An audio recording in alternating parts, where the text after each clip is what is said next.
for being here. But first things first, I would like to invite you all to stand for the national anthem.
So please remain standing as I invite Selena to do the prayer this morning.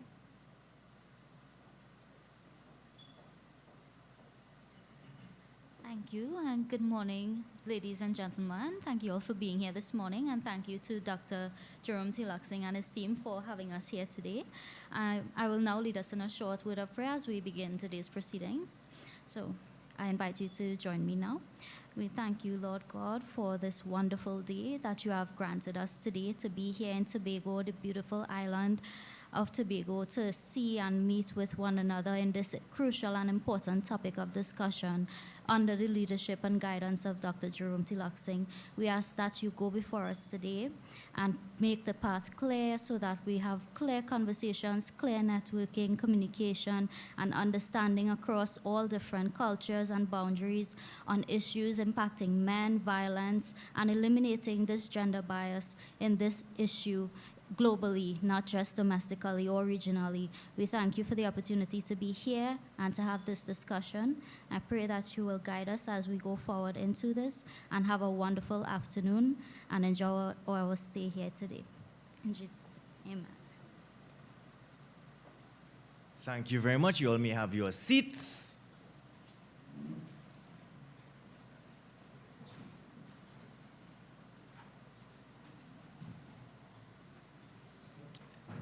We in Tobago, you know.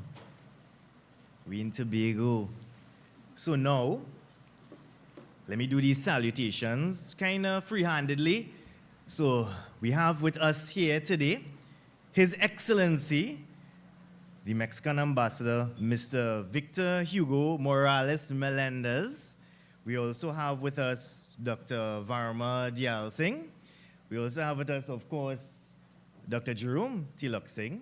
We have with us Mr. Nicholas Broadba. And, did I miss anybody else? We have with, Mr. Stewart, Mr. Michael A.T. Stewart, who is here now. And,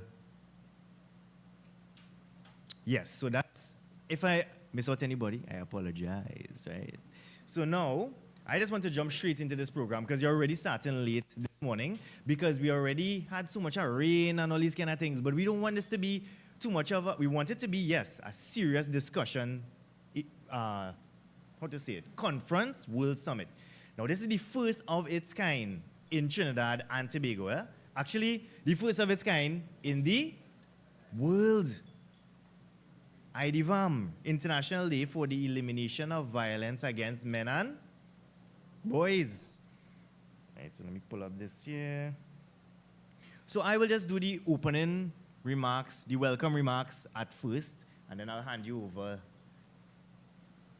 to Dr. Jerome Tilaksing. Right? So again, good morning, everyone. Today, we are marking history. Well, we have gathered at a new location, because some of you may have known we wanted to do this in Shore Park. Our purpose remains unshaken. We are here to break silence that has existed for generations. This summit isn't just an event, it is a movement to reclaim the safety health, and dignity of men and boys globally. So it have about 6 points that I just want to run through quick as we now starting this off, right? Just to set a theme for this entire discussion today. So the foundation, childhood and adolescence. It starts with our youth. I'm a youth development advocate, but it starts with our youth. We have to look at violence during childhood and adolescence. We cannot wait until a boy is in crisis, then to help him. We must address the trauma that young boys face early on in their life. Because if we don't heal the boy, what's going to happen? We cannot heal and we cannot expect a healthy man. So today we're asking ourselves a main question. How do we break this cycle before it actually begins? Point 2. The hidden truth. Domestic violence and intimate IPV, intimate partner violence. For too long, male victims have been ignored or ridiculed. We are here today to say that pain has no gender. Pain has no gender. We all need safe spaces. I'm an advocate for this safe space kind of discussion. We need safe spaces for our men. Real support for our men that are suffering in silence behind these closed doors. My third point, the global context, because this is a world summit. We have persons internationally joining in online to talk about these issues as well. They do the research.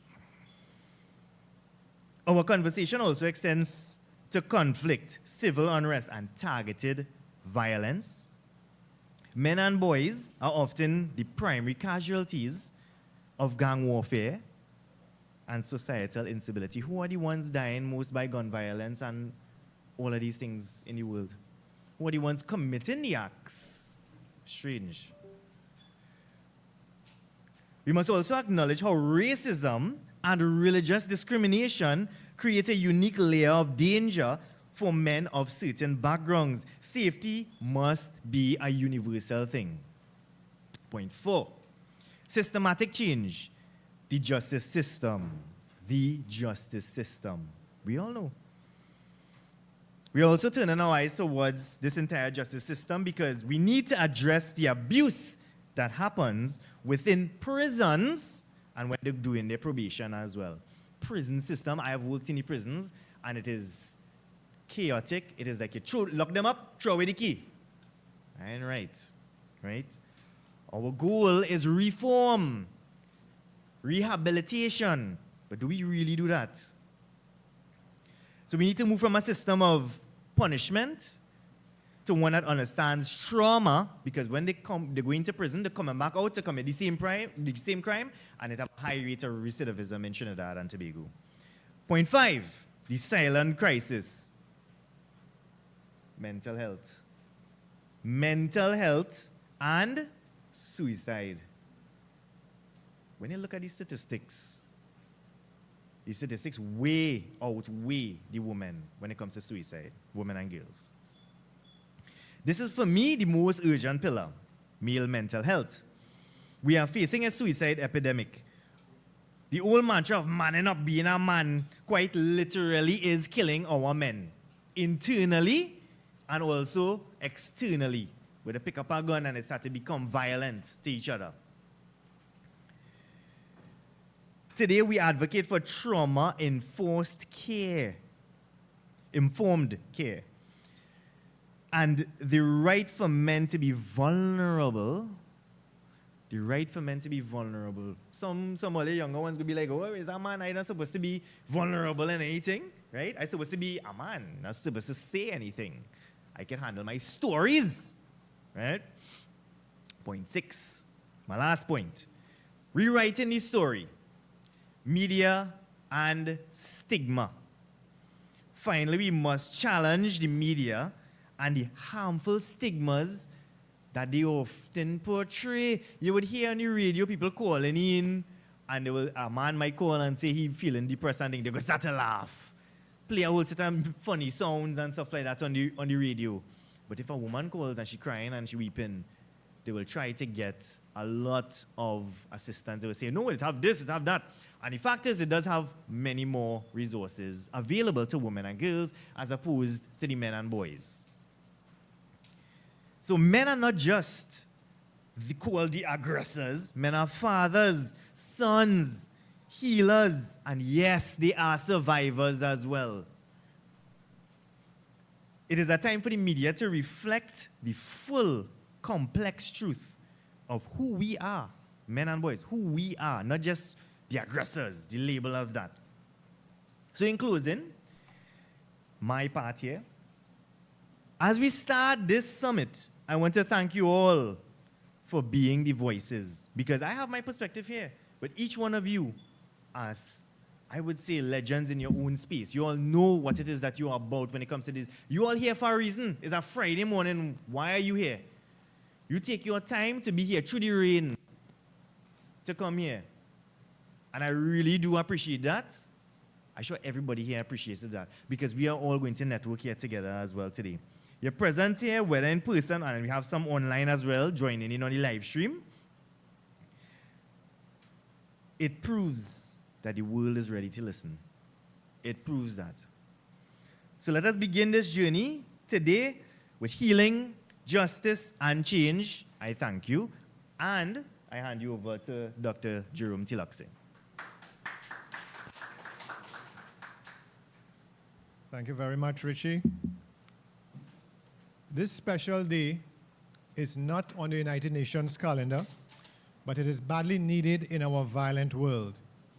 And it's very unfortunate that many persons have tended to accept violence against men, violence amongst men, as being normal. It has become normalized. If I tell you, boy, that student get bullied, you would think maybe it was a male student doing the bullying. If I tell you, boy, somebody commit a crime, kidnapping, murder, the first thing comes to your mind is a man, right? So we have begun to associate unconsciously and unknowingly over many years that boys tend to commit crimes. So crime has been committed by a boy or man, and this is what is the stigma that we have to try to deal with. Parents and teachers, they often use violence to create discipline. Sometimes it's difficult to understand why are we using discipline and we say it is punishment. So we tend to use, this term punishment and say that it is discipline and is really violent. And when these boys experience this violence, they end up being traumatized, dysfunctional adults. They are unable to operate in our society. And during the past decade, I've seen the world's headlines, the abuses that have been occurring in the Roman Catholic Church, Boy Scouts of America. Many of these boys have been stripped of their dignity because of these perpetrators who committed these acts. And these humiliated boys, some of them ended up committing suicide. Some of them end up in orphanages. Some of them end up becoming violent. Educational institutions, schools, primary and secondary, they have been this breeding ground for violence. And so it has become a cycle of abuse, a cycle of hate. And, even in August last year, August 2025, Trinidad and Tobago police officers in the Special Victims Department, Northern and Central Divisions, reported an increase in crime. An increase in crime as the cases of men who were victims of domestic violence. A lot of times I ask students when I go to secondary schools, primary schools, what comes to mind when you think about men being beaten? And I asked them this last year. What do you think about men being abused? And you know what they told me? They say, Johnny Depp. And that's the first thing comes to their mind, this Hollywood actor. And some of them, they couldn't give me an example. They didn't know what it was because they say, we didn't realize men were abused and men were on the end of the violent stick. Now, violence is regularly used to empower, intimidate, control, destroy. We see violence in the prisons that Richie mentioned. And what I've realized is that a lot of times the governments talk about this, but we don't deal with it. We don't provide solutions. A lot of time governments pay lip service to it. A lot of times NGOs that men form don't last long because they don't have funding. So we have organizations that men are trying to find solutions to end the violence, and they don't get the funding, they don't get the support. And it contributes to this healing that is not taking place. When I started off this day 7 years ago, I wanted to create a safer, better world. But I don't think I've reached anywhere, because when I look around this year, I see violence in Ukraine, I see Gaza. Just a few days ago, we saw a male protester being killed in Minnesota by the ICE agent, right? So now it's even difficult even to protest now. So I feel that not enough is being done, and I'm glad that we are having this first World Summit here in Tobago, and I hope that next year we could choose another country, another island, and I want to give that challenge to Sharon Rose, who came all the way from Barbados, to probably think about if her association will have the second summit there, because a few other countries, Canada and the UK, have also expressed some interest in having the second and third World Summit in their country. So I'm hoping we could move around to various countries.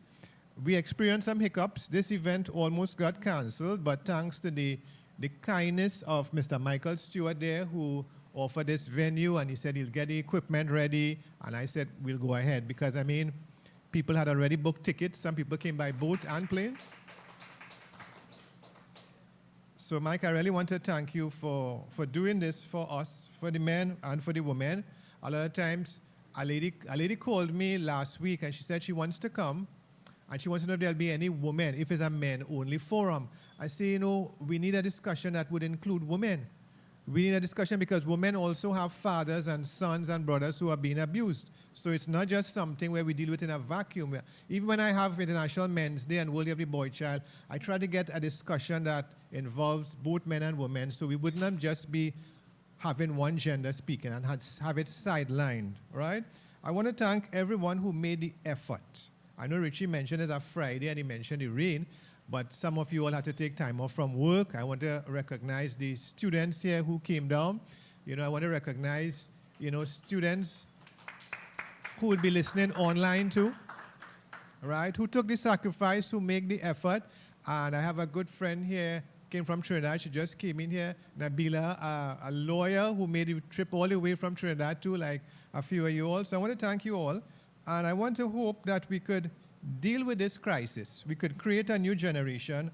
We could search for this path of healing so we could create a new generation of men and boys who are healthy and who are less violent. I want to thank you all, and I want to give out a few medals. I want to ask Lorenzo to come and help me. And the first two medals would be for Richie Bandraj, who is one of the global ambassadors.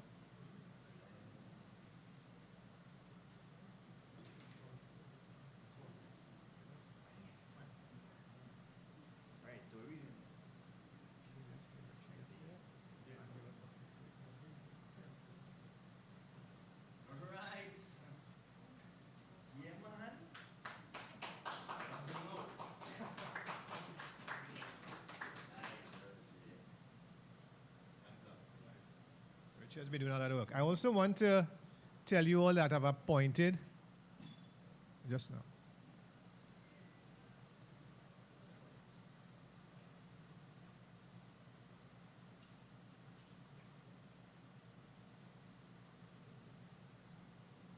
We have to redo that, I heard, so we're going to just, you have to erase what you just saw, and you have to do that over. I just said I had to do it over. You see, when you have too much technology. So I want to present this to Mr. Richie Bandraj. He's one of the newly appointed Caribbean ambassadors for this special day. And he has been doing a lot of groundwork in Trinidad and Tobago and across the region. So thank you, Richie. Wow. Thank you very much. Something new here. Thanks, Doc. Appreciate it. So he is the Caribbean ambassador. I also made another appointment, and this is for the High Commissioner of this day. And the High Commissioner I've appointed is Mr. Nicholas Padier, who will also be taking on a very important role.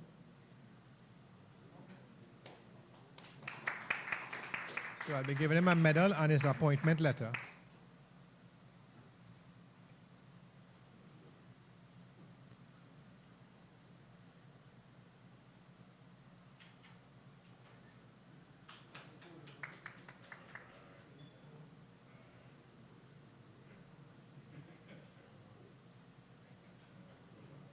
The third one is Kelson. Kelson, also good friend of mine, and he will be serving as the global ambassador for this special day.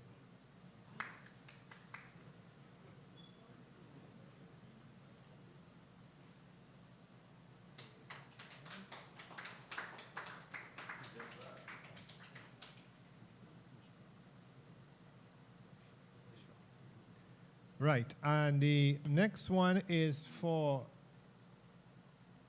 Mr. Michael Stewart, who, as I mentioned earlier, I want to give him 2 medals.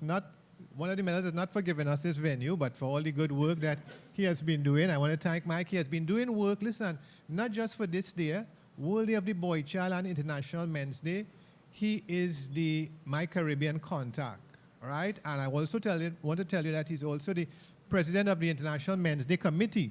So he has also been coordinating across the Caribbean these observances, doing a lot of good work. And this is not his only job. He wears many hats. So he's doing this for me on a voluntary basis. It's coming from his heart, and it's a big role, and he has, agreed to take it on. So thank you very much, Mike. I appreciate it.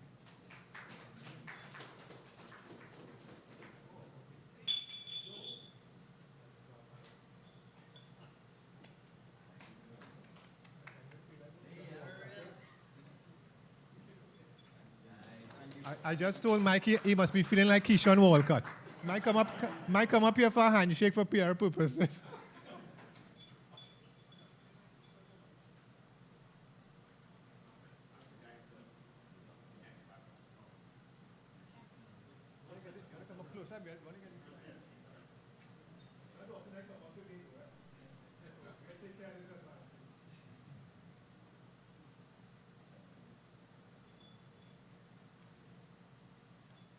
I also want to present Sharon Rose with a medal. I didn't tell her that, but her organization has been doing a lot of excellent work in Barbados, and I want to give her this medal to go back home to show them, that you've been doing a good work, right? Thanks very much, Sharon.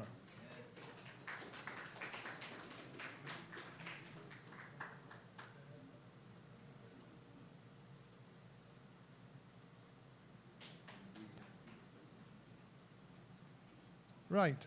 I wanted to give a few other people, they haven't come in yet. I'm not sure if it's because of the weather, but before I go, I want to give Ted Jones a medal because he has been also contributing to the movement, and he also composed a special song, and Ted has also been, last Men's Day, he was there at the Esplanade.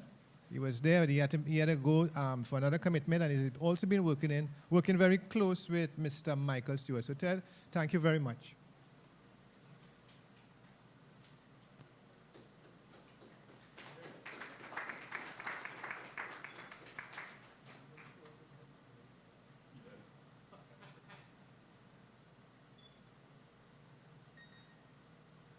Right, thank you very much. And as the others come in later, I will present them with their medals. And I want to put you back on to the great MC, Mr. Richie Bandrat. All right. Everybody get blinged out. Hey, check it. It's real nice. Love it. So, thank you so much for that, Doc. So, I am just here as to help the process move a little smoothly.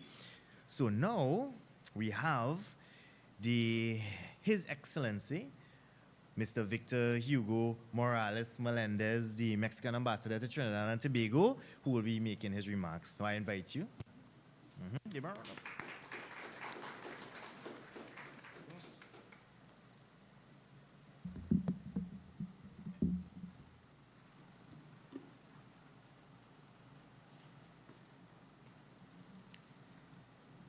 Jerome Tiloxin, Dr. Jerome, Mr. Richie Basrak, Mr. Michael Stewart, esteemed participants, good morning. It is an honor to address you at this first World Summit for the Elimination of Violence Against Men and Boys. The convening and organization of this event is a social, psychological, and cultural milestone. Today, we are aware, as shown by various contemporary studies on masculinities, that being a man is not a biological destiny, but a social construction that is learned, reproduced, and can also be transformed. For decades, gender-based violence has been discussed almost exclusively within frameworks that associate men with traditional masculinity, strength, and domination.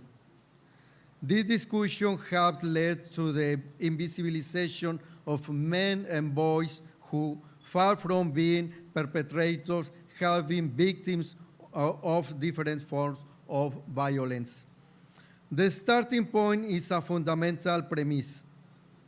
Violence against men and boys exists, but it is often hidden and rarely acknowledged. In many cultural contexts, like in Mexico, abused men do not perceive themselves as victims, do not report the abuse, and do not seek help.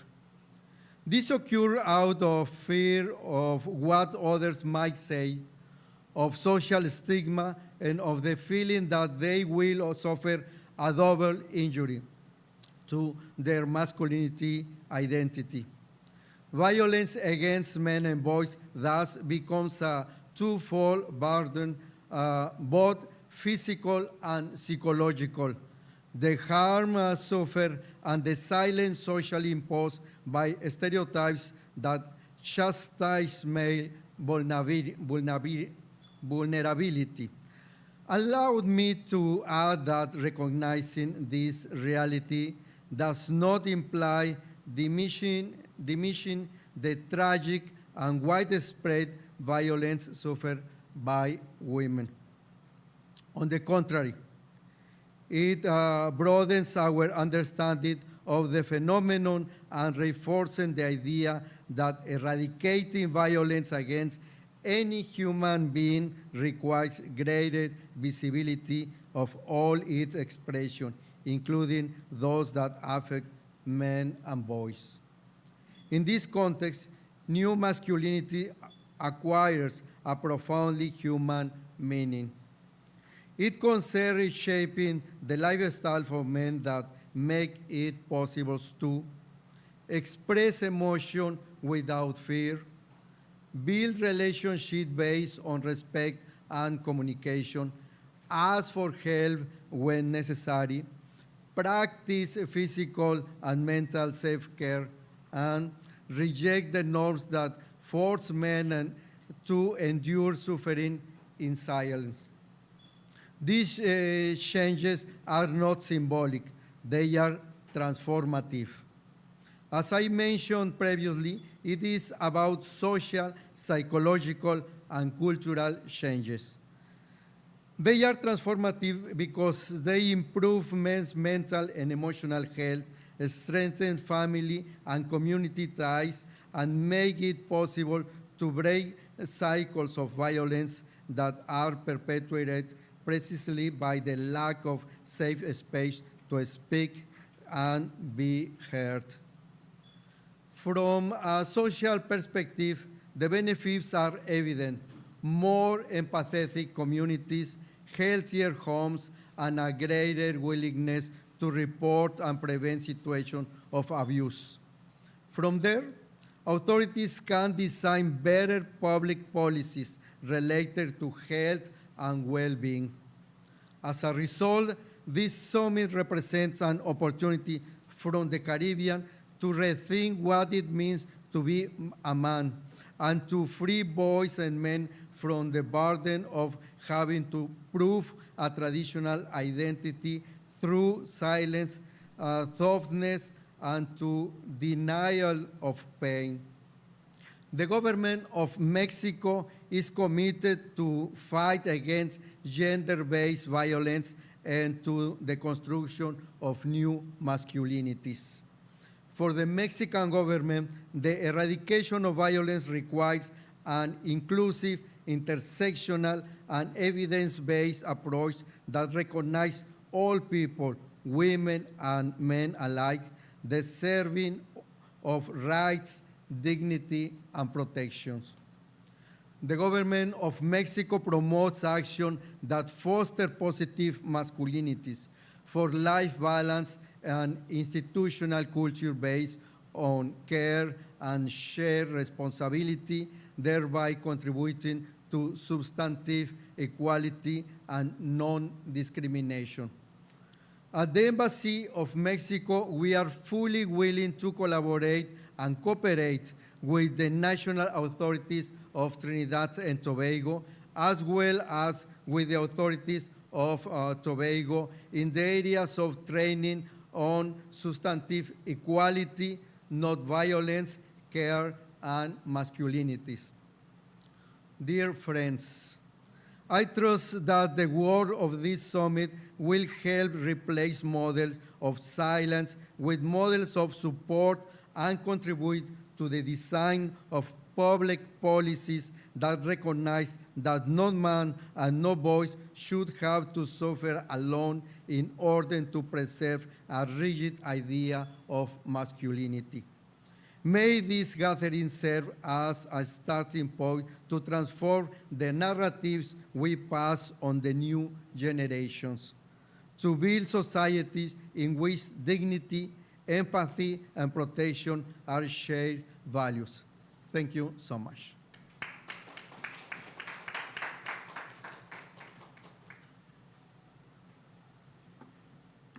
Thank you so much for that. That was really impactful because I think what you'll notice is a lot of the things that we're saying overlapping, repeating, because you want these same issues to be highlighted. So thank you again so much for that. You can give him another round of applause. Right, and I want to introduce my Jamaican friend. Sorry, that was a bad accent. I'm real sorry. Mr. Nicholas Broadber, I invite you to the podium. Give him a round of applause. Right. Fix up the suit, bro.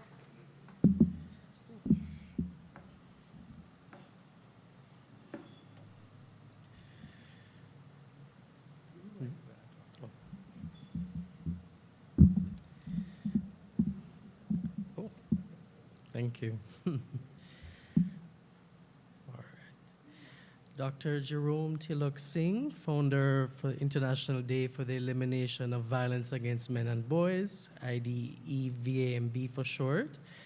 Mr. Richie Bansraj, Caribbean Ambassador for IDEVAMB. Other distinguished guests, fellow men and boys, ladies and gentlemen, good morning. I am Nicholas Broadber, and I am honored to be delivering greetings this morning as we open this World Summit in commemoration of the International Day for the Elimination of Violence Against Men and Boys. By profession, I am a Foreign Service Officer of Jamaica, presently stationed in Port of Spain as First Secretary of the High Commission for Jamaica. But today, I am rather addressing you, and I am participating in the discussions in my capacity as a young man, a fellow concerned citizen, and an advocate for male empowerment and for the protection of men and boys. About a month and a half ago, I met someone online who catfished me, and on meeting him in person, two other young men came from behind me, and the three of them cornered me, pinned me down, and started choking me. They told me they would shoot me if I didn't cooperate, although I could not identify a gun. They proceeded to empty my pockets and robbed me of my vehicle, wallet, and smartphone. Although I made a very thorough police report, no progress has been made in identifying and finding the assailants and thieves to date, and they remain at large.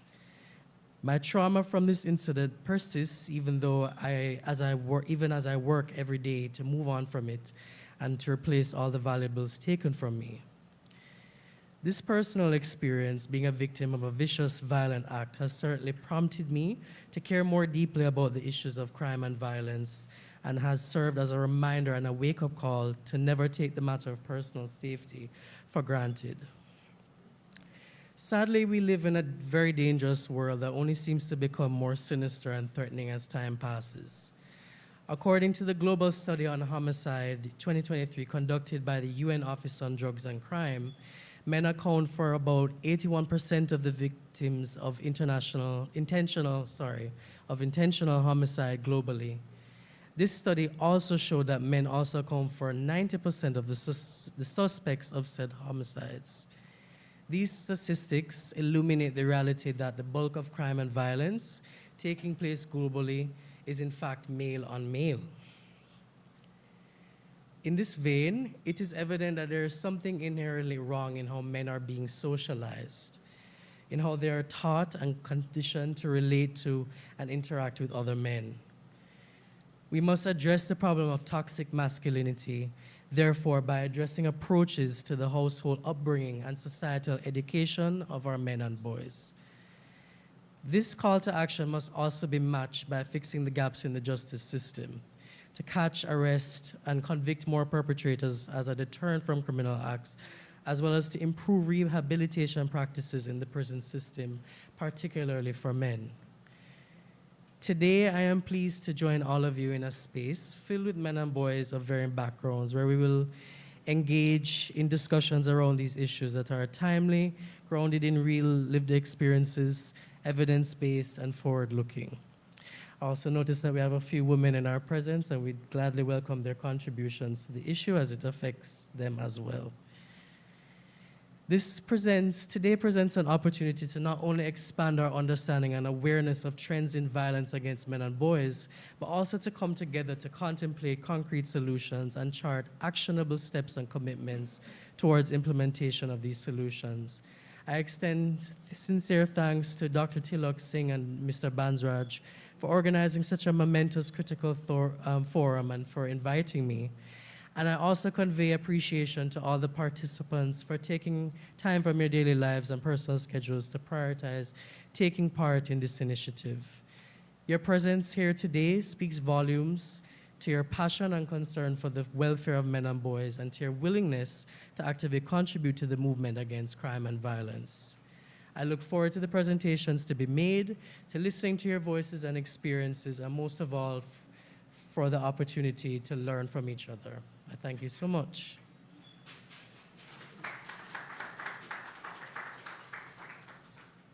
Thank you very much, Mr. Broadbell, for that great perspective on things. It was very, very interesting and very impactful as well. So now we have Miss Sharon Rose Gittens. Miss Sharon Rose Gittens from Barbados. I welcome you to the podium. Round of applause. All the way from Barbados, and it's a good day to end the last day of January 2026. So, have you ever been to a barber shop to get a haircut? What about as a woman with natural hair? And you felt that you did not fit in. You also stand out when you ask for your eyebrows to be shaped. Is the barber shop a place for you? A natural place for boys and men, sons and fathers, even grandfathers. You may even be a mother taking your sons, but do you fit in? The International Day Against the Elimination of Violence Against Men and Boys today, January 31st, and the 7th observance feels like what a woman feels in the barber shop.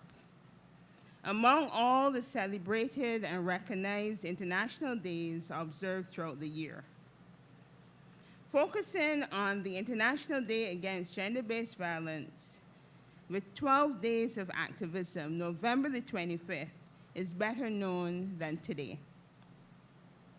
I tried explaining it to the customs officer, the Tobago Social Work Association, the traveler who sat next to me, and they never knew, and that's okay. We do not need to compare the various levels of visibility as this day, this year, is like CEDAW, 4 years, in their 4th year of advocacy. It appears as the 4th child, no, the 8th child on this social fabric of the world stage, where we talk about climate change and natural disasters, pandemics, epidemics, wars, politics. Y'all recently had an election. Congratulations. Barbados is going into the election mode on February the 11th. That's our day. What about poverty and unemployment, crime and violence, and even non-communicable diseases? Where exactly does this day fall? What the Barbados Association of Professional Social Workers have learned and reinforced is that our delivery of services is really based on the value of people, partnerships, and research. We started and we implemented, and it's still happening, actually in its 4th year, the Trauma in Social Work course being held at Barbados Community College. And we've retained 10 spaces on that course for social workers. So I'm here though, and I'm here because of the partnership, the friendship. Thank you, Dr. Jerome. Where is he? He may have stepped away. So I want to leave with you one other suggested partnership. To strengthen your team of advocates, design a special seat on International Day Against Gender-Based Violence. Make that safe space like the barber does in his thinking to cater for women in his shop or her shop. But do we have her shop as a barber? In that shop, we promote equality based on uniqueness, purpose, and existence. And you'll be the first. And of course, Barbados will welcome you. Thank you.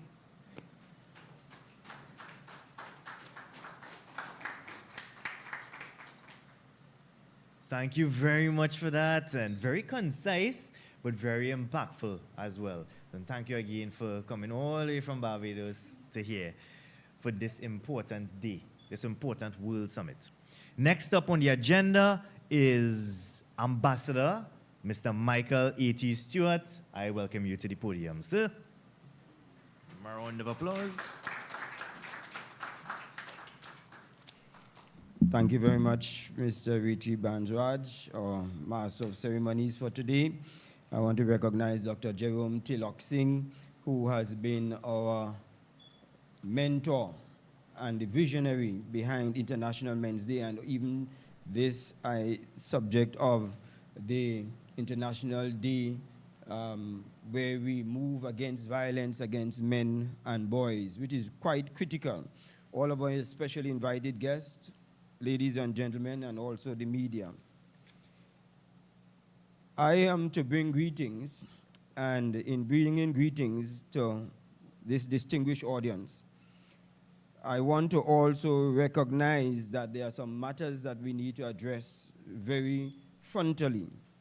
While I commend the organizers of the conference for the courage, the balance, and the moral clarity in creating a space where the experiences of men and boys affected by violence can be spoken of honestly and responsibly and even loudly. This is a time when there's a loud social silence when it comes to matters related to men and boys. Violence has no gender monopoly, and justice must never be selective. Today is not about competing narratives. It is about fairness, true process, and due process, and human dignity. Today is an opportunity to address a critical gap that must be focused on. One of the most troubling realities faced by men today is the absence of meaningful consequences for false, malicious allegations of violence. I've personally been approached by men who have been arrested without investigation, removed by their homes without evidence, publicly shamed before neighbors, emotionally traumatized along their children, and professionally damaged, sometimes irreparably. All of this based solely on an accusation. In one case, a gentleman called me, and from all accounts, seems to be a peaceful, non-violent man. And he said he has been repeatedly abused by his wife. She'll scream, destroy property, go to the windows, shouting as though she's being abused, while at the same time never being hit once. But she wanted the neighbors to be quite aware of something that was going on in case she needs to call upon them. And each time the police would come and take him away, no question asked, merely on a phone call. I suggested to the gentleman, very clandestinely, videotape her moving around with her rantings and destruction of the property, and produce that for the police when they arrive. So said, so done. When the police arrived, he claimed that he was not abusing and he has evidence. They did not want to hear. They still took him down. It is while at the police station that another police in passing wanted to hear what this evidence was, and then he produced it. And he saw clearly where the lady was doing all of these things, and at the same time, in some cases, lashing him, hitting him. So when they examined him, he had bruises, he had bumps, he had evidence. When they checked her, there was nothing. This is only one of the many instances. I had a senior uniformed officer tell me that his wife would hit him and then challenge him. Hit me now, see if you lose your pension. And he said, Mr. Stewart, I can do nothing because I'm close to retirement. And he has to take that abuse. A big, strong military man cannot even defend himself and wants to defend a nation. These are the men that we depend on to protect us, but are vulnerable in their own homes. His reputation remained broken. His children traumatized. His neighbors already judged him.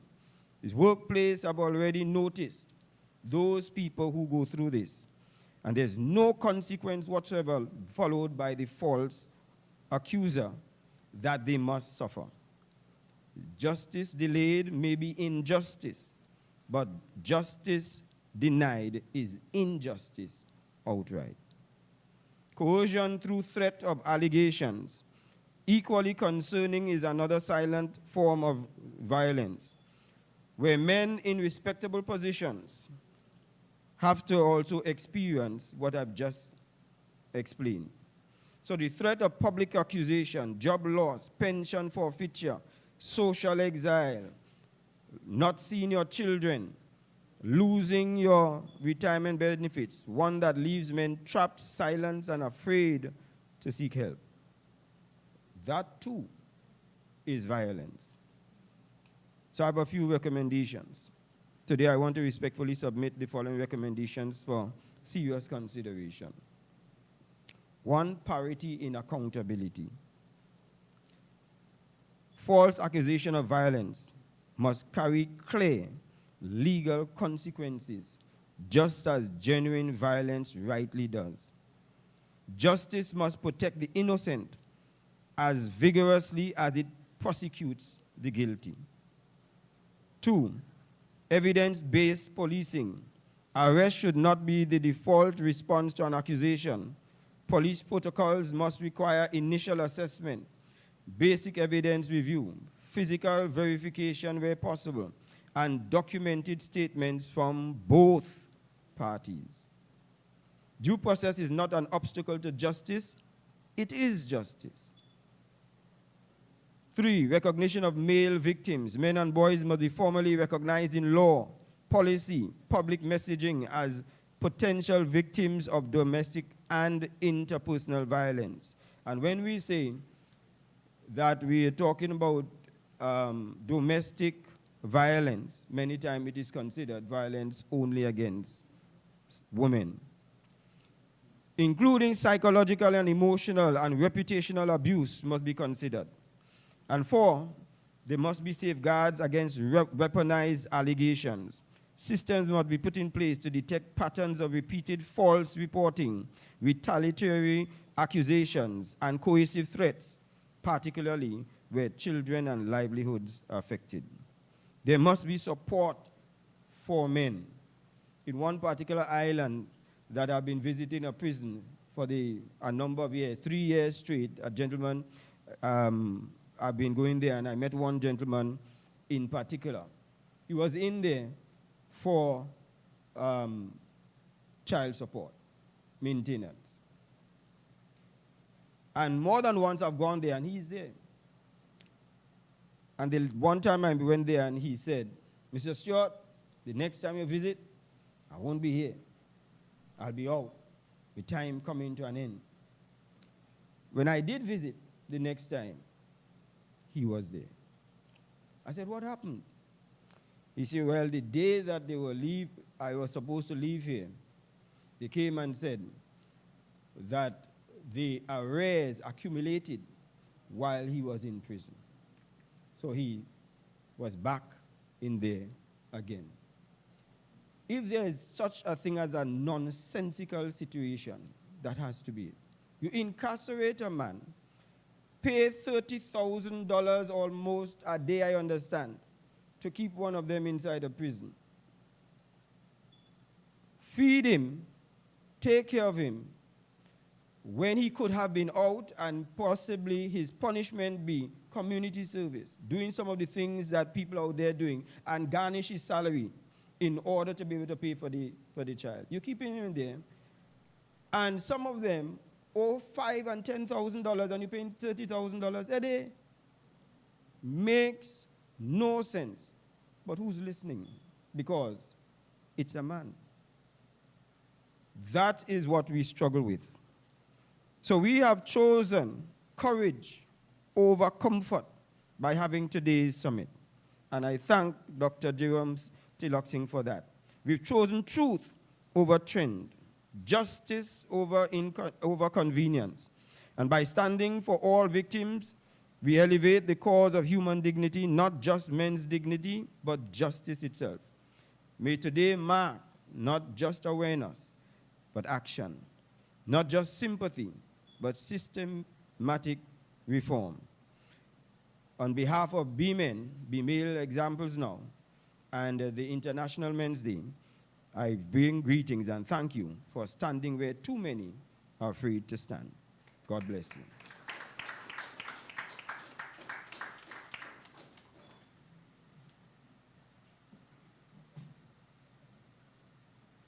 Thank you very much for that, Mr. Stewart. Definitely appreciated. So now, next up we have Mr. Adrian Alexander. Mr. Adrian Alexander, welcome you to the podium, sir. A round of applause for Mr. Adrian Alexander. Right?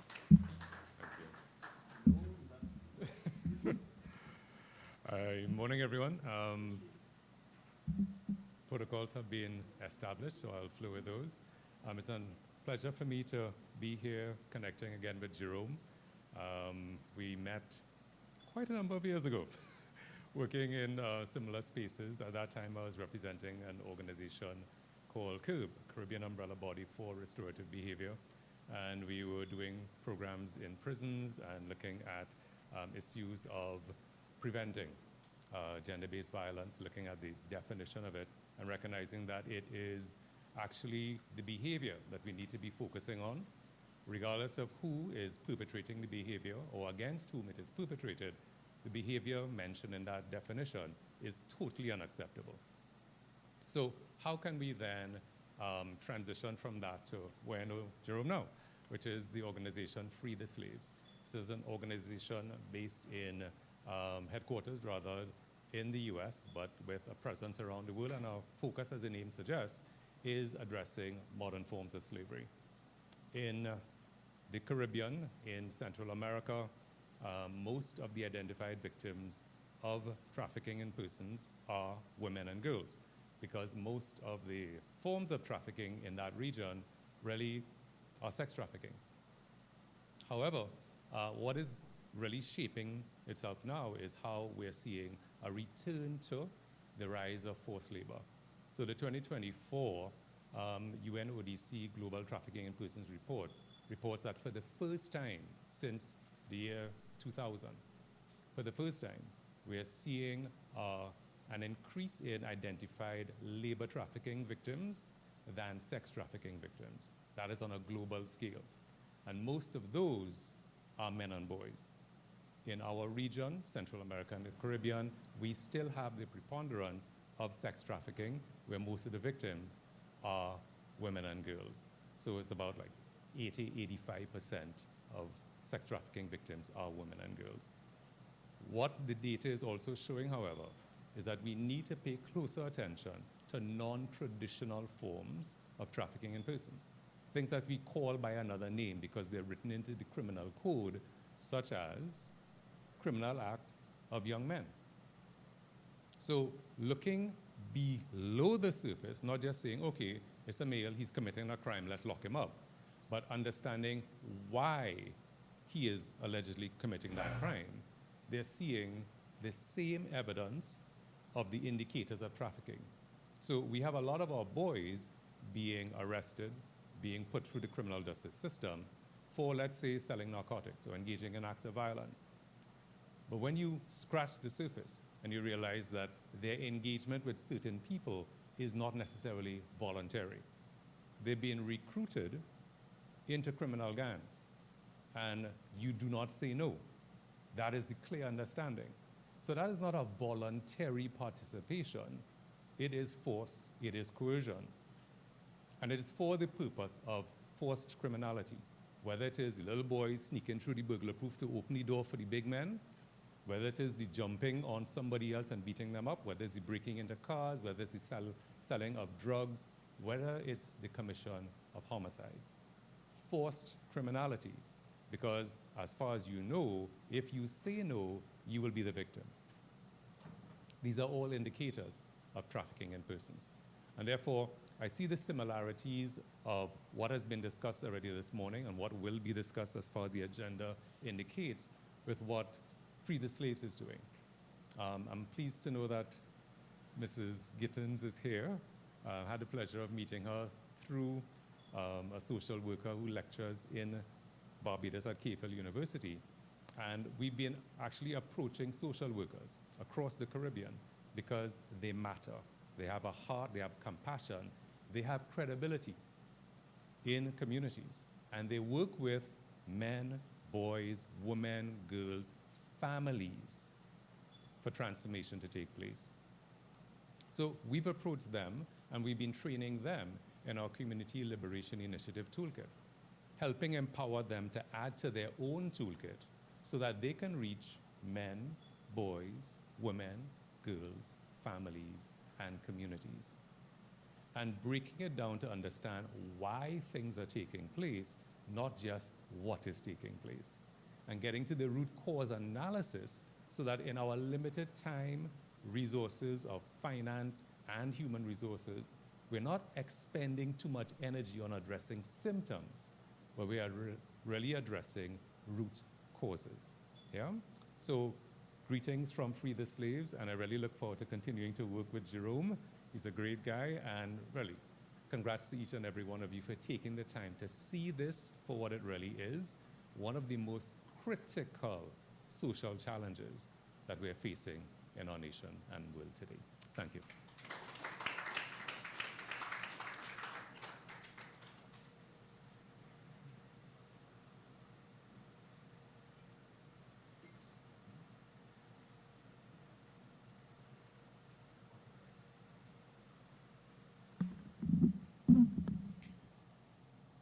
All right, so next up on the agenda, we will have Mr. Ted Jones, with his bringing his vocals to the stage today. So give Mr. Ted Jones a round of applause. Let me hear this voice. I'm excited.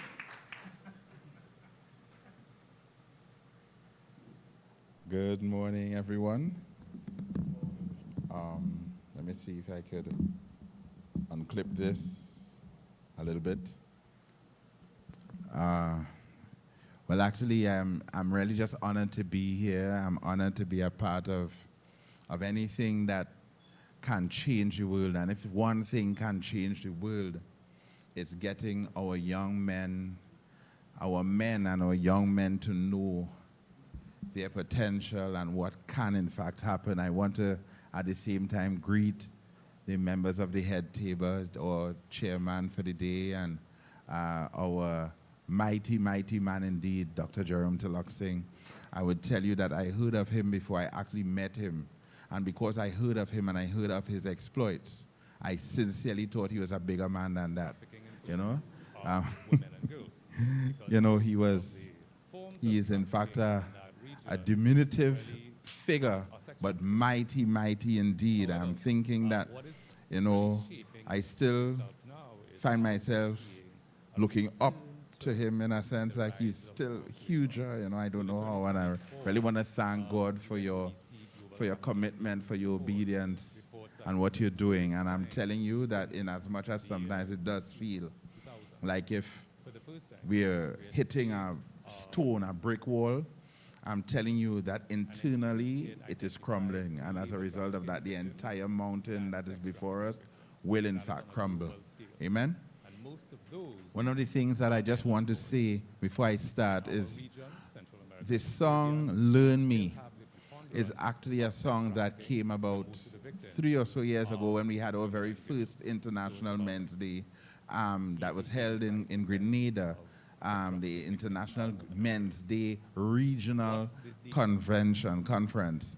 And a theme song was supposed to be done for it, and it fell to me to compose the song, but I also have to say that the actual writing of the song was so powerfully done, not so much by me, who had such a powerful mandate and such powerful desires, but I want you all to listen to the words of the song so powerfully, right? This has to be somebody that was in the belly of the beast that have written a song like this.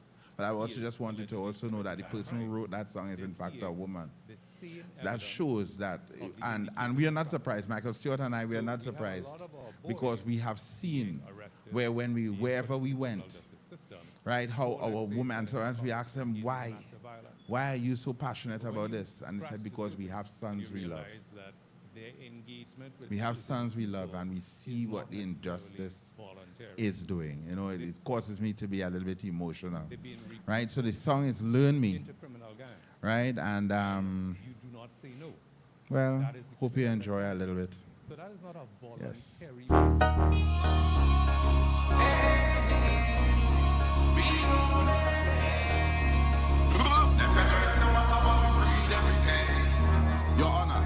That's the one? I think that's what happened. Well, I may have to do a little bit of correction there, because that's what you could do. Find the one on YouTube, the direct one, because I'm not that one apparently was one that came early kind of thing from the studio. I don't know how that even got there. Yeah. Therefore, I see the similarities. But as I said, the song goes pretty much Learn Me, right? I want to reveal my heart slowly. I want you to learn me slowly, right? It's while let me help them so you all could just mingle a little bit so we could let me just help them find it. Yes, I think that yes, you can go with that one. Yeah, that should be fine. They have a heart, they have compassion, they have credibility in communities, and they work with men, boys. We don't play. Them pressure you know what about we breed every day. Your Honor, them indict we for standing up against the harmful stereotypes that have been perpetrated against the men. I'm here to represent myself. and a few.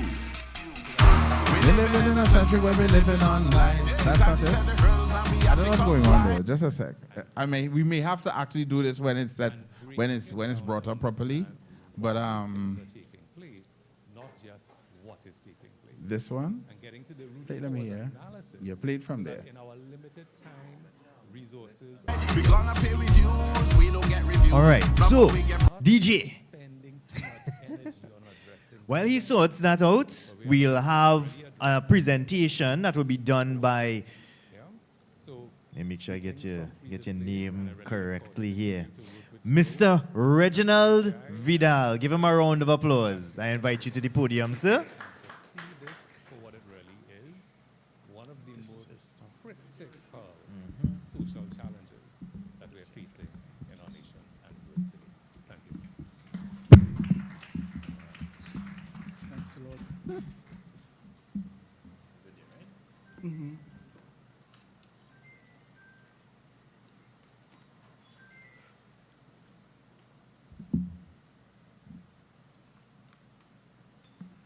Good morning and greetings. All right, To so all. next up on the I agenda, am Reginald Vidal, we will have and I'm Mr. chairman Ted of the Jones Dr. Eric Williams with Memorial his Committee. bringing his vocals to the stage It was a deep- today. So well, give before I Mr. do Ted Jones that, a round of applause. I want to all Here we hear this voice. ask all to stand and applaud Dr. Jerome Tilaksing Good morning, for his magnanimous, significant work that he has been doing Clip this. over the years to keep this A little bit. movement alive and going. Can we Ah. stand, please? Well, actually, I'm really just honored to be here and honored to be a part of anything that can change the world. And if one thing can change the world, it's getting our young We men, will possibly stand again. our Have a seat, please. men and our young men to know It their is with a deep potential and what can in fact feeling happen. I of want joy to, at and the same happiness. time, greet the members And of the head notwithstanding table, chairman that, for the day, and You know, our when you write mighty man indeed, Dr. speech, Jerome Tilaksing. I would tell you you that have I to heard of change him it before I actually met him. when And you because get I to heard the of him and I venue heard and of you his hear exploits, certain things. I Now, sincerely while thought he was a bigger man it's a than that. joy and know? it's Um, certainly a happy occasion you know, for me he to be was here. He is in fact I a almost was not diminutive here from what I figure, heard, but mighty that indeed. had it I'm not thinking been that, for you know, Mr. Michael I still Stewart, find myself this would have been cancelled. looking up to him. And in I a asked sense, like he's myself, still why huger, you know, I don't would know it have how, been and I really cancelled want to thank God had for it your, not been for your for Mr. commitment, for Michael your Stewart. obedience, and what Well, you're I doing. thank you and very I'm much telling you for that offering in your as much as facilities. sometimes it does feel I think like if this should not have been. we're hitting a Recognizing stone, a the brick body wall. that we are I'm here telling you to that celebrate. internally it is crumbling. We should have and been as a able to result of that, the celebrate it entire somewhere mountain that is else, before us and will in fact possibly crumble. somewhere Amen? else which is owned by, One of the things that I the just want to say organization, before I start is treated with the dignity song and respect. Learn So, Me I will is still actually a leave it song that came as about a joy 3 and or a 4 years ago happiness when we had our very because first of Dr. International Jerome Men's Day, Tilaksing's that was held contribution in over the Grenada, years the to International this Men's Day project. Regional Conference. And So, I welcome you theme song to was this supposed to be historic summit done for the it, and International it fell Day to me to for the compose this song, elimination but of I have to violence against have to men say and boys. that the actual writing And of the today, song as we was have so to powerfully applaud done, Dr. not Jerome so much by me, Tilaksing who for had bringing such a us to where we are powerful today. mandate and So I such welcome powerful you desires, to the but I want Republic you to of listen to Trinidad the and words of the song Tobago, so and by powerfully, extension, right? the This has to be beautiful somebody that island was of in the belly Tobago. of the beast that have written a song I like trust this. that I also those just who wanted to are our also know that the person who wrote international that song and is in fact regional a woman. delegates That enjoy shows your that- stay and we are in not the surprised. ambience Michael Stewart of and I, we are not Tobago. surprised because we have seen Distinguished where when Dr. wherever we Jerome went, Tilaksing, right, founder how of our woman entourage, we asked IDEVAMB, them, why? His Why are you so Excellency passionate about this? Mr. And he said, Victor "Because we have Hugo songs we love." Mexican ambassador to the We Republic have of something Trinidad that and see what Tobago. injustice I welcome you, sir. is doing. You know, it Mr. causes Richie me to be a little bit Bandraj, emotional. Caribbean Right, ambassador, so the song is Learn Me. visiting delegates, and, both international and regional, well, distinguished hope you all, enjoy a ladies and little bit. gentlemen, Yes. very distinguished members of the media. It is at occasions such as this that this assembly can make Trinidad and Tobago, and by extension the world, a better place where respect and dignity for men and boys can be truly respected and honored. Find it the one on YouTube. Distinguished ladies and correct one, gentlemen, because I'm not. the late Dr. that Eric one Eustace apparently Williams, was the one that nation's came first chief minister, early kind of premier, thing from prime the studio. minister, I don't know and how father that of even the got there. nation, in one of his independence speeches, I quote, he believes that the strength But as I of the said, nation the song was goes pretty much derived learn from me. the character of the Right? citizens. I want to reveal my heart He slowly. I challenged want you men learn to me be slowly. productive Right? and to it's- contribute to the nation's development. While, Can while, this let me summit help them so you all could just mingle a little bit re-establish so we could the ideals just of find Dr. it. Williams? I ask. Yes, I Distinguished think that, ladies and gentlemen, this historic yes, you can summit go with that one. Yeah, that should be fine. being held today must not just be seen as yet another talk shop with many actors acting when there's no movie or play. 2 years ago, 2024, Your Honor, them the indict me for standing International up against the harmful Day stereotypes that have for been Men, perpetrated against men. I was selected on a panel And a few.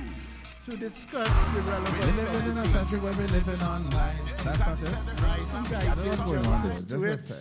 sec. I mean, we may And at have the to end of actually it do all, this when it's set, when it's I brought up moved a properly. motion but, that a petition be This gathered one? and sent Let me hear. to the United Nations asking that International Day for Men be proclaimed All right, the so, United DJ. Nations Day, International Day for Men. While he sorts that out, At that we'll have seminar a presentation that day, will be 2 done years by. ago, Let Mr. me check, Rishi, get your name you were there. correctly here. And we had Mr. about Reginald 40 Vidal, give him a round of members applause. the public I- from different spheres of different organizations present. And each one of them signed that petition. And that petition was handed to the then permanent secretary, who was due to retire in a few weeks' time. And today I ask the question, was that petition ever sent to the United Nations, and where is it today? It's not about me coming here to waste time.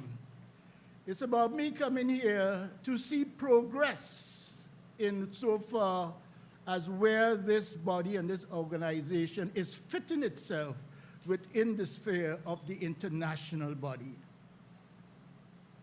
Last year, I went unexpectedly to another International Men's Day, and this was held on the Esplanade, held by veterans of the protective services.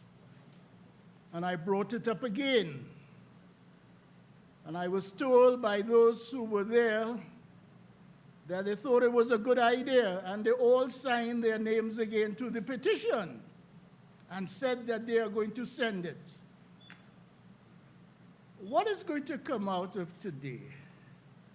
Is it just going to be coming here and hearing so many things and nothing being done?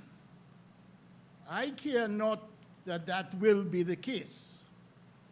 Because when you look back at the years of sacrifice that Dr. Jerome Tiluxing has put into this, a little more has to be done to give it the recognition it deserves.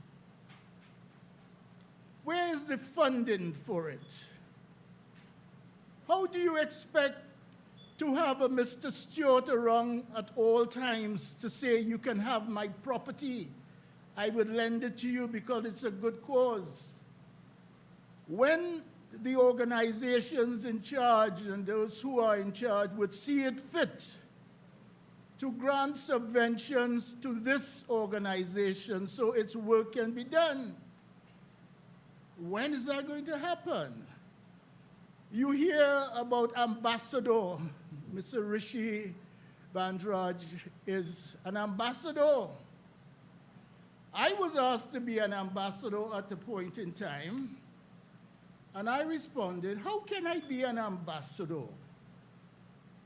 I mean, if I consult with my ambassador friend from Mexico here, to be an ambassador, to spread the word, to spread the gospel of what you want to spread, it requires some measure of funding.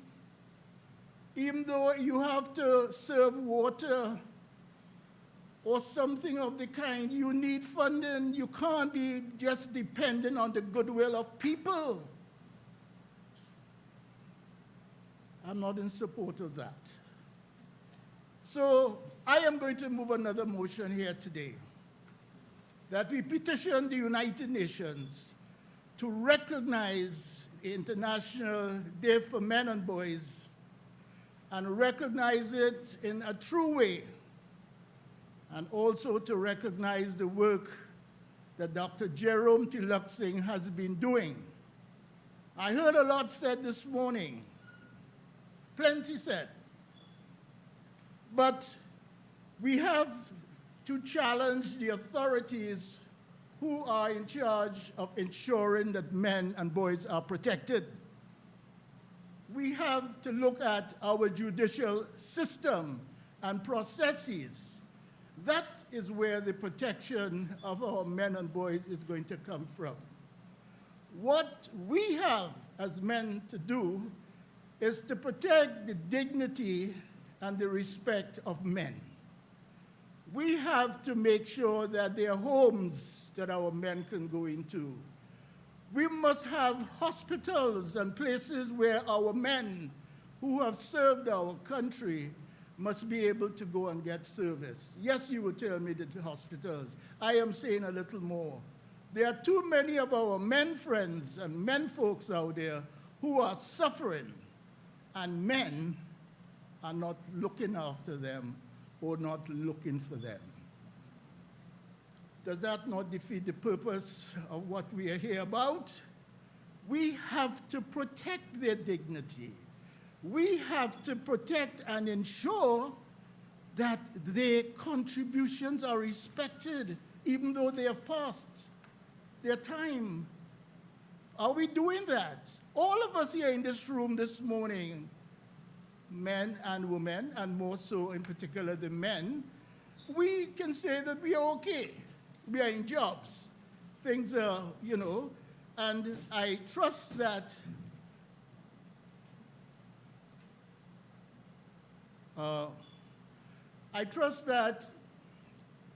these things can be looked at. So,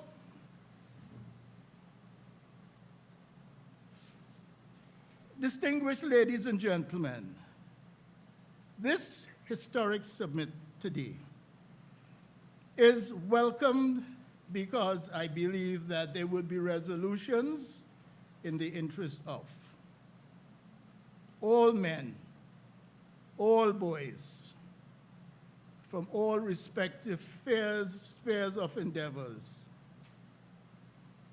As I conclude, I extend my hand of friendship to all present and to wish each and every one a healthful, purposeful, and meaningful New Year 2026. God, richest blessings, and thanks so much. Thank you.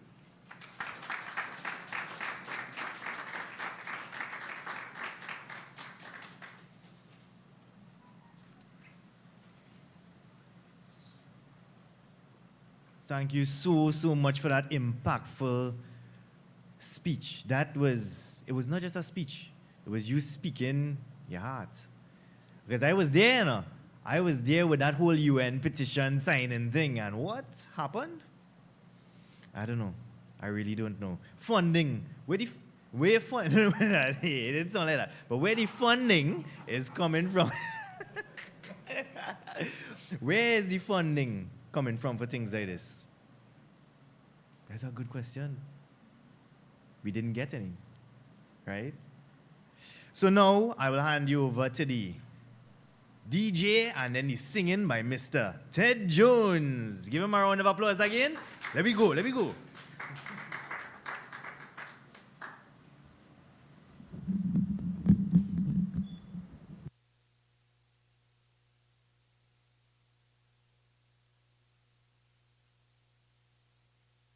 Yes, right. So I'm back on.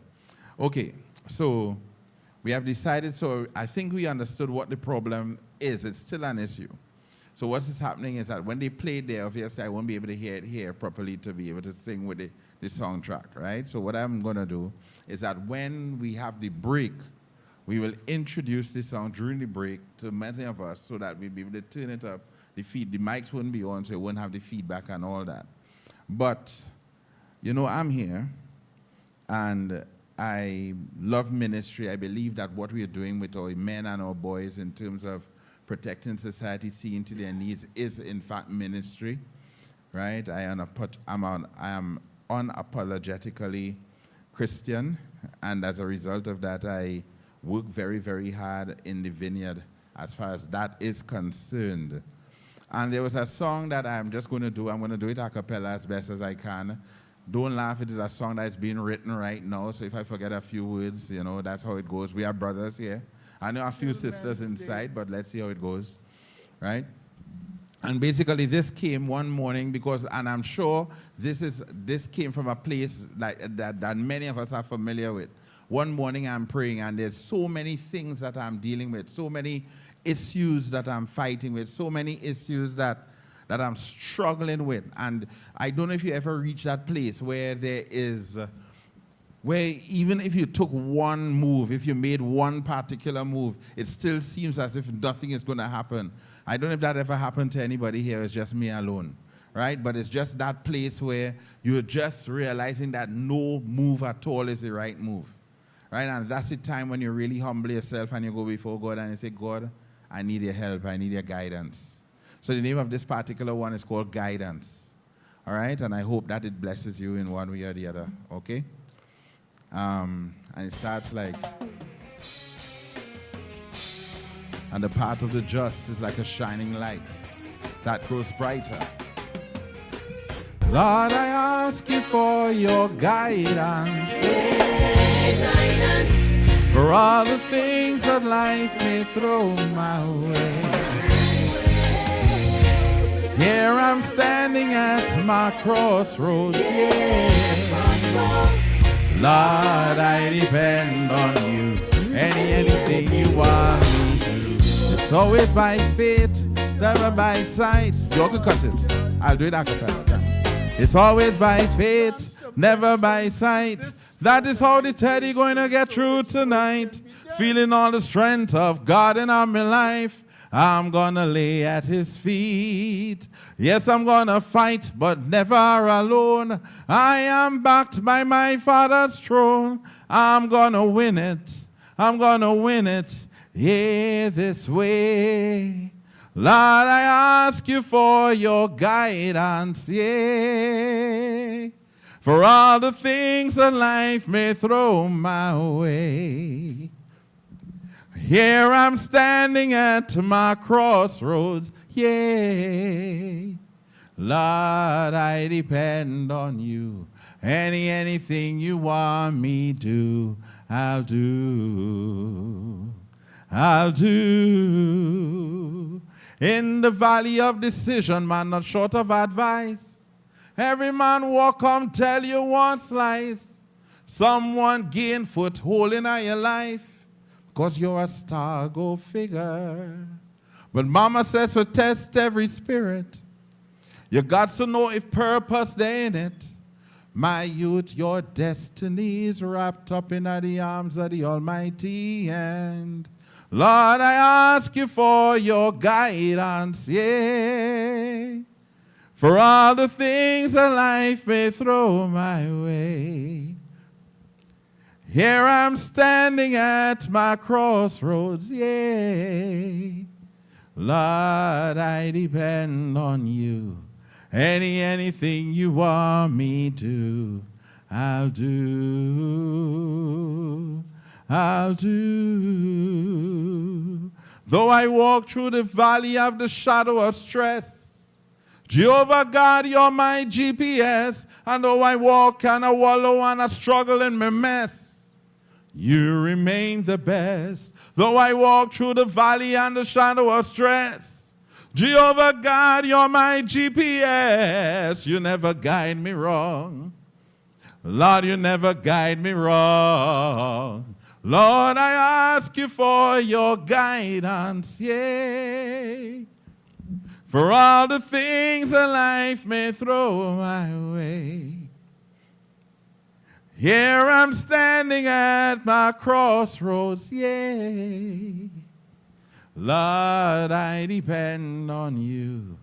Anything you want me to, I'll do. I'll do. Thank you.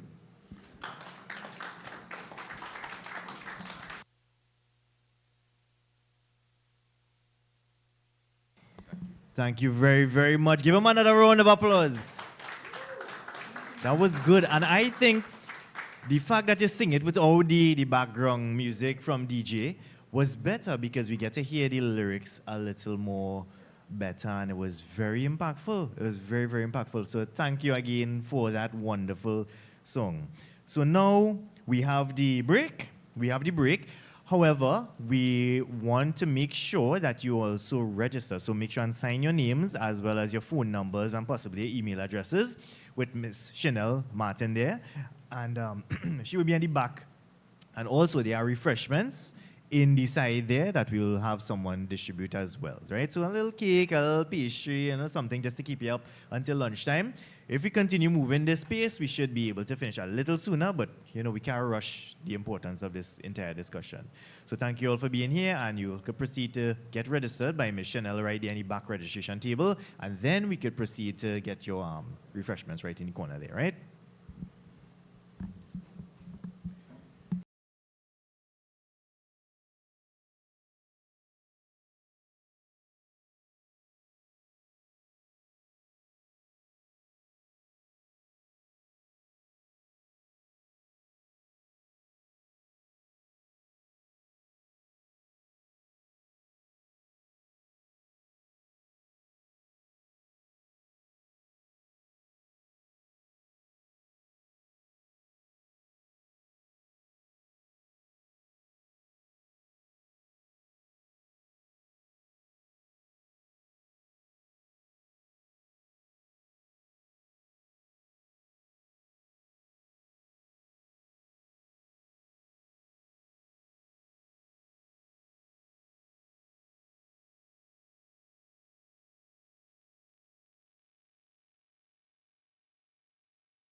right, so it seems as most people have been settled down. Yeah, you can hear me, right?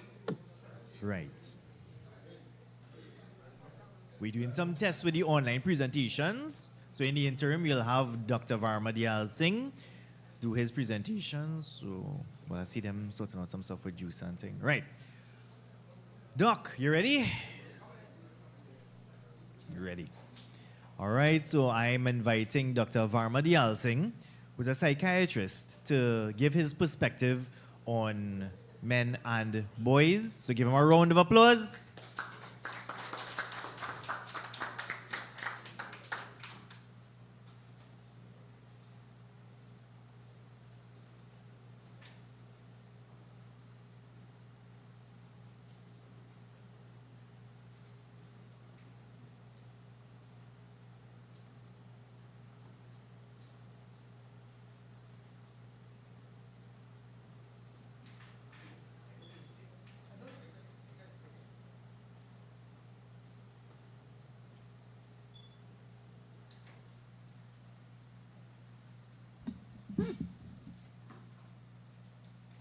So good morning all. And I must say I am so happy to see the women who are present here today, right? And the thing is, we are in a state of crisis. Men and boys are in a state of crisis. And by you women being here, we realize, you know, we need all the help we can get. You are in a men's conference and you are here. Remember, we were all birthed by a woman. We were protected in a womb for 9 months. We all took care and nourished us. We are here because of women. And we still need your help now to carry us through because of the crisis. Right? Yep. So why is there a crisis? And you know, people wonder why. And we have to look at the figures. And the figures do show that in terms of men killing themselves and killing each other, it's really a figure that, you know, it bothers me. So when you look at suicide in men, we have to figure what's going on. What's happening to men? Why are men so troubled?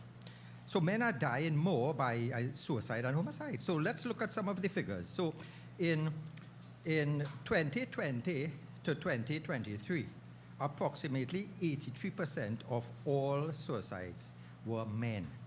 So men die by suicide 4 times. So those figures are frightening. So look at those figures. We say, where are we going wrong with men? What's happening to our men? And even in 2023, when the overall figures at least declined, men still accounted for 78% of the deaths. So there is really what I consider a public health emergency. It reached that level.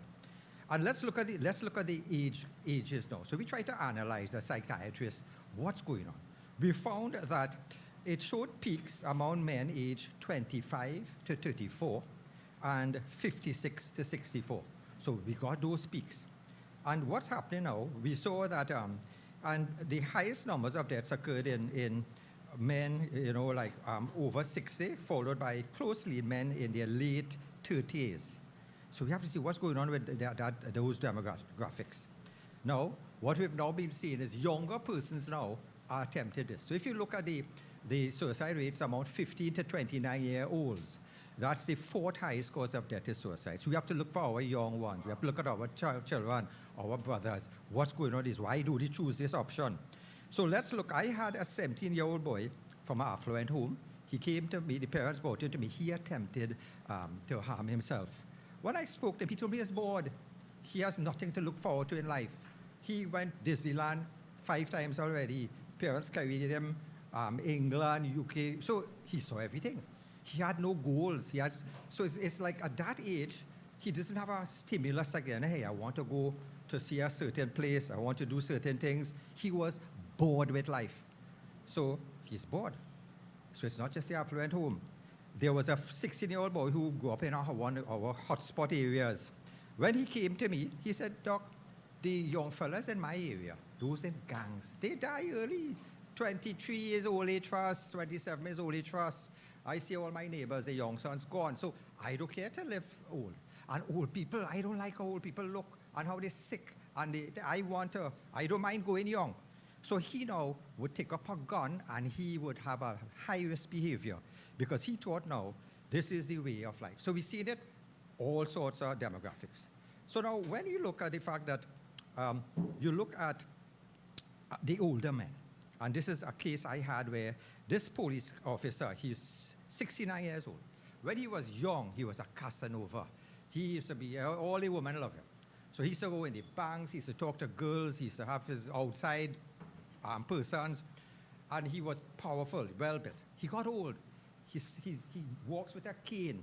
He has a catheter with a tube from his prostate problem. He has cataracts in his eyes. He said, Doc, when I went to the bank, nobody noticed me. I felt like I was invisible. And this is what happens to some persons as they get older. Their power, their self-worth, gone. Nobody taking them on again. He lost his position. Well, he's no longer a police officer. Long ago, people asked him favors. And as he physically got weakened, so he now lives alone. He has physical problems. But you have cataract. You have a tube waiting 3 years for surgery. The health system actually beat him up. So he said, if I had some independence, I could take all that, I could get my eyes fixed, I will still enjoy the world. So sometimes it is really living alone in isolation, medical problems, all these are coexisting problems. But let's look at the age groups where you find the ones like 30. What happens to those individuals? Well, those individuals, they actually have what I should say, the stresses of life that comes in. And the stresses of life means you have relationship with family, some confusion in your family where, over land or some dispute, etc. You have confusion with sometimes relationship. Well, we all know what is Tabanca in Trinidad and Tobago. You have a failed relationship. You love the woman, you can't let go. You get depressed. You want to kill yourself. And this is what we have that happening.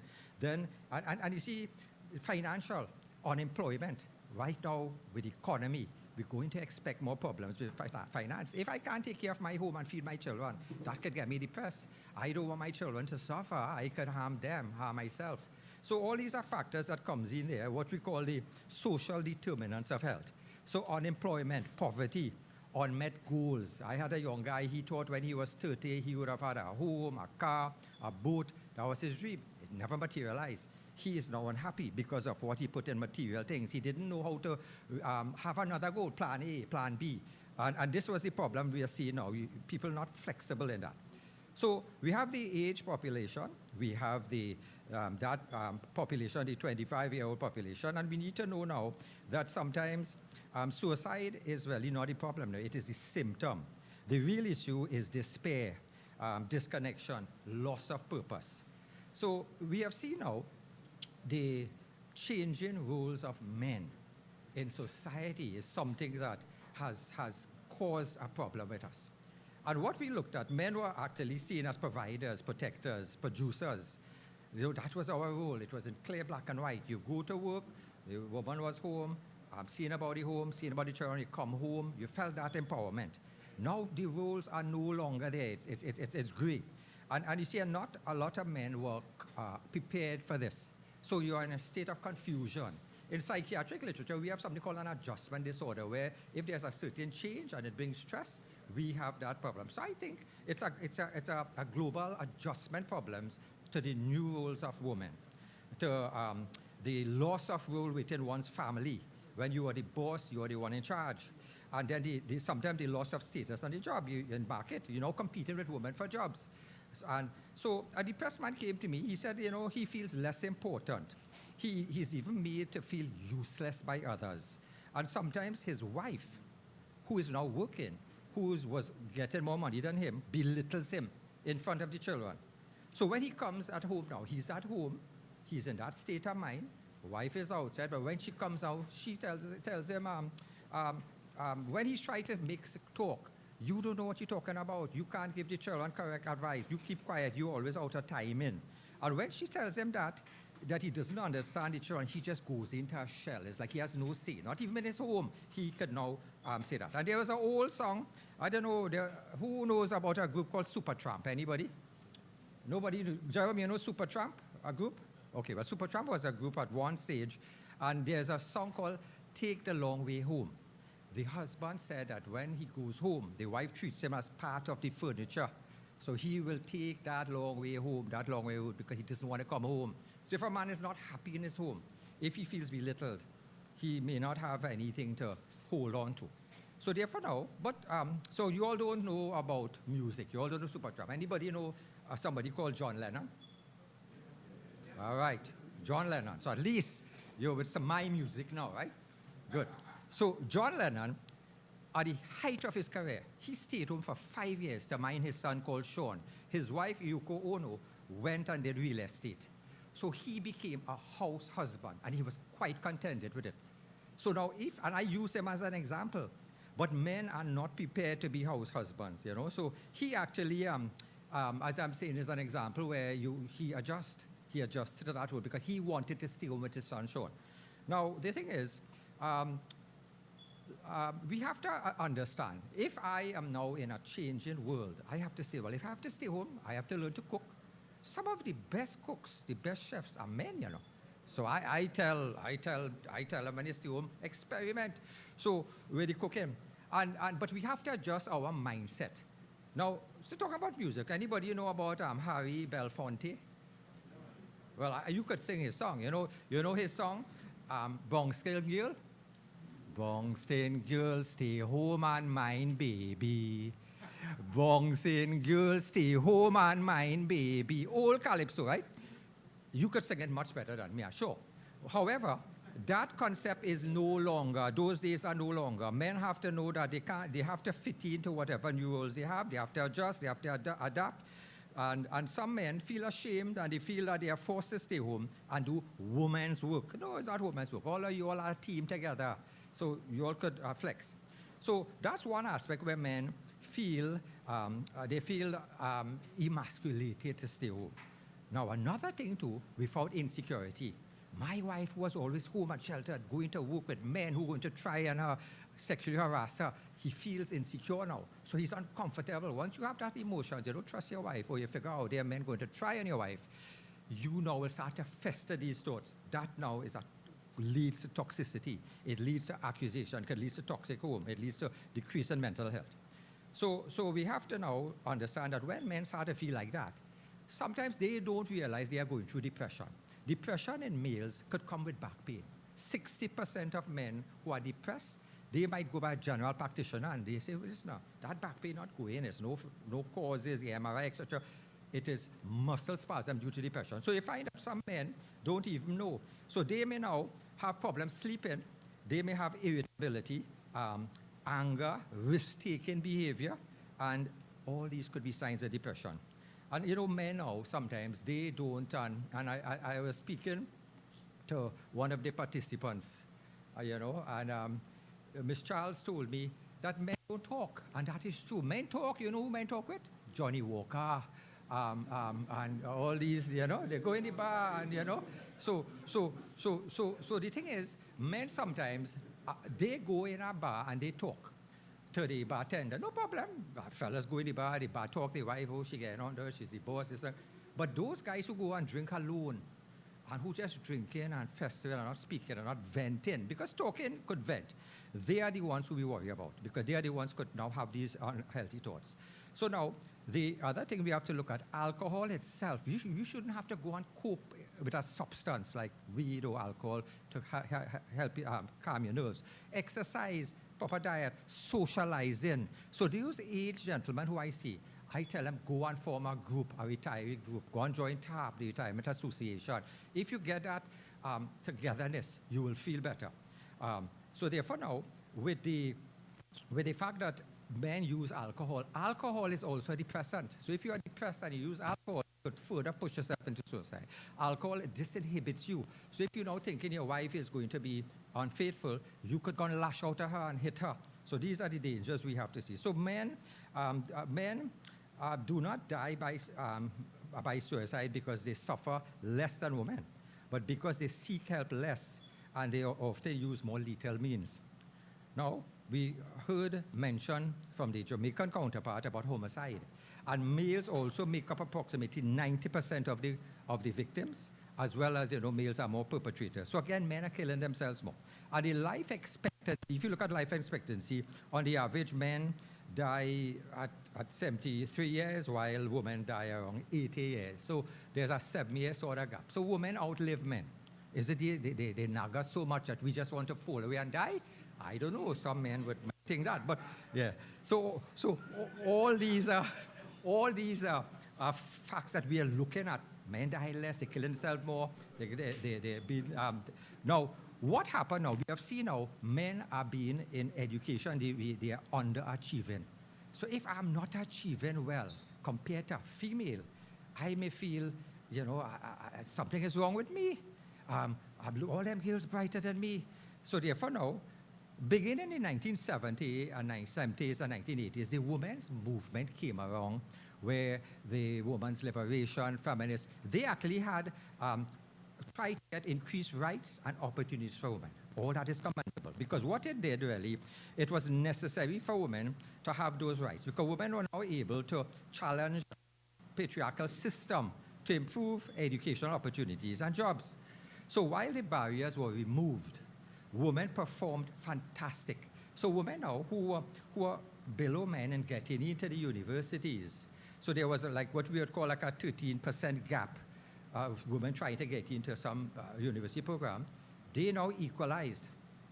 So that was a fantastic thing. So why these women were, they were really being kept back by our male-dominated system. So they reached us. But what have we were not prepared for? They surpassed us now. So now there's an 18% gap where males now are now not getting into universities, not getting into are not getting the education to get the jobs. So yes, we needed that balance, but now it's swinging the opposite way. So we have to be prepared for this. So as education becomes more difficult for men, we have to see what's going on, So women definitely, worked for what they got.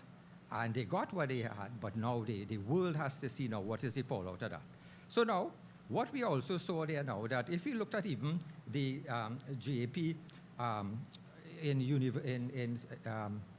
in those students in high school in America, there was a study, and the 2/3 of persons with the highest GDP is getting a woman, and the lowest are the males. So this is what we are looking at now.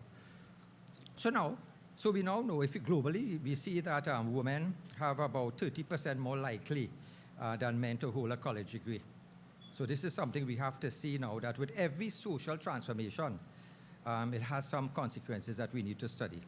So while we leaned in to support women, and rightly so, we failed to notice that boys and men were beginning to fall behind. So now we have to approach gender equality in both directions. None of these diminishes the fact that there's still ongoing struggle with women, violence against women, sexual harassment, unequal pay, caregiving burdens. All these are issues women face.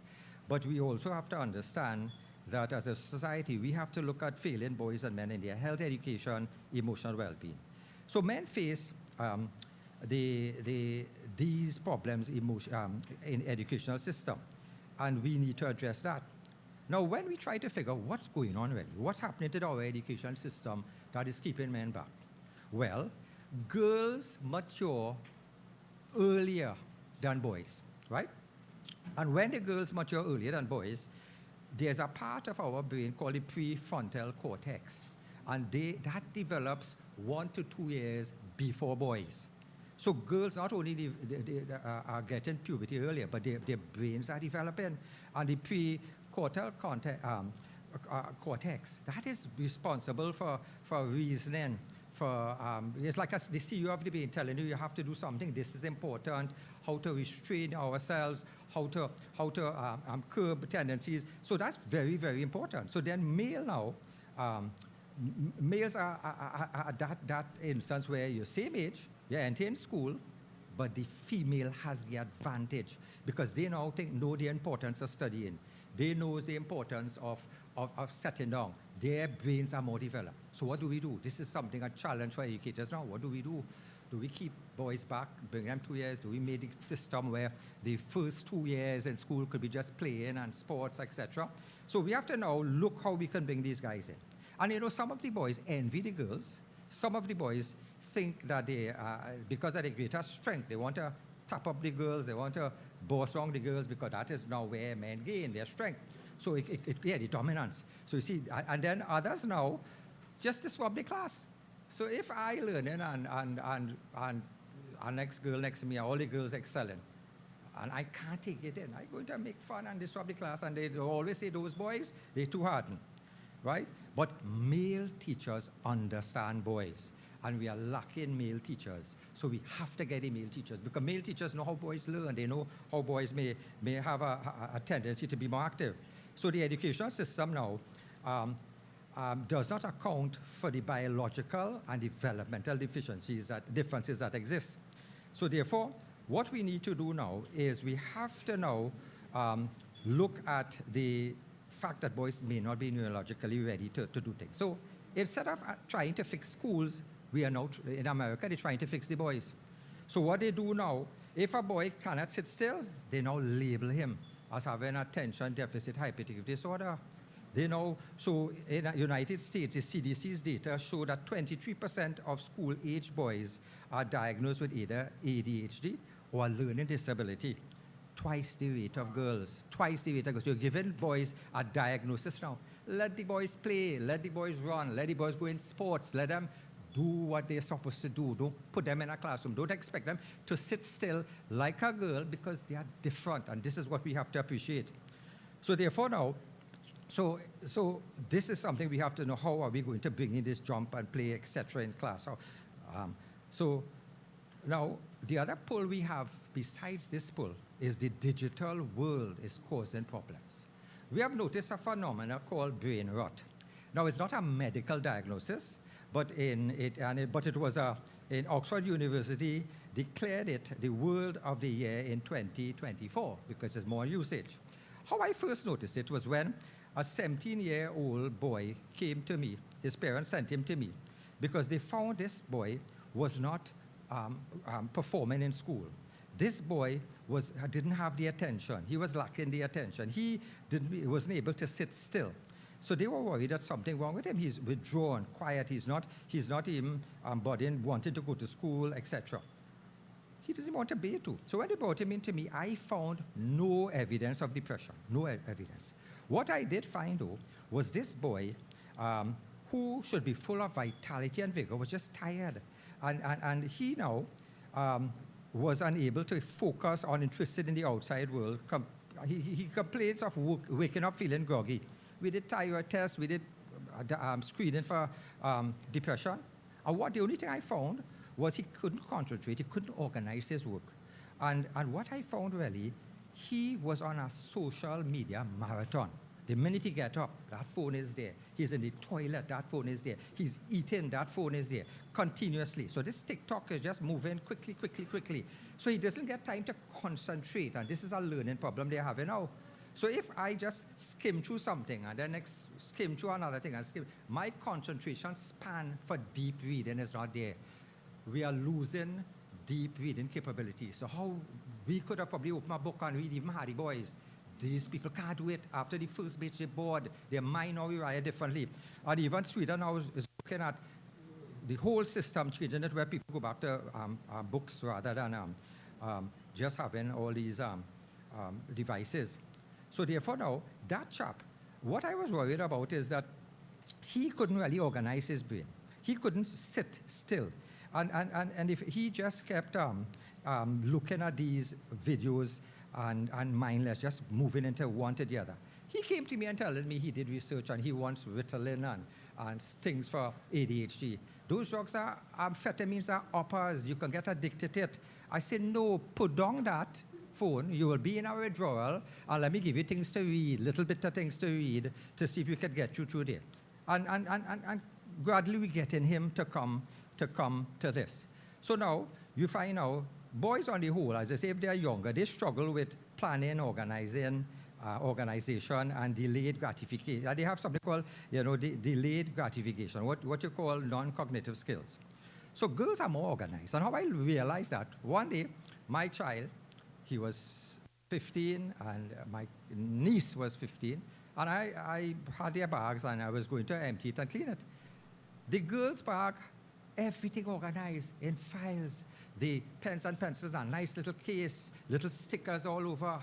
When I went in my son's bag, I found food for 2 weeks ago we gave him for lunch. Paper crumple up, thing mash up, half pencil. So we have to have different abilities, right? So now there's a psychologist called Philip Zimbardo. Philip Zimbardo is now seeing a phenomena called a present hedonistic mode, where guys now, especially boys, they just want quick digital access. They just want to have pleasure. They don't have the ability to sit down and take pain. So the easiest way out they look. So many boys are opting out of the real world and creating virtual space, virtual worlds. And so they are living in a virtual world. They don't want to go in the real world where they're meeting people and encountering problems. So Philip Zimbardo calls it the present hedonistic mode. They seek pleasure, they avoid pain. So pain sometimes is opening a book and studying. And they have no planning for the future. So these fellas don't plan. They don't see, well, there's an exam next 2 months, let me sit down and make a plan. No. And this is a phenomenon he's seen, and he's concerned. And I have noticed some of these guys down here, they may stay home, lock up in their room, playing video games, and smoking marijuana, which also demotivates them, because marijuana is a known fact, your motivation, it wouldn't be motivated. So you find out we are seeing teenage boys just home, smoking the weed, playing the games, and they don't care to be out in the real world. So this is something we are seeing, how to get them like that. And the other problem we are seeing too is sleep. A lot of children now, they sleep in the day and wake in the night. This is something where our whole circadian rhythm goes warped, because remember, we have the melatonin, the cortisol, all these are hormones that we produce. And if our sleep pattern goes, but children now, it's a challenge, parents say, whole night they're on the games, whole night they're waking up on these devices. And if they have to fit into the real world, it's difficult. Another thing we are noticing too with young men, a lot of children and men are looking at porn, constantly looking at porn. So if you look at UK and the studies, children go into these sites. And we have seen now the porn industry is catering for that, where children now, they go gaming, they go porn, they go gaming, they go porn. And what's going on now is the porn that they have, the level of violence, the level of how they dehumanize women. This is now causing problems. And we have now gotten a disorder called PIED, which is really a porn induced erectile dysfunction. So I had a 19-year-old came into me. He wanted Viagra. I said, what do you want Viagra for? We did testosterone tested normal. We did thyroid tests. We checked everything normal. But he was looking at so much porn that he didn't have the stimulus again. He needed that video input to get an erection. So you could frighten your young boys about that. Tell them about what Dr. Dialsing say, right? Yeah. So that's right. Yeah. So PIED, right? So it really causes they lack that intimacy, they have performance anxiety, etc. So I use that when I want to tell the boys, hey, get out the phone now. Because if you don't get the phone, you'll get this, right? So you have something to tell your boys. Yeah. So therefore, the other thing now is that we have seen besides that, besides the overconsumption of porn, videos, we find that there's the destruction in social media, where other countries have decided, let's go at 16 years cutoff point, Australia, etc. Trinidad, I think, now going to look at the legislation for that, right? Now, girls are exposed too. But remember, if girls are a little more mature and they have that area developed, they know when to cut off and do their homework, because the girls could be similarly exposed. So it's affecting the boys more. So the thing that we have to look at is okay, I have to do very quickly then. There's something called cognitive overload when you look at all these videos where you lose the capacity for the deep learning. So now, another factor, very quickly, father being absent from homes, absent fathers. Some studies in the USA suggest 1 in 4 fathers would not live with the children, does not live with the children. 4 in 10 children are born outside of marriages. And what we are seeing is that mother gives unconditional love. I will love you regardless. Fathers now put a structure and a boundary, external motivation. And if this is lacking, the boys are disproportionately affected in the home. So we need to see how we can encourage that. right? Then there's also the fact that even though we find people depressed, another thing is happening is the cost of silence. From a young age, boys are taught, be strong, don't cry, handle it yourself. So when pain comes, they do not express it. Instead, it comes out as anger, irritability, risk-taking, substance use, violence, withdrawal, and silence. So depression, anxiety, rage, and suicide are rising, but self-seeking, help seeking is not. Because men have stigma. There are two sets of stigma they get. Stigma, mental health, I don't want to go into those mad people clinic. And stigma, that they are vulnerable. A man not supposed to ask for help. So they're using that. So as I close, I say we are living in a world where there's constant comparison through social media too. You're looking at social media all the time. A lot of guys now, they want to study, They say they could be an influencer and they could make money, so they don't want to sit down and study. I say that's a minor amount of children. So the constant consumption of social media and comparison, you also find the different gender roles, the shifting gender roles, the academic and economic uncertainty, reduced time to family time, fewer safe spaces for men and boys to talk. And so we must decide, we have to raise boys who can become men who can express emotions, ask for help, respect themselves and others. Strong men are not those who feel nothing, but those who face their feelings with courage. Let us raise boys who know their emotions matter. Let them know that their lives matter, and help is always available. Thank you.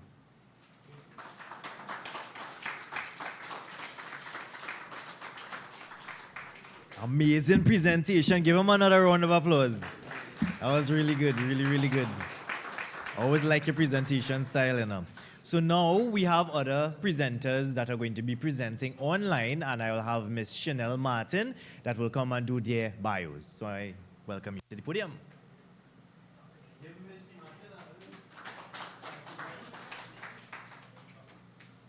Good morning, everybody. Thank you very much, Mr. Chairman. Okay, great. As I said, good morning, everyone. All protocols are observed, and I'm going to read the bios of several of the persons who will be presenting online. First of all, we have Adam Baird. His bio reads, Dr. Adam Baird, researcher at the United Nations Institute for Disarmament Research. He was born in London, specialized in armed violence prevention, gangs, and organized crime, focusing on Latin America and the Caribbean. He is a globally recognized expert in masculinities and recently developed the concepts of chronic vulnerabilities and masculine vulnerability to explain the persistence of violence in poor urban communities. His 2024 book with Temple University Press is titled From South Central to South Side, Gang Transnationalism, Gender and Chronic Vulnerability in Belize City. Next, we are going to read the bio of Dr. Camille T. Cummings. Okay. So, Dr. Camille Tamara Cummings holds a doctorate degree in sociology from the University of the West Indies. Her PhD work focused on emotions, sex, and physical abuse in the context of partner conflict. She also possesses an MSc in sociology with a specific focus on sociology of health. Her master's thesis focused on healthcare and domestic violence against women. Her research interests include partner conflict, healthcare responses to domestic violence, male domestic violence, victimization, and child abuse, and ACEs, which is adverse childhood experiences. She is currently working towards publishing in the aforementioned areas. In a broader context, she believes her research work might help the emergence of new social paradigms that could improve the design and functionality of social and intervention programs for both victims and perpetrators alike. Her research skills include both quantitative and qualitative, as well as mixed methods. Dr. Cummings advocates for domestic violence victims as well as men's rights, and when she has the time, she volunteers her services in these areas. She loves languages, including Spanish, French, and German, of which she speaks Spanish most fluently. Next, we have Lawrence DeMarco.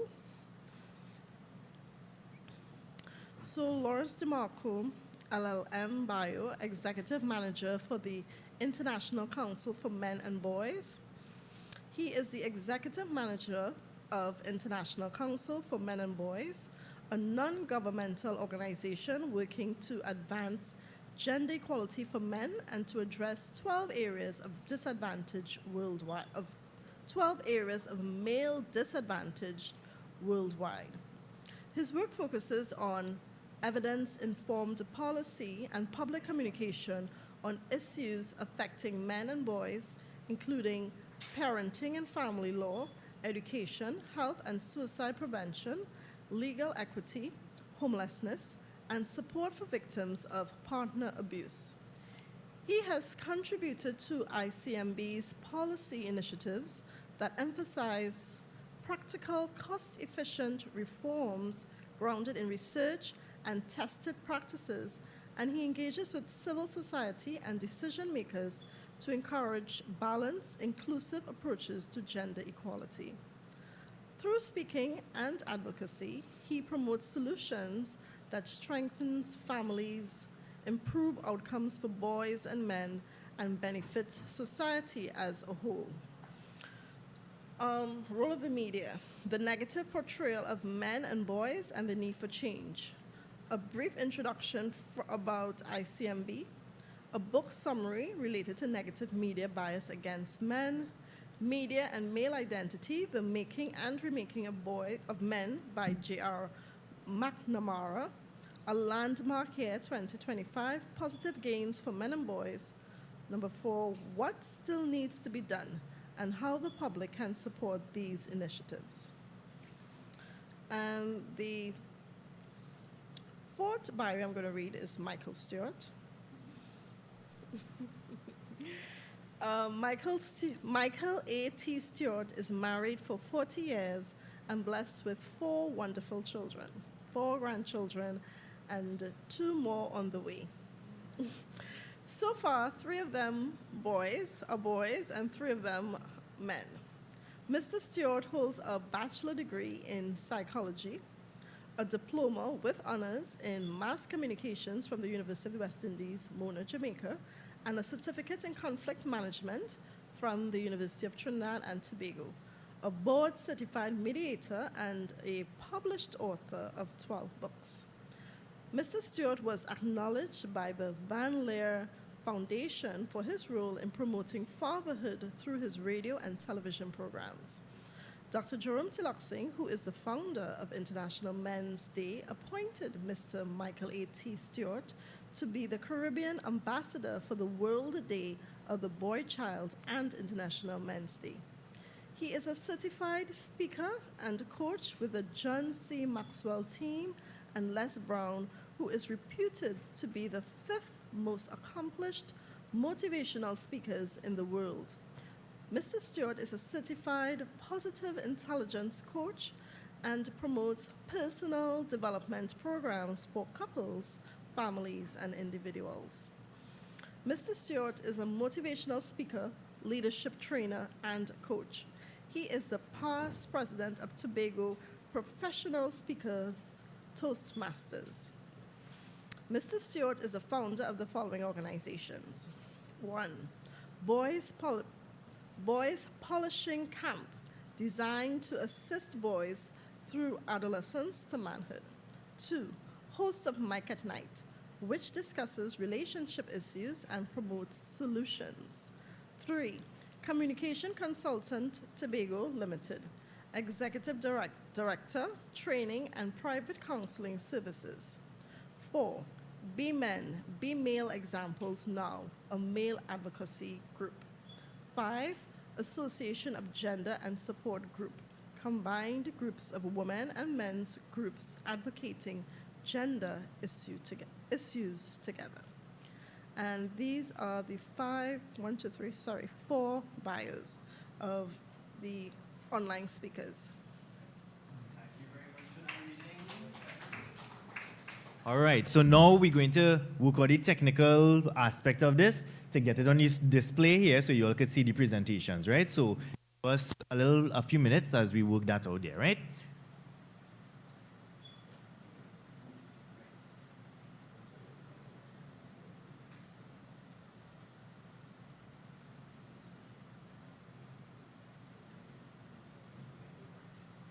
Yeah, right after the presentations, we'll be serving lunch, right? So I don't want you all to go far away right after the presentations.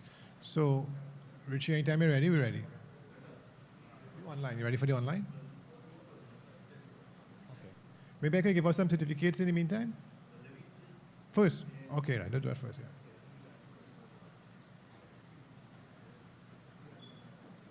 We have water and some orange juice, apple juice and thing in the back there if anybody wants any more drinks, right? And we have the washrooms on the side here, right? So I want to thank the media for being here today. CNC3, thank you very much. I know it's a busy carnival time, so for you to take the effort and to make the time, we really appreciate it a lot. Thank you.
Let me see if I could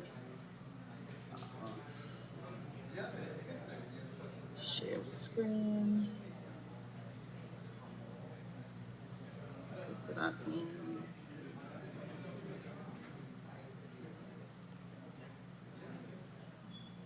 you all seeing the screen?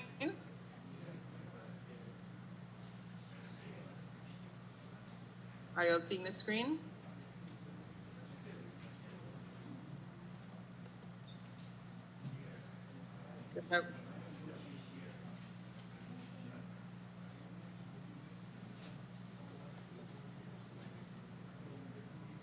Yeah, so begin.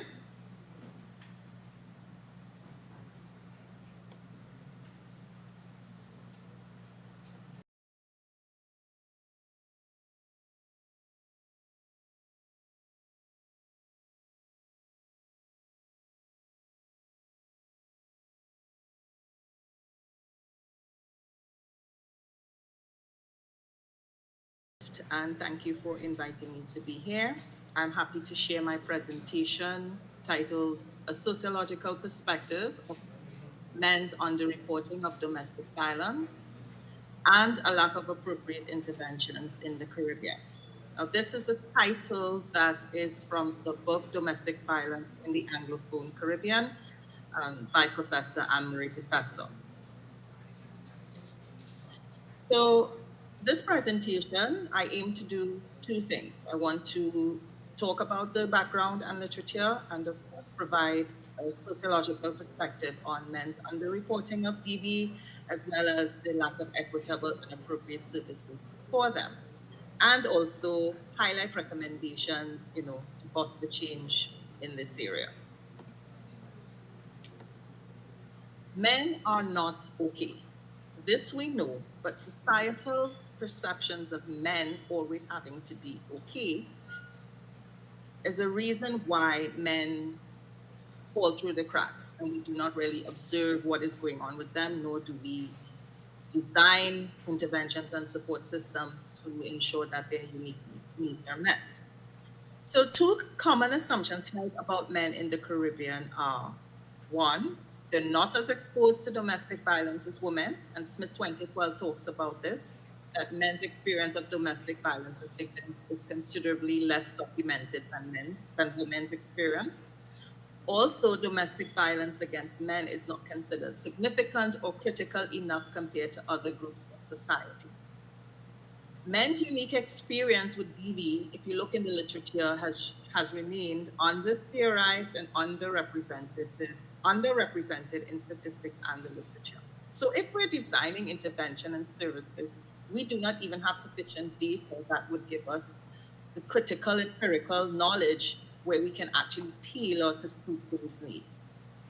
And according to McKenzie and al. 2018, we know little about men's social support networks or how they even go about seeking or mobilizing social support. We hear stories on the ground, but empirically, we do not have the information to go forward in helping them. So in looking at research, we know that there's underrepresentation. And domestic violence, if we look at domestic violence and how it's studied, we see that women and children have been studied more extensively, right? And this gives us the perception, although it may not be true, that nothing is known about DV against men in the Caribbean, although they experience it.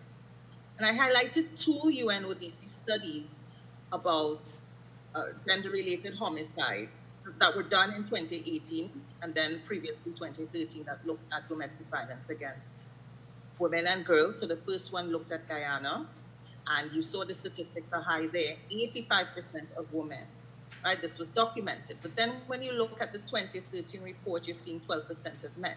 Now that could be actual cases, but we also know that when it comes to cases concerning men, we can agree that it's underreported. So if men are experiencing domestic violence or even were killed as a result of domestic violence, we are not sure if they're actual cases or if the cases are much more than society is willing to admit due to underrepresentation of the statistical data.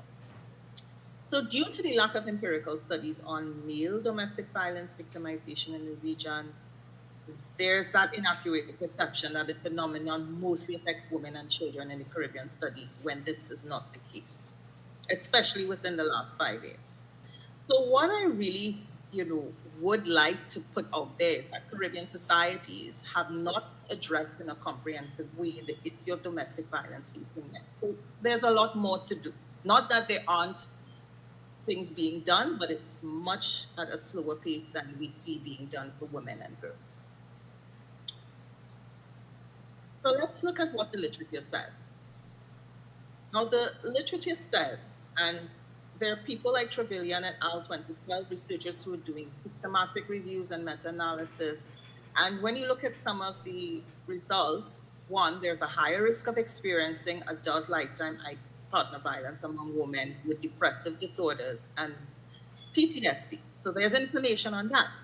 When they were looking to pool odds for men that they did for women, sufficient data were not available.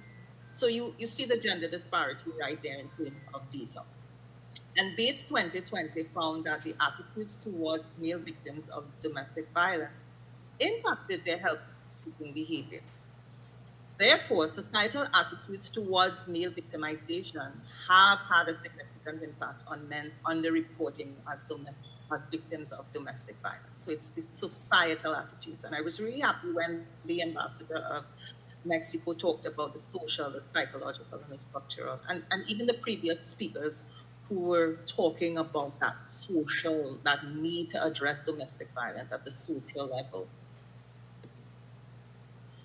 Also, one of the issues in the Caribbean that Elam 2060 talks about is that concept of gynocentrism. Some of you may have heard of it, but if you have not, it is a dominant or exclusive focus on women in theory, practice, or advocacy. And this underpins institutions and by extension the wider society, hence the lack of understanding and adequate attention to men's experience with domestic violence. Programs based on the Duluth model, and I'm not critiquing the Duluth model, it serves a purpose, but Yates and Graham, Kevin, Kivan 2016, they looked at the model and they said that it does not take into account women's propensity for verbal and physical aggression towards their male partners, control by women towards their male partners, and ultimately men's victimization. So when you have domestic violence services that are based around the Duluth model or adapt the Duluth model to their design, then it does not account for men at all. The literature tends to focus largely on female victims and ignore the negative consequences of domestic violence among male victims. And men's domestic violence victimization are underreported in the literature. So when you compare the studies, there are far more amount of studies for women than that are for men. And there is insufficient data on men's health problems. So we know that men do experience domestic violence, but then there are consequences. There are also health problems, there are economic problems, there are psychological problems. And we don't have the data on that, or the data is not sufficient.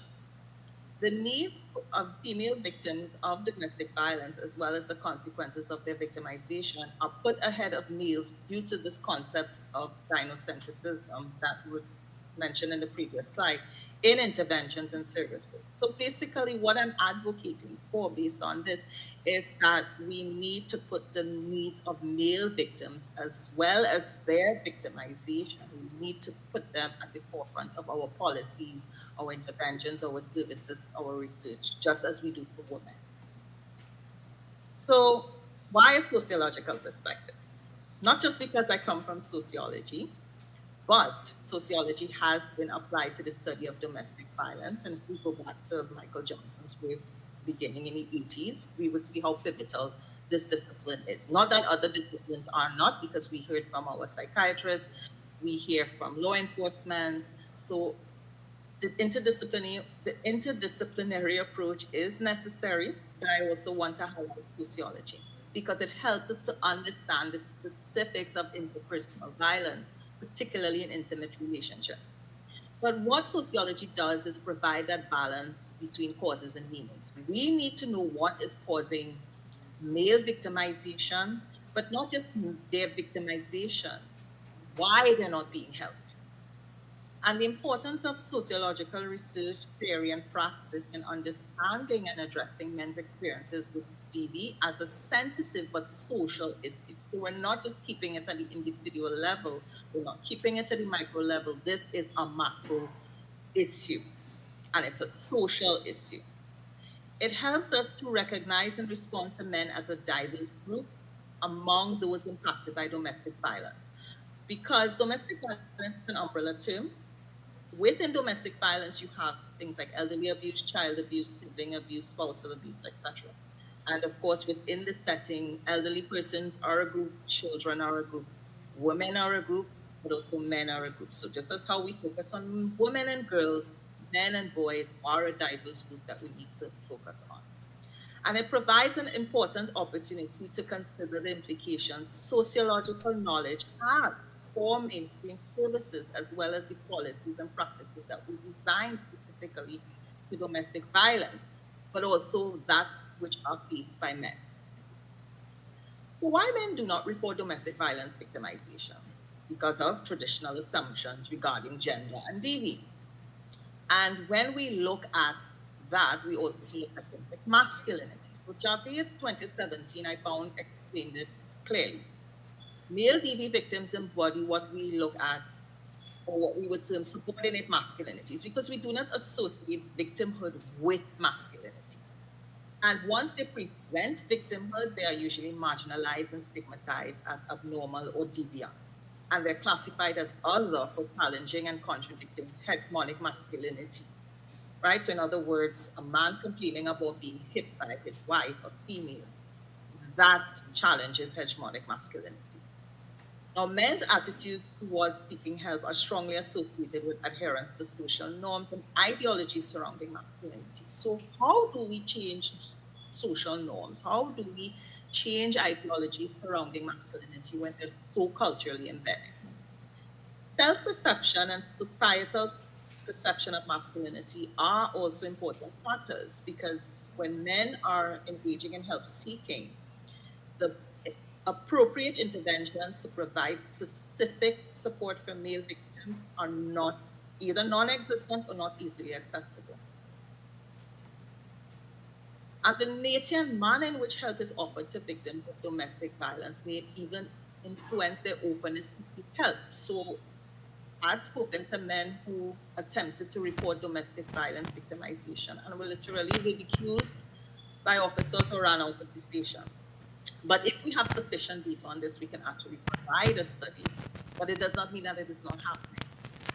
Now, within sociology, there are a myriad of theories that can be used, but two I'm going to highlight today would be one, symbolic interactionism. And the reason why is because for those who are familiar with symbolic interactionism, they would know, and for those who are not, I'm explaining here that this particular theory, with its interest in like the social actor meaning and context, offers us a powerful lens through which we can view domestic violence, because we're looking at the perspective of the male victim and why they do not report domestic violence, the reasons behind it, the meaning behind it. And this theoretical perspective originates from Charles Cooley, who discussed the looking glass cells. And it explained that through things like role taking, individuals develop a sense of self. So in other words, support, words, and appraisals from others influence both people's identity and self-esteem. And Johnson, 1986, the same Michael Johnson I referred to, explains that, or discussed that symbolic interactionism explains that people look to one another to support their self-concept. And when men are seeking help, they're looking for that type of support that, not just supports their self-concept, but makes them feel comfortable in who they are and not compromising their masculinity because they are a victim. So therefore, the way male victims, so we apply here to show that the way male victims of domestic violence are perceived and appraised by other members of society, and those that provide the intervention services may influence their own identity and self-esteem. And of course, how they are treated by the very same service providers that are there to deal with domestic violence cases. Also, when we look at other studies, particularly qualitative studies, and I liked Hogan et al. Study because they they examined the experiences of counselors working with male survivors of female perpetrated domestic violence. And they found that there was a lack of recognition within society that men can also be affected by domestic violence. So if there's a lack of recognition, there definitely would be a lack of appropriate intervention and services for them. Also, things like gender biases, whether implicit or explicit, along with things like gender stereotypes and gender role expectations about DV, where there must be a female victim and there must be a male perpetrator. There's no other way around. Those kinds of perceptions are still embedded in our culture, and it does infect the way we respond to male victims. Gender bias is also evident in the lack of appropriate interventions for male victims in comparison to the many interventions and support available to female victims, right? And Choi and 2016 said this in their study.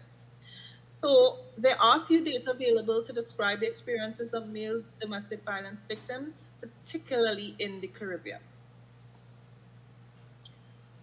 Now, conflict theory. In this case, I'm using conflict theory because it emphasizes the importance of social structural inequality in society. And it emanated from Karl Marx in the 19th century, who talked about economic inequality.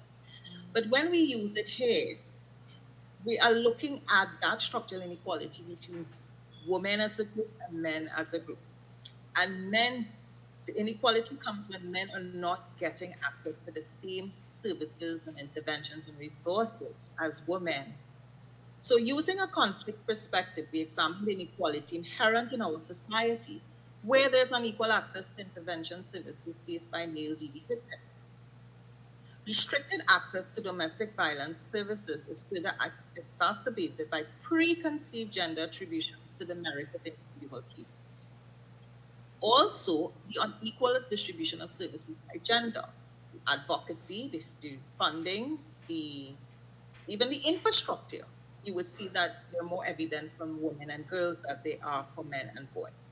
And domestic violence services tend to be more readily available and delivered to female victims of domestic violence. Men and women receive unequal treatment for health conditions related to domestic violence. If even men were to reveal that their injuries are from a DV-related incident with a female perpetrator, right? But women were more likely than men to receive more appropriate treatment. So this is where we see the inequality a lot. So in my conclusion and recommendations, I can't stress this enough that we need further understanding of this topic, but we need it through extensive and updated research, particularly in the Caribbean. I mean, 15 minutes does not give enough time to really go through all the things that, we want to discuss. But in highlighting some of the key things, the second one would be more training for service providers should be made available in order to raise awareness of issues facing male victims. Also, using a trauma-informed approach, which will allow for a more gender-inclusive approach to research and intervention, because men and women do not experience trauma the same way, and they definitely do not report trauma in the same manner. Intervention services should be tailored specifically to support men, and this should receive considerable funding. And I heard that funding was mentioned several times this morning, and I totally concur. Similar to interventions that were developed to support women. Services geared towards males would allow a safe space for men to disclose their issues and process their feelings that are deemed incongruent with their gender. I'm always advocating for a safe space where men would not be judged, right? And they would be free to disclose, to relate, to discuss all that happens to them without fear of judgment and even marginalization. And this would definitely eliminate the gender biases inherent in generic services. The public needs to be more sensitized to the issue of male domestic violence victimization. So again, advocacy, right? And by providing the appropriate interventions where men have the opportunity to be heard and validated. So it's not just about being heard, men's needs and experiences, especially when it comes to domestic violence, must be validated rather than stigmatized and chastised. The issue of domestic violence would be addressed in a holistic way. So if we do these things, we would be addressing the issue, the phenomenon, in a holistic manner. And this would consequently be beneficial, not just to men as a group, not just to boys, family systems, but to the wider society. So thank you for listening to my presentation. This is my contact in case you have any further questions. All right, so thank you very much for that, Dr. Cummings. So now we're going to have certificate distribution. Dr. Tiloxing is going to do some certificate distribution here while we work out for the other presenters as well, right? So, hand over. Oh, yes. We put it this side, we put it this side. Oh,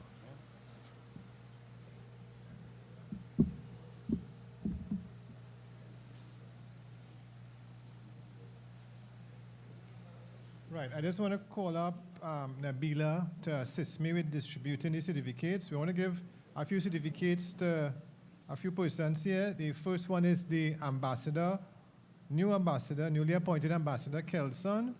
We have Ambassador Richie to get his certificate. And also we have Mr. Edison Bowen to get his certificate. So if you want to come up, Kelson, come and get his certificate from Nabila.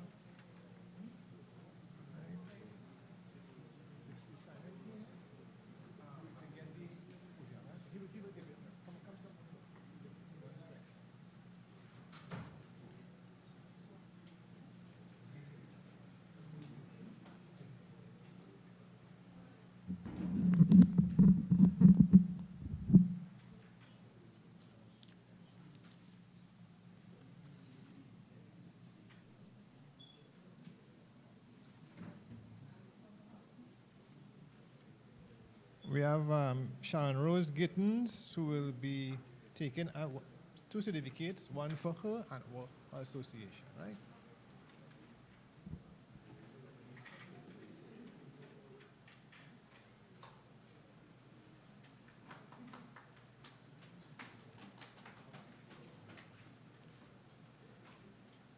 We have Mr. Edison Bowen, right, getting his certificate.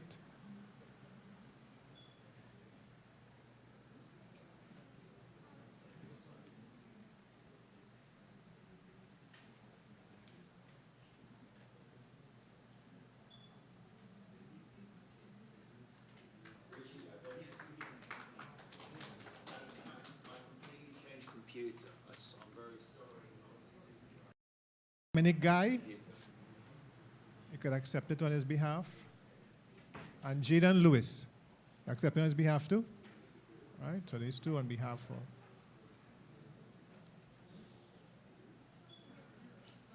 What about Damian Sabro? Damian Sabro? And Jamali Seeley. Jamali, you'll carry it for your friend Damian, right? So we have Jamali Seeley up here for his little certificate and his friend. And Jalen Winchester. Not here?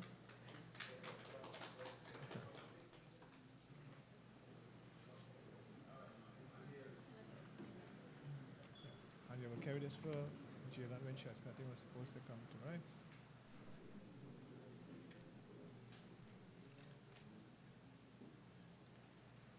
We have a small medal presentation, and I want Abidil to help me give out this. Just two medal presentations. You're giving this to Mr. Wilfred Evans for his appointment as Ambassador for World Every Boy Child and his work for International Men's Day. So if you could come up here to give. So thank you very much, Nabila. Right?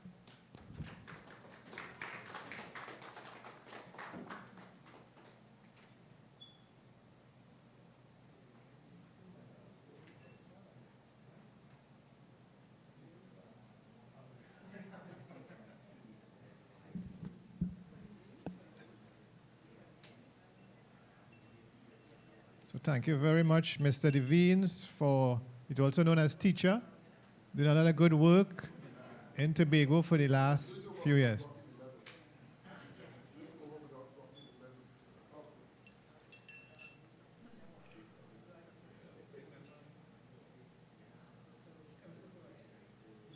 He has a big head, so make sure that. All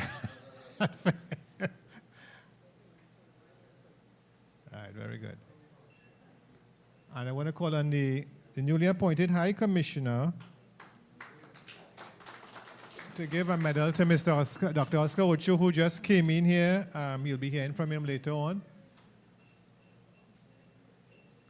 So giving us Dr. Ocho has been a good friend. I think he took the boat from Trinidad. The boat reached a bit late. He wanted to swim across to reach on time. All right, so Dr. Ocho, thanks for all your good work. We'll be hearing from him later on.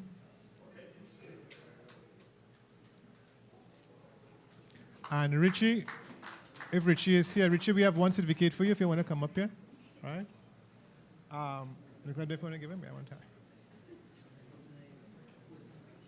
All right, so we have Ambassador and a High Commissioner, two important persons here. All right. It's not an Olympic medal, but you could still kiss it if you want.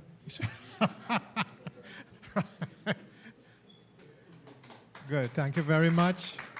And we will now resume with the other speakers. Are they ready for us? Ready for us? Good, let's go.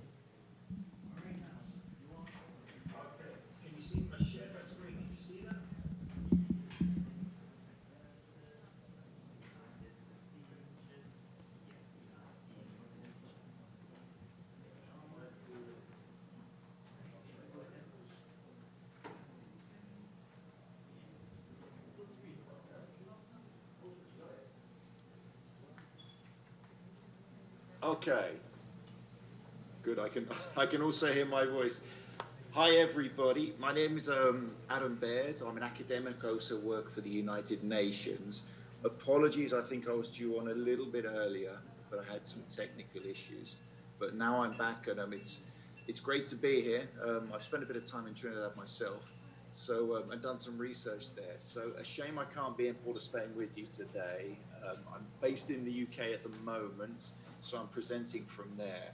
Just first of all, thanks so much to Richie and the team for the invitation. It's always an honor. I know we were discussing this several months ago, and I was worried for a second I wouldn't be able to make it because of technical issues, but I'm here now. So it's 15 minutes, so I'm going to whiz through this presentation, and then hopefully maybe at the end there'll be some time for Q&A with the rest of the panelists as well.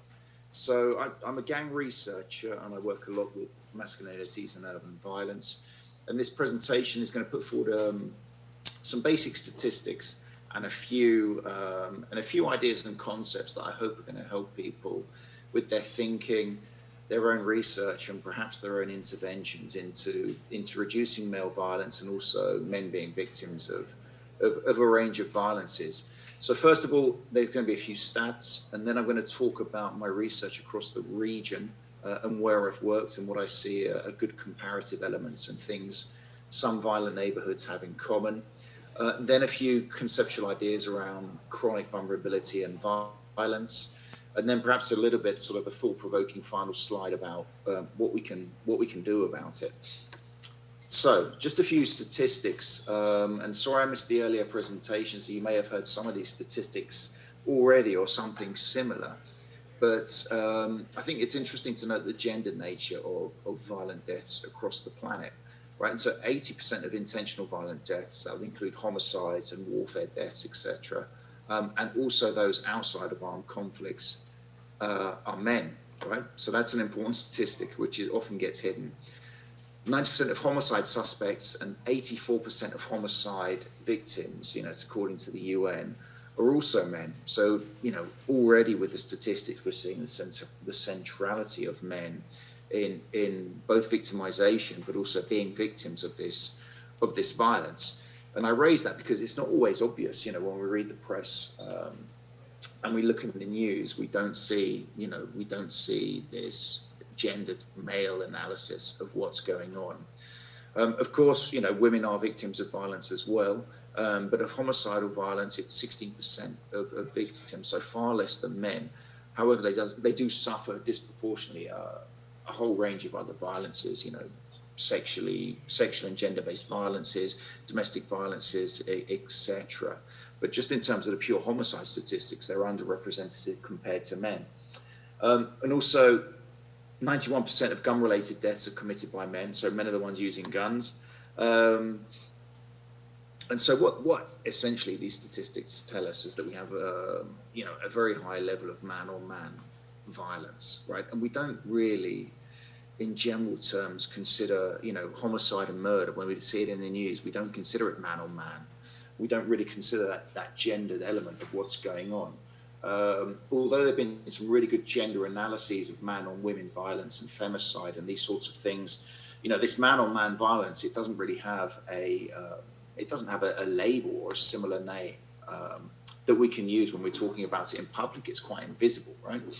So I'm going to come back to that in a minute, but I just wanted to talk a little bit about, what do violent urban neighborhoods have in common across the world? And I think this is an interesting topic for us to get at because it explains a little bit about where violence comes from and gender. Now, these are some of the places I've worked in the region. Belize was a book I've recently published on Belize. Guatemala, where I lived for 4 years. I've worked in El Salvador on gang violence, Costa Rica, in Colombia, Jamaica, and also in Trinidad and Tobago with a research project which started back in 2017 and finished in about 2021. So I'm going to talk a little bit about that. I'm going to skip through some of these images of some of these settings that I've worked in. Actually, if I jump back, this is in Medellin in Colombia, very violent setting. This is all the research that I've done historically in Belize with some gang members out in Belize, and some of my research history, which I'm going to jump through. But I jumped through that because I really wanted to present a little bit about some of these conceptual ideas, which may be useful for the participants, right? So in all of these areas, when I said what do they have in common, what I tended to note, and also in Los Angeles, is we're talking about poor, disenfranchised young men, and they're consistently the ones who are, in the eye of the storm, or they're the ones who are making up the vast majority of gang numbers, but they're also the ones who are the vast majority of victims of lethal violence as well, right? So it's the male youth impoverished dynamic, which is shared across all of these spaces. So the book I wrote on Belize was talking about the similarities between South Central Los Angeles and South Side Belize City, these shared vulnerabilities that these young people have who end up in gangs, right? And so in my research on Trinidad, we started talking about the social terrain, some of these neighborhoods like, Laventille, a very diverse space, but, Sealots and Beetham and other areas where we were working with gangs. And what I tend to notice in these spaces is they have, a chronic, like a historical and ongoing type of socioeconomic vulnerability. And I call it three-dimensional because it's ongoing, so it's temporal. It's intense. There's intense poverty and exclusion and lack of opportunities, and it always seems to be in the same space. These neighborhoods struggle to pull themselves up. And I think these social terrains, these spaces create the underlying factors which drive, chronic violence, a type of violence which rose in the early 1990s across the Caribbean and hasn't seemed to recede or disappear into the background. So what we have is this chronically vulnerable neighborhoods generating chronic violence. And so for me, my research has really looked at a key question, which is, why do we have, why does chronic vulnerability generate this chronic violence? And this is a slightly messy chart. I'm not the best at designing PowerPoints, but there are a couple of things I wanted to get across to the participants. So chronic vulnerability is gendered, and I think we saw in Camille's, the previous presentation, how we can see that our gender impacts how we're victimized in certain spaces and how we engage and use our agency to navigate difficult social terrains. So while I've been working in places like Southside, Belize City, young men face a certain set of vulnerabilities which are different to young women. Young women have their vulnerabilities, which we need to recognize, but also young men engage with the social world in particular ways, which also makes them vulnerable. And I think a lot of boys here who are disenfranchised and don't have many opportunities end up joining the gang because it's a pathway to achieve something. They think, this is like the best place I can gain what I call masculine capital, or gain an identity and status in their neighborhood, when the legal opportunities aren't very good. So there's a kind of like a cost-benefit analysis. They think the gang is the best place to get ahead. And I'm currently working on some research, which is, you know, we're calling it intelligent, frustrated masculinities. You know, like in middle-class neighborhoods, a successful, intelligent young man might become the CEO of a big enterprise. But in a disenfranchised neighborhood, which has got a lot of gangs, they might become the gang leader, right? It's using their male agency to become something, depending on the social space that they're in. And so, you know, as young men get wound into the gang space, they're allowed into gangs in ways that women aren't. Then they get engaged in those economies of violence, you know, becoming a Zessa, the toughest guy in the gang, you know, and propping up the gang economies using violence. And this just creates generations of violence in these spaces, and this chronic violence that I was talking about previously. And it's connected to particular type of male identities, right? So the, you know, the tough guy, Doros, they called in other spaces, generals in Jamaica, also in Belize, you know, the OGs in Los Angeles, they have these sorts of names. So it's kind of this gangster identity, which they latch onto, and it becomes intergenerational. These are hegemonic male identities, and they drive violence in these poor neighborhoods.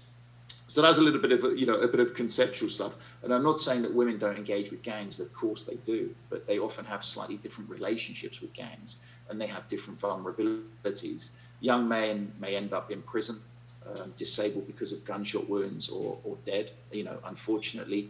You know, and women face a series of sexual and other types of psychological and other types of violences, often at the hands of the gangs, right? So there are different engagements with that space depending on gender. And I just wanted to direct people to a report I'd written quite recently, which is a really sort of a call to arms, you know, for want of a better word, to for us to, to say we really need to focus on men to find the correct solutions to reduce global armed violence. I mean, this is to reduce men being victims of armed violence, to prevent men entering into these armed criminal spaces, into these gangs, etc. But this also benefits women as well. And I often say to people, you know, if we can get rid of men's violence, you know, in a utopian scenario, 90% of global violence would disappear overnight, right? So why are we not tailoring our programs or our interventions to focus on men more? So I think that's a key question, and something we need to lobby for and consider about, you know, men-specific gendered approaches to solving these problems.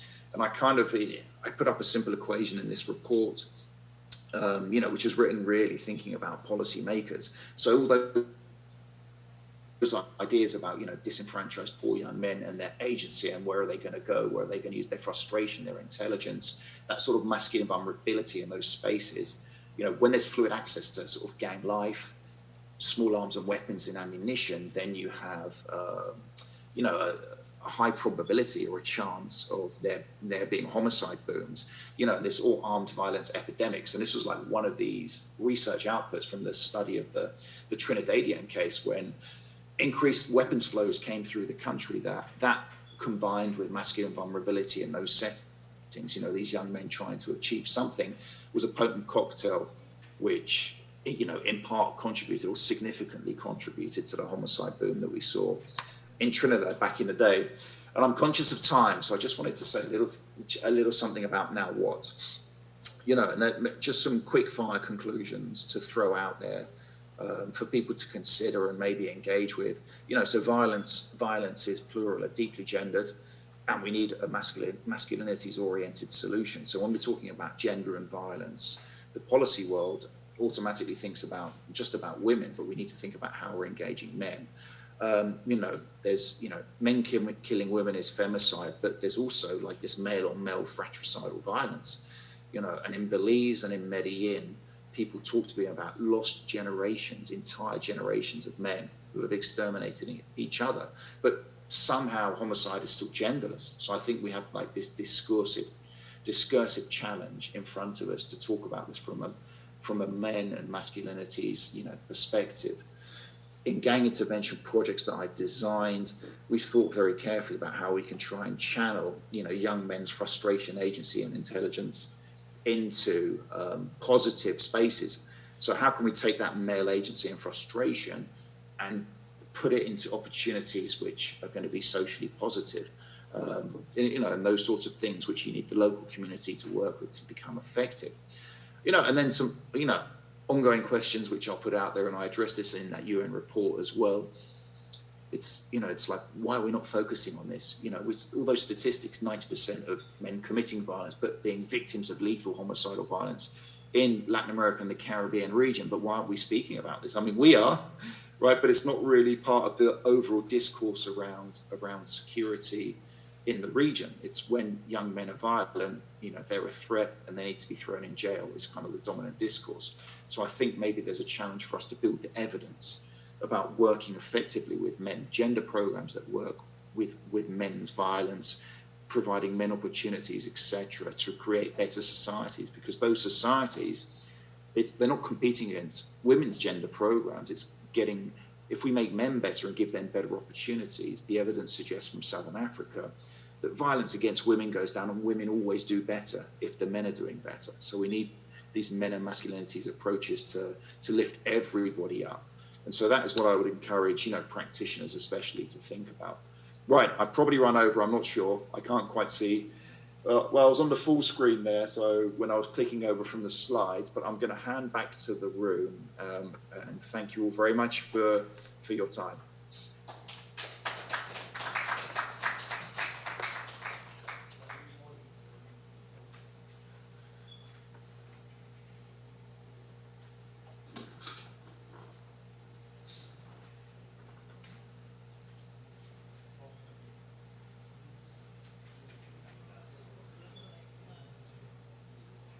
Thank you. Let me stop sharing my screen. I don't know if everyone can hear me. How's that? Okay. Yes, sorry. I was a little bit thrown off.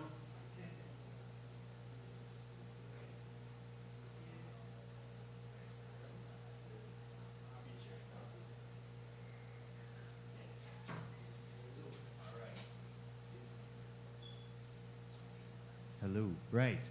So up next, we have Mr. Lawrence DeMarco. We have Mr. Lawrence DeMarco now that will be coming on to the stage.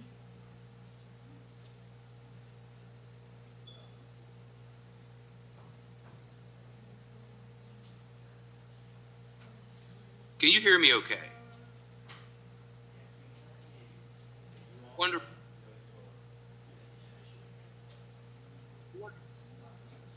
Great. Well, thank you for inviting me to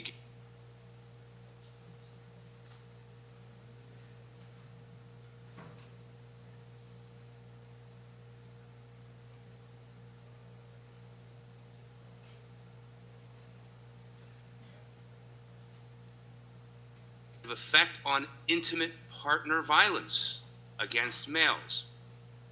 At the International Council, we identify and raise awareness of 12 items of male inequality. We try to address the full spectrum of disparities that are affecting men and boys. And on your screen, you can see these are the 12 that we focus on.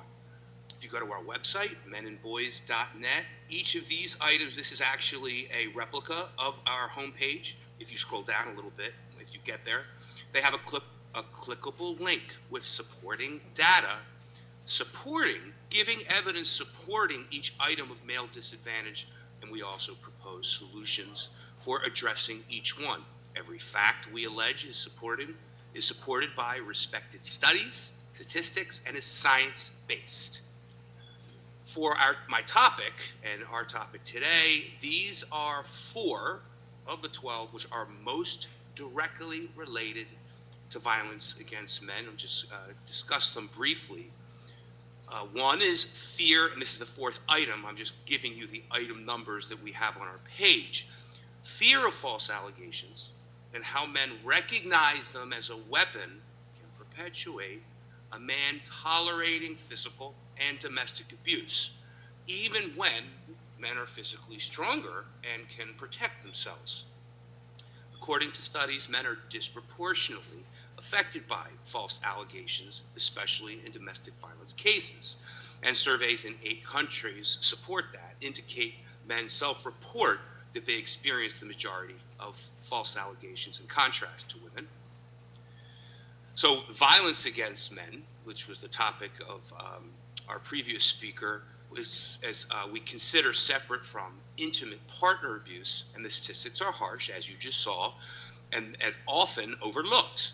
Men are most likely the victims of violence, particularly homicide. 78% of homicide victims globally are men, and men are almost 9 times more likely than women to be killed in war, including mass killings of civilian men, which is a common component of political, military, and ethnic conflicts.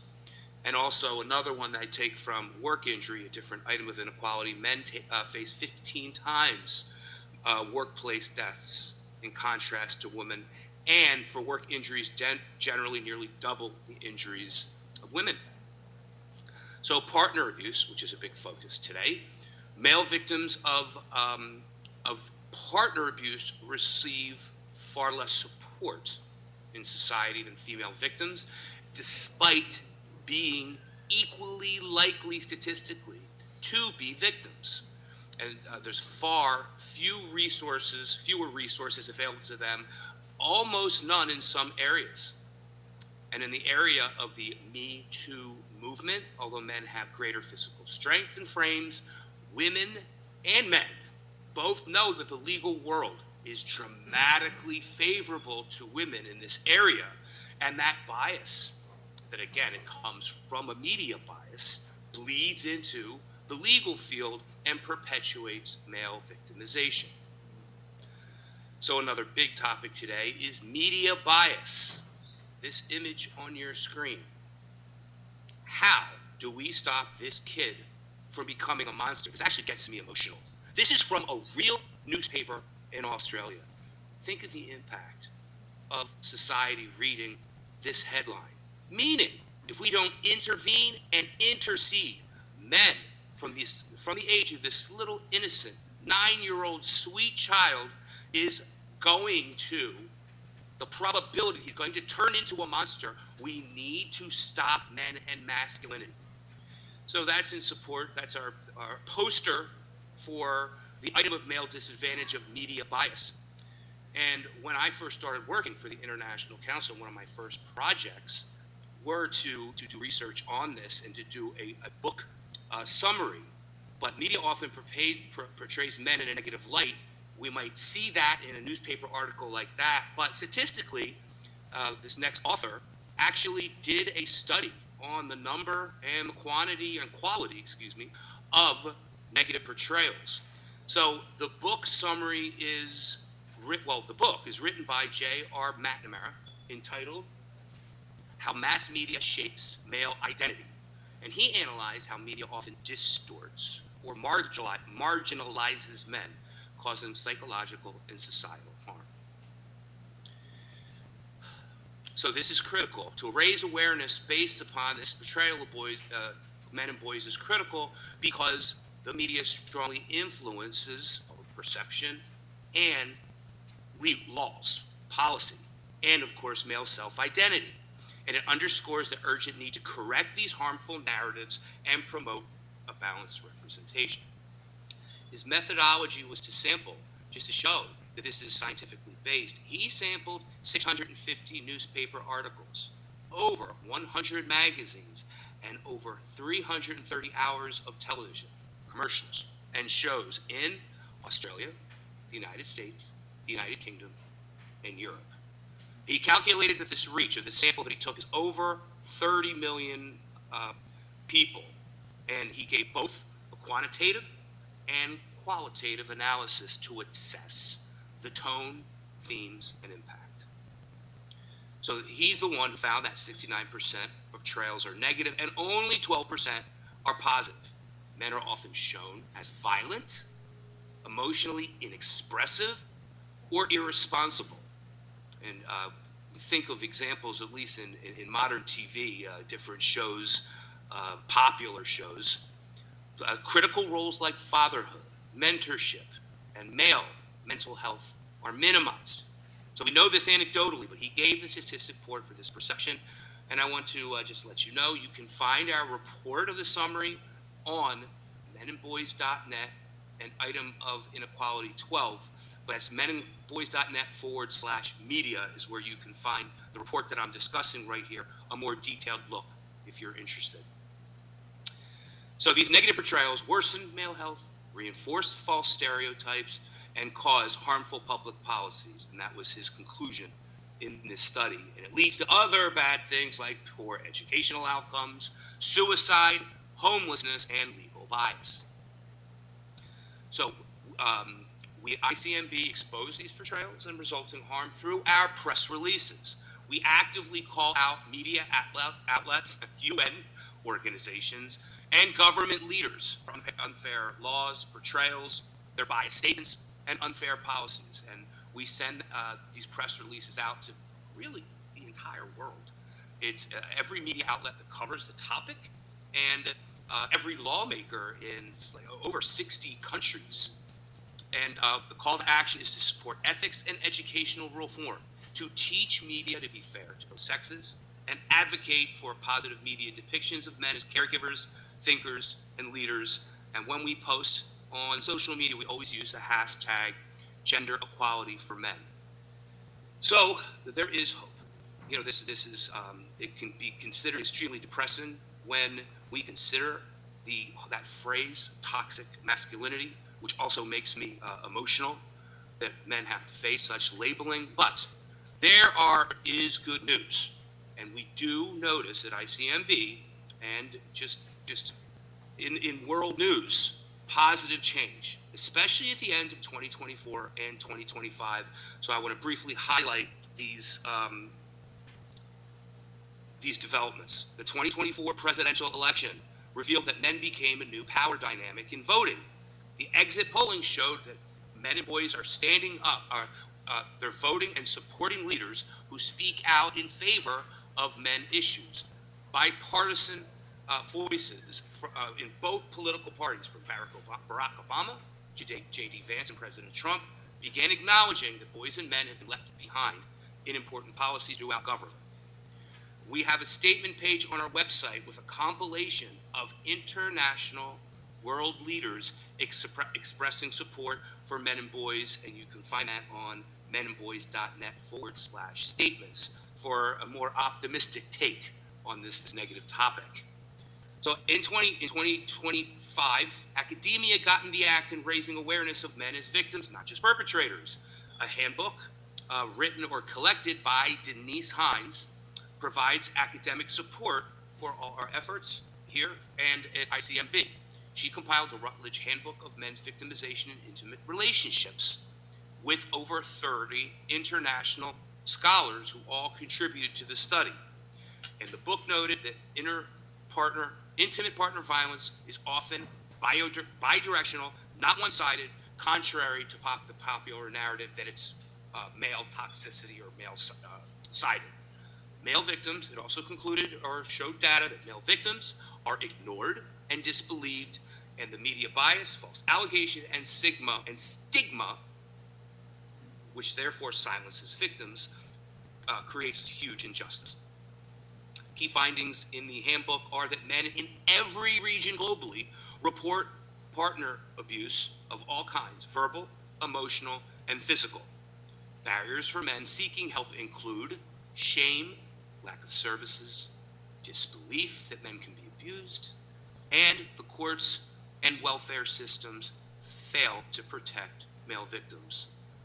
Dr. Bailey from Israel came to a conference in Washington, D.C. at our Men's Equality Month conference, and he called attention to the invisibility of abused men, legislative abuse through false allegations because there's a failure to enforce penalties, and he noted the systematic cost of ignoring female perpetrated violence. His message is IPV is a human, not a gender problem. He presented research from the National Study of Israel in 2024 that verbal emotional abuse is actually reported more by men than women, and sexual and financial abuse is equal by gender, and that a world mental health study revealed that 42% of couples experienced mutual violence. Both sexes behave badly. And Dr. Bailey concluded that men can also be victims, not just villains. Attitudes have and need to continue to shift from ridicule to recognition, and he's noting that bio-gender equity dialogues expanded across academia and media.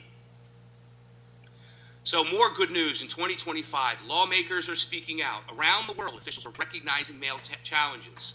And I want to highlight Argentina, that imposes sanctions for false gender violence allegations. In Australia, lawmakers are speaking up, demanding equal policy focus on men's well-being. Both the UK and Canada are promoting suicide, education, and fatherhood reforms. And India and Denmark call for equal protections for abused men. These are highlights that we publicize in 2025. And there's 3 men's health strategies that are in the works. In Canada in 2025 is preparing a national strategy on men and boys' health, and they promise to release that in 2026. All these health strategies in these 3 countries, of course, will go to helping male victims of abuse. UK introduced its first ever men's health strategy with $3.6 million allocated to suicide prevention, and the United States passed or introduced a bill called the Dads Matter Act to promote father-inclusive family care. So there is a trend to getting more resources for men and male health policies. So for the first time, we're noticing that nations and leaders are naming the male disparities, funding male-centered support systems, and engaging in honest dialogue. So what we at ICMB are, the solutions we focus on, because men represent up to 50% of victims in relationships, we advocate for equal access to shelters, counseling, and legal protection, public acknowledgement of female perpetrated violence, and restoring the presumption of innocence in abuse allegations to reduce false allegations. We also want to enforce the penalties for false allegations, so it will act as a deterrent and uphold justice. Restored shared parenting rights after family breakdowns, so men don't need to stay in abusive relationships for fear of losing access to their children. We want more training for professionals in trauma-informed care for men, and we want to stop the public shaming of male survivors. So 2 efforts, I kind of not sure how much time we have, but I have 2 more slides that I want to share with you, that we launched a Celebrating Men podcast in an effort to promote the positive side of men. And our first guest is Tom Golden with his slogan, Men Are Good, which is the name of his blog. And next week I'll be recording David Maywald. He'll discuss his new book, The Relentless War on Masculinity. And the approach to this podcast, this is the screenshot of our YouTube page, is to not focus on the interview itself, but divide the author's interview in 15 golden nuggets of wisdom within a minute or 2 minutes to fit the TikTok reel, the YouTube shorts, the Facebook and Instagram reels that the younger generation is scrolling on their phone and watching. So podcasts are a little more challenging to get a wide range, but we are trying to flood the go to where our audience is, where Gen Ys and Zs are consuming content in terms of many legal important issues to basically cater to the young attention span that's seconds rather than minutes or hours. And we also, I also want to invite everyone in the audience. We recently started a campaign called We Are the Media Now. And that's a screenshot of a form that we send out to all our partners for them if they want us to spread awareness to the media, or to put in a press release, or to share with, to consolidate over 210 partner organizations. We want to influence the algorithms so that when one of our friends promotes a friendly message based upon all these hidden, or at least traditionally it's getting better, but the issues that we're trying to raise awareness for, we all can support each other on our own media channels because the mainstream media still ignores male issues. It's better, but it's a fraction of what they give to quote unquote gynocentric women issues. So this is my contact information. You can email me at ldemarco@menandboys.net, and I'll put you in touch with my assistant who we can help connect your organization or you, as if you have a podcast, if you have a channel, or just the headlines of your academic research or whatever you're doing. We will help. We will get the support of 210, not individuals, but groups who have hundreds and thousands of followers, that we can take matters in our own hands and around the media and increase the collective reach of our voice. So I did lose track of time. I assume I'm about at time. So with that, I give it back to our organizers. Thank you for your attention.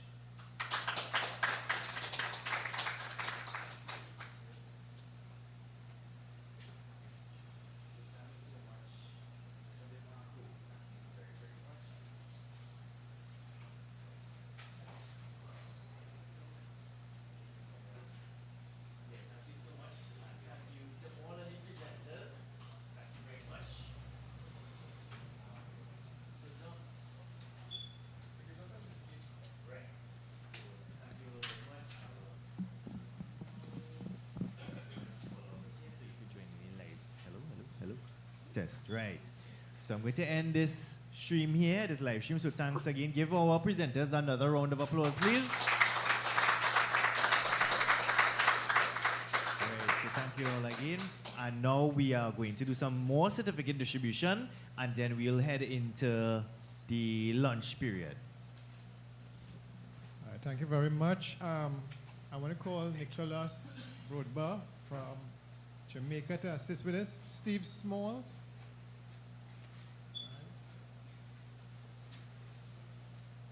Thank you very much, Steve, for coming out here today.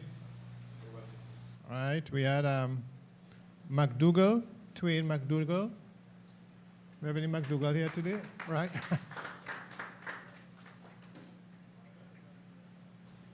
Lorenzo, if you can take some photos for me, please. Good, thanks very much. Wait, let me just get a little picture here, Lorenzo. Let me take some pictures here. Right there, all right. Twain McDougall. We have Gilbert O'Connor. That's Twain McDougall here. We have Gilbert O'Connor. All right, thank you very much, Gilbert, for coming.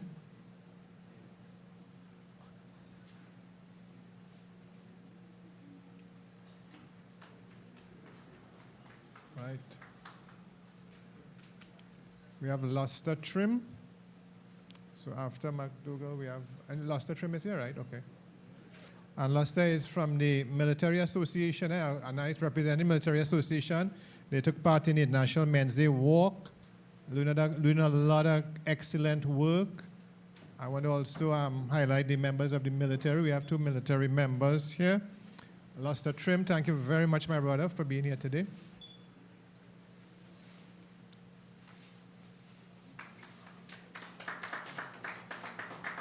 And Mr. Wilfred Devine, thank you very much, Nicholas, for helping out. Mr. Devine, I don't know if you want to come and help me give out the last few. We have one for Kelston Parks. Kelston Parks, are they right? Thank you very much, Kelston, for being here today.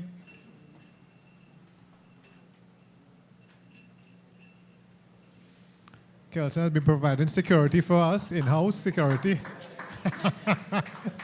Thank you very much. And hopefully next year we could have the observance with the military men. Kevin Doyle, we have a Kevin Doyle in the house, right? So Kevin, thank you very much for coming.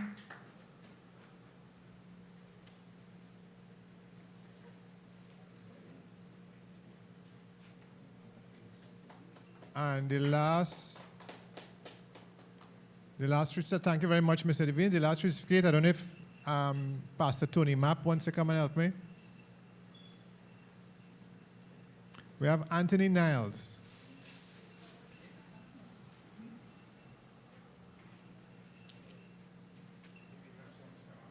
Thank you very much, Mr. Niles, for coming up. We have Fitzherbert Taylor. Fitzherbert Taylor, do we have a Fitzherbert Taylor here? Right. Savian, are you Savian Charles? Are you Savian Charles? You know Savian Charles? We have a Savian Charles here? Any Savian Charles? Nobody. Okay, good. I think that person didn't come. Right, so thank you very much, Pastor Mapp. Thank you very much, Lorenzo. And Richie, I don't know if you want to head into the reading of the bio. We're going to show the screening and then the film, right? Or you want to do the Q&A of the last group, or? Oh, Bushing time, right. Yeah. Hungry people are angry people, eh? So we're going to ask Mr. Nicholas Padier, newly appointed High Commissioner, to read the bio for the film director. We'll be viewing the film, and while the film is going on, we'll be having lunch in the kitchen, all right? In Mike's kitchen, right? Mike, is okay for you, right? So we read the bio first, and then we're going to have lunch. Serving lunch, yeah. Serving from the kitchen. Right. Well, if they're hungry, they could grab the lunch and go.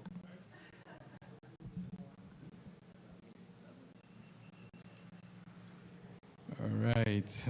Good evening again, good afternoon, ladies and gentlemen. Okay. So, bear with me. This is a little difficult name to pronounce. Oiteo Ojadi. Born to a Trinidad woman, born to a Trinidad mother, and Nigerian father, began his technical career in computer graphics in Lagos, Nigeria.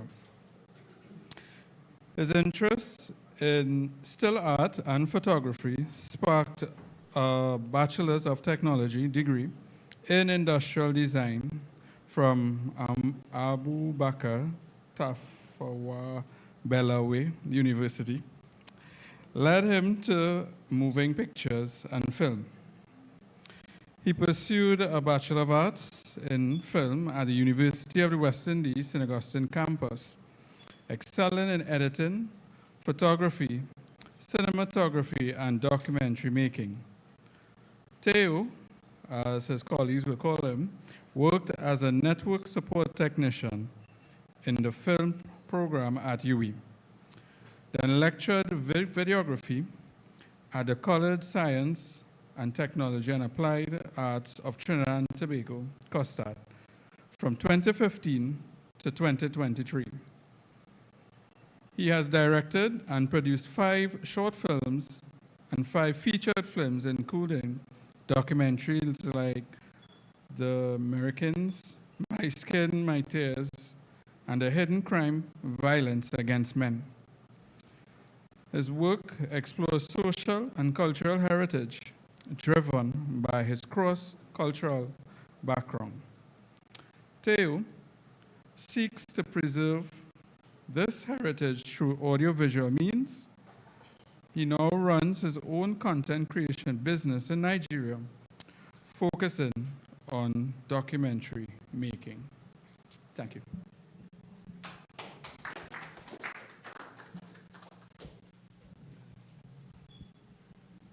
Hi, good day to all. So, now I would just like to find out, for order's sake, who are vegetarians, please? 1, 2, 3. Okay. 4. All right, so we serve you all first, and then the remainder. All right? Thank you.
Gender-based violence, I think to understand it, we have to begin with what is gender.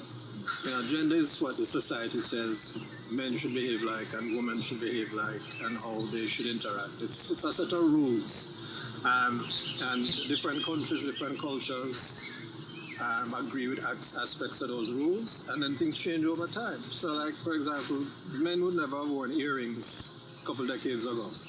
You see men in earrings now. So that's what gender is about, what you're supposed to do and what you shouldn't do, and then we all flex from that.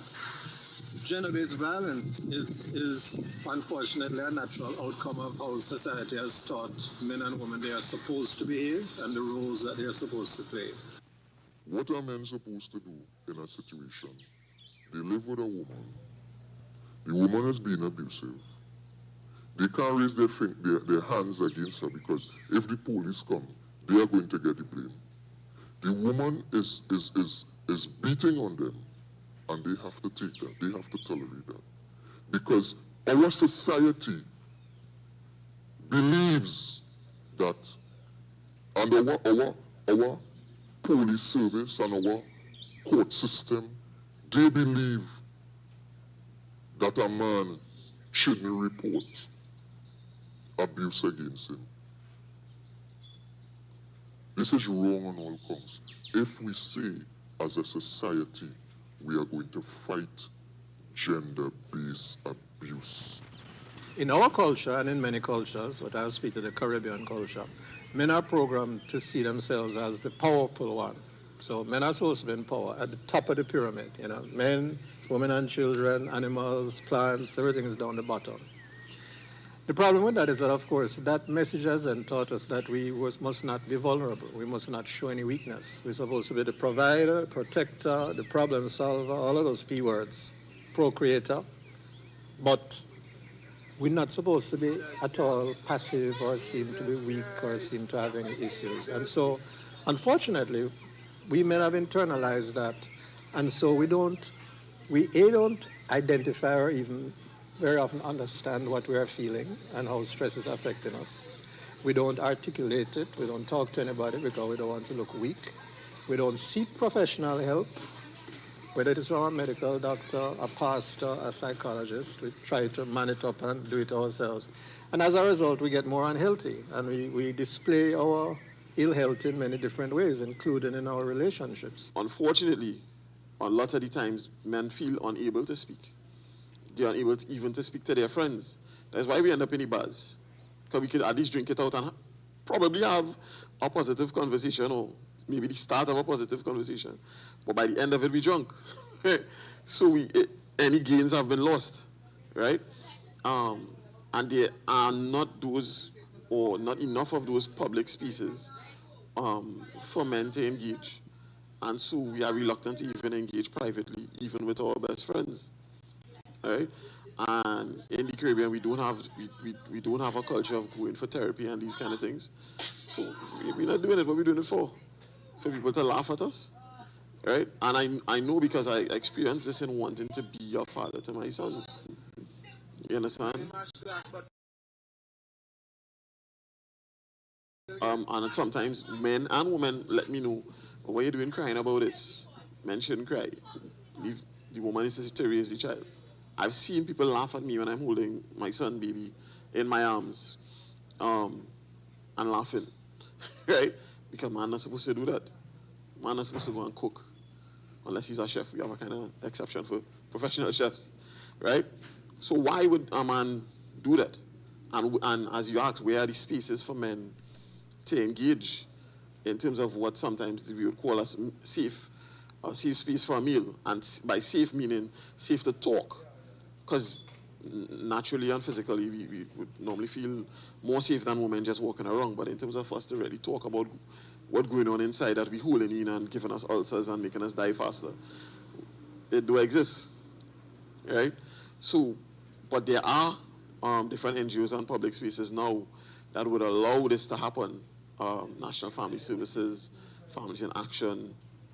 There are spaces where men can go and talk, but they still don't feel like it's set aside and separate for them, right? But thankfully, the different organizations have started popping up, the Single Fathers Association, the Carrymans.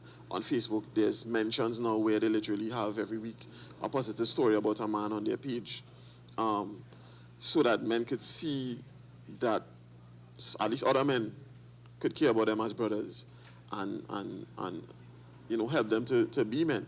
Because the other factor of this is that so many of us did not have that positive relationship with our fathers. So we figure it out. We watch TV, and we watch the fellas on the football field, and we watch the fellas in the bar, and we look around and we figure it out. The violence against men, I think that governments are not dealing with it properly.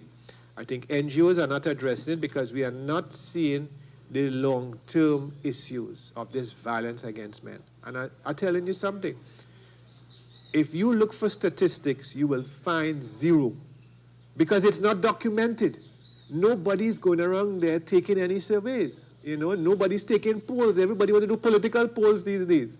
So I am very concerned, and I hope, that in the future, in the near future, this issue will be given some prominence, and it will not be seen as something laughable and something to be ridiculed, because I think too long we see it as something that is underrepresented, and we feel that it's not a threat to society. It is affecting the social fabric, and I think we need to address it soon. We need to get serious as a nation. We need to look at the bigger picture. Men are under attack. And the reason why they cannot defend themselves is because the system is saying women are always right.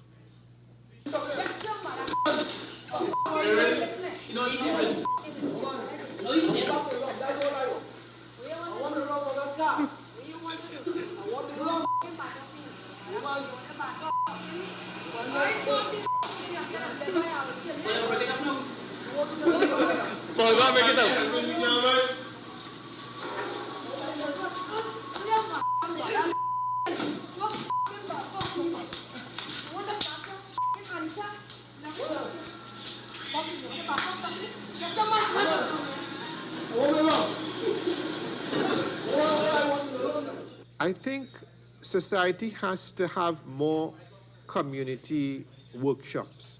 We need more dialogue. We need to find out what the problems are and find the solutions. We can't just have a talk shop. We do a lot of talking. We talk in the rum shops. We talk on radio. We talk on TV. But what we need more dialogue, constructive dialogue. We need both men and women to sit down. We need to hear the other side. We can't just have men in the room and everybody have this emotional baggage and saying, my girlfriend do this, my wife do this. We need to have both sides sit down, right? We need to maybe have a mediator, and we need to find out how we could devise solutions. Because, for the last 2 decades, I've only been hearing people offloading problems, talking about their grievances, their grouse. This is the problem. I blame this one. I blame this person. And we are not finding feasible solutions. And what I say feasible is that we could come up with a grandiose solution, but it's not practical. So I think that at the community level, we have to do this. The government has a role, and they should be putting out more ads on the television and the radio. The government should have caravans, mobile caravans, going into communities, especially in the rural areas. Toko, Maruga, the whole of Tobago, have these caravans where you could have counselors there. You could have a psychiatrist in these caravans, a psychologist. It's an innovative idea. We need to stop believing that people will go and take a taxi or take a car and go and see a psychiatrist. There's a stigma in going to St. Anne's Mental Hospital.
Historian and lecturer Dr. Jerome Tilaksing, who established the International Day for the Elimination of Violence Against Men and Boys, says while international attention has rightly focused on violence against women and children, the violence faced by men and boys has largely been overlooked.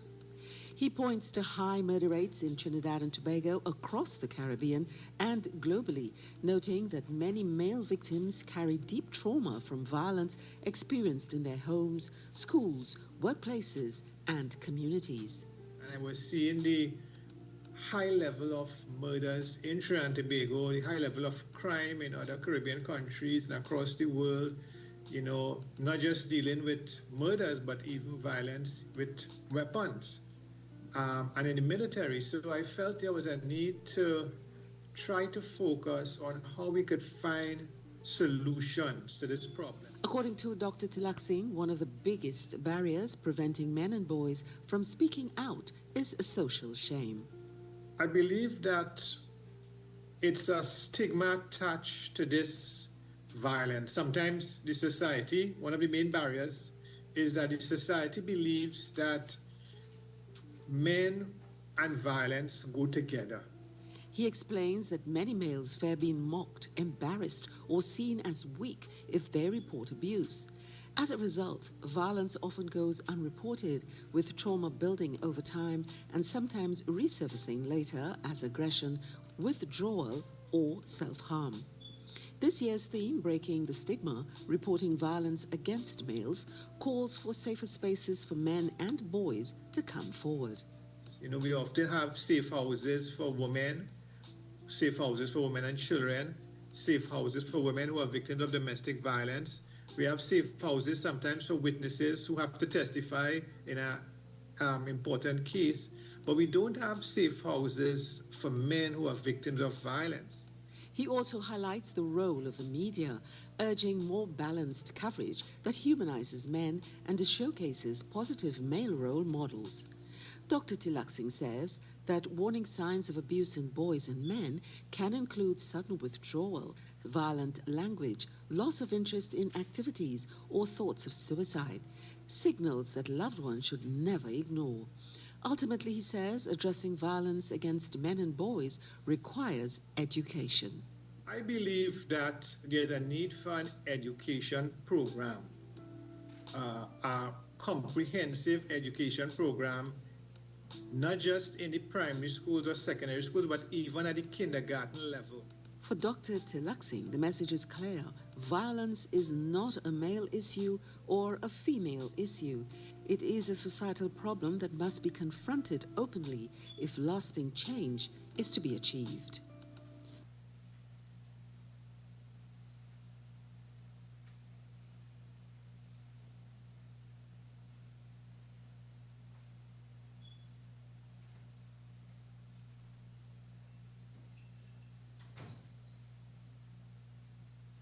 And this morning we're going to be chatting, we spoke about it a little bit earlier, briefly, that we're going to be talking about gender-based violence. I mean, I'll be honest and say that I kind of am curious as to the term itself, right?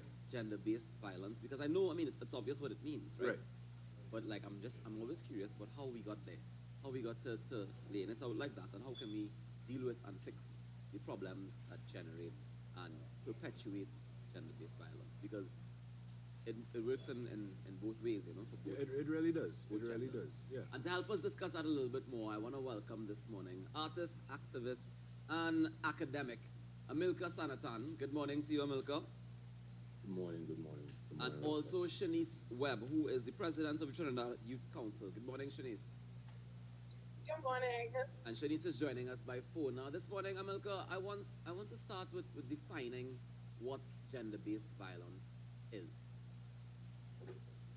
Gender-based violence refers to violence which is driven by an attack on certain groups because of gender ideals. So that's a long way to say that we are violent towards persons because they may fail to meet up to a certain gender idea, or our ideas about what it is to be a man stereotypically, or what it is to be a woman stereotypically, is the source upon which we enact violence against someone else. And that is why we create violence against women and girls.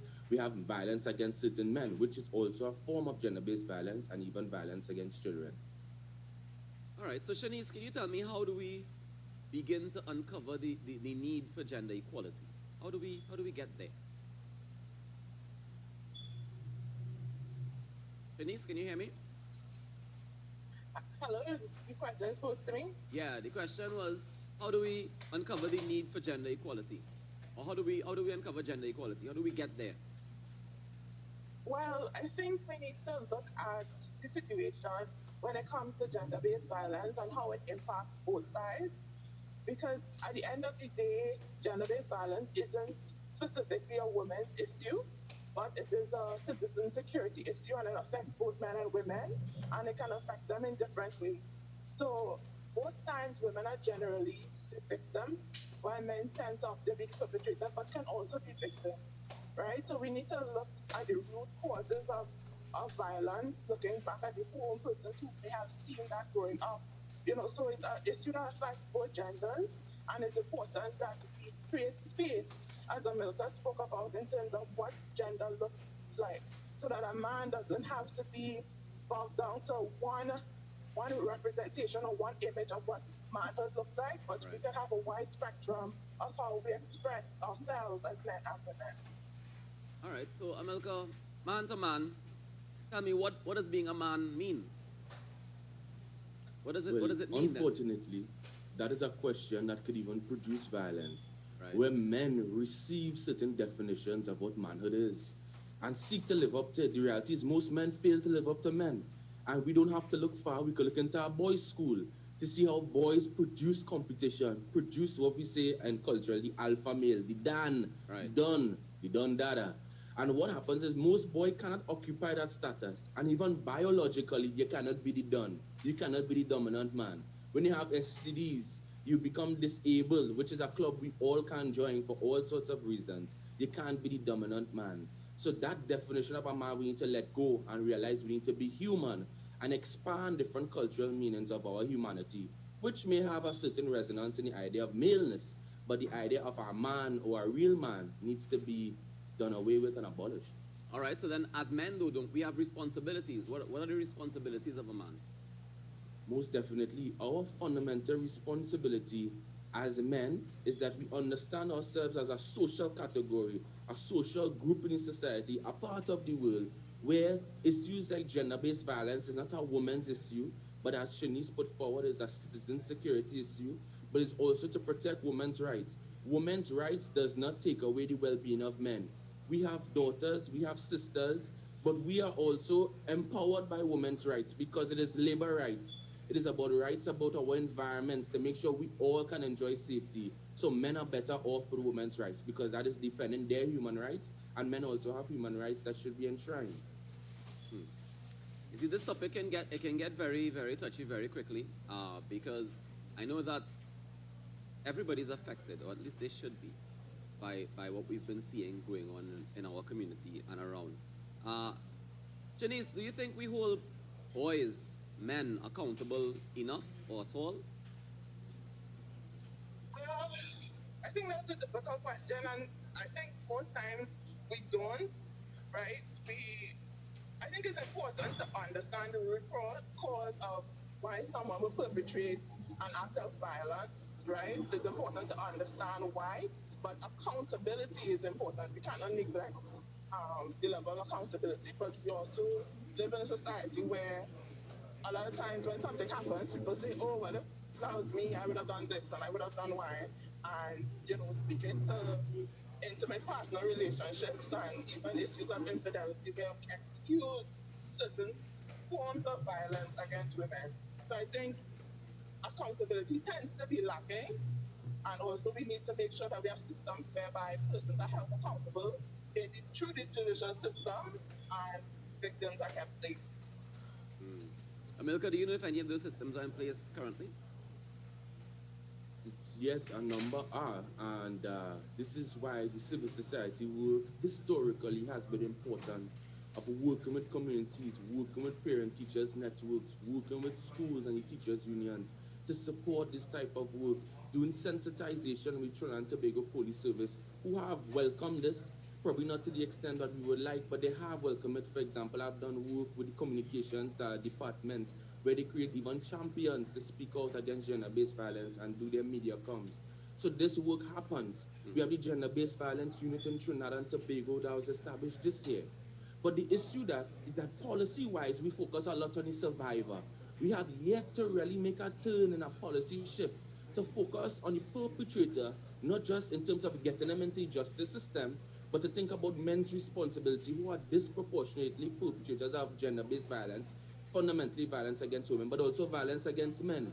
We need to take a message of gender and masculinity to transform that.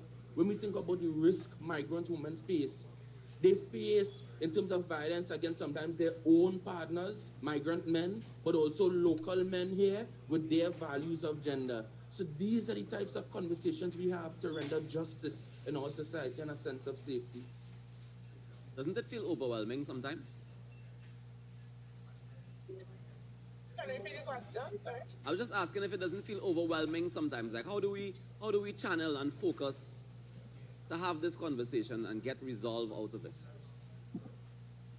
I think there needs to be open ears on both sides to really understand what is actually happening in communities and families, looking at the economic situation and how does that impact people's relationships in real and actual ways.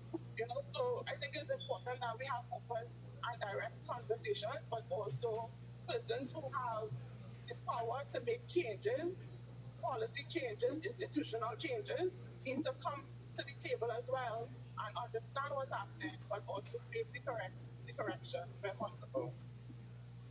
If I may add to Ruckus, yes, come quickly. Go ahead. Sorry to interrupt. I think there's no greater political act than to enter a yard. Some people have bell, some people have gate, but to enter a yard with a just cause. In my lifetime, and I'm 31 years old, the types of conversations you are asking are very different from what I had to respond to 10 years ago, where if some woman look for that, what about some woman that misbehave? To see a male person on the media, national media, ask questions which not as problematic is to show me a shift in the culture. To see people still say protect women now, but are talking about men's responsibility. I live to see that discursive shift where we have to put accountability at. So the inequalities surely are overwhelming, but so we must have a crusade from the side of justice to be as long-term, to be as resilient, and to be as widespread as the social injustices we seek to change. And this is one layer to it, right? Because recently I read a very scary story where you know, the young lady got into the car and was later found, her body was found days later.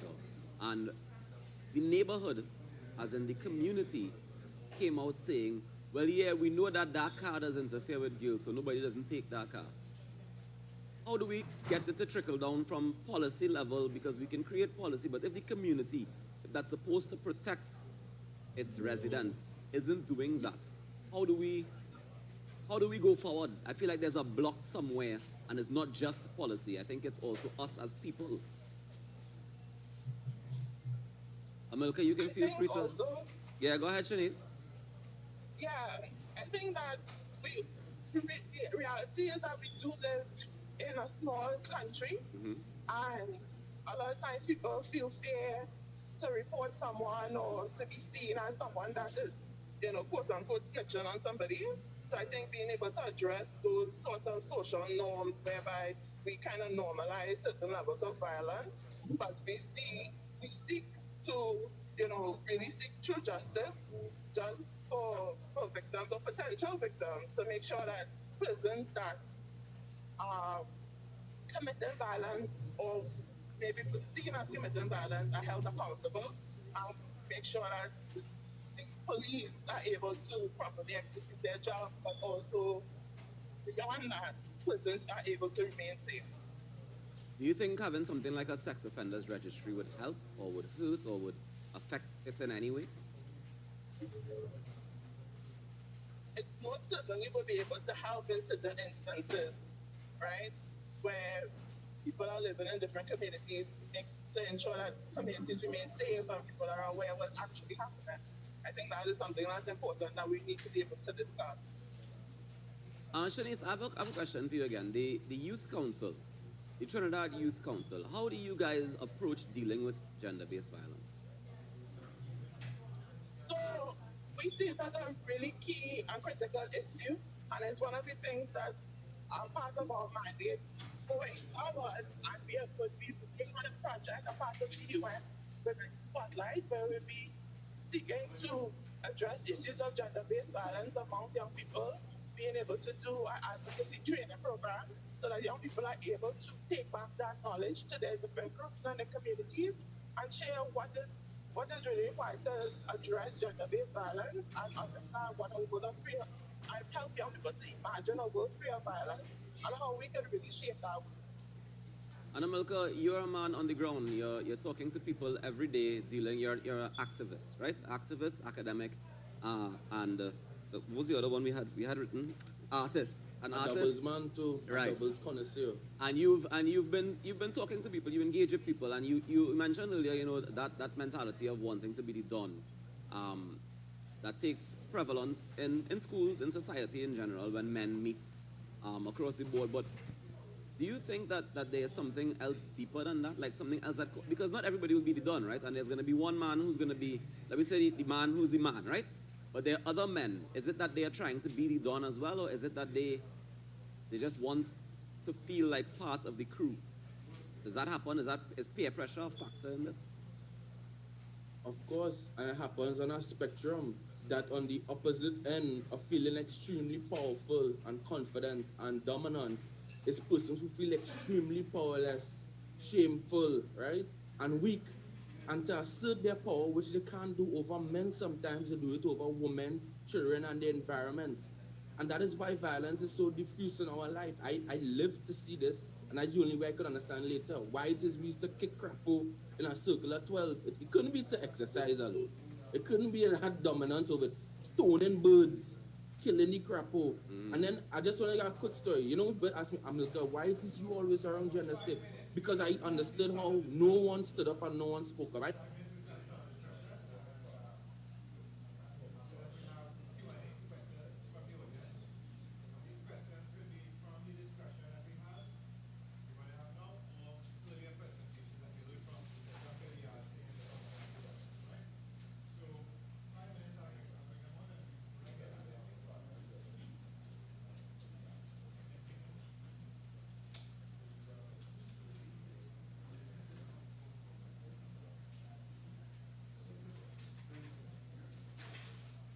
So we're going to have the panel discussion now.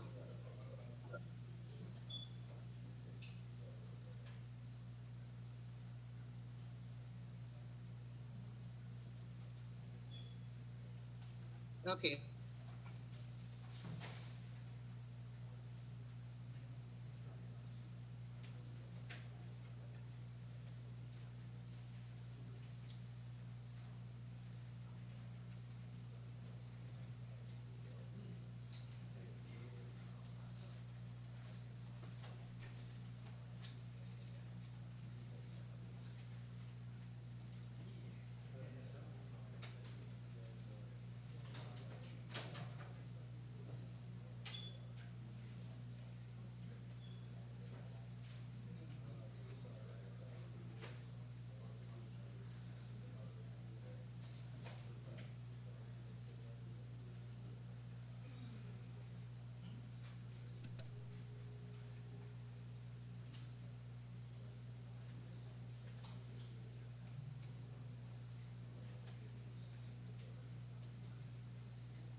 Yes. All right, so I we're can't going. see you all, but I can hear. We see in you. We see in you. So we're going to get the panel up here now. All right, so panelists, Dr. Varma Diyal Singh, I welcome you to the panelist stage. Well, Dr. Cummings is online. Mr. Stewart. Right, Mr. Stewart is coming. And Pastor Tony Mapp. Yeah.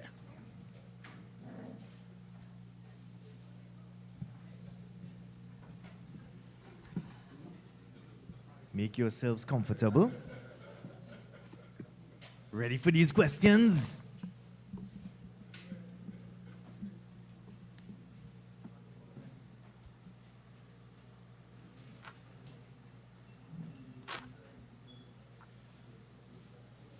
I will leave the mic free, so you all could talk on the mic, right? Put this here.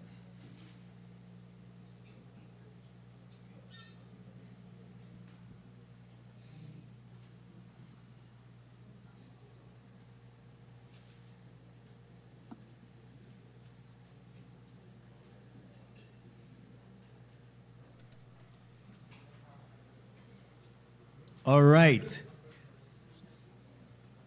Somebody missing? Mr. Stewart? Oh, yeah.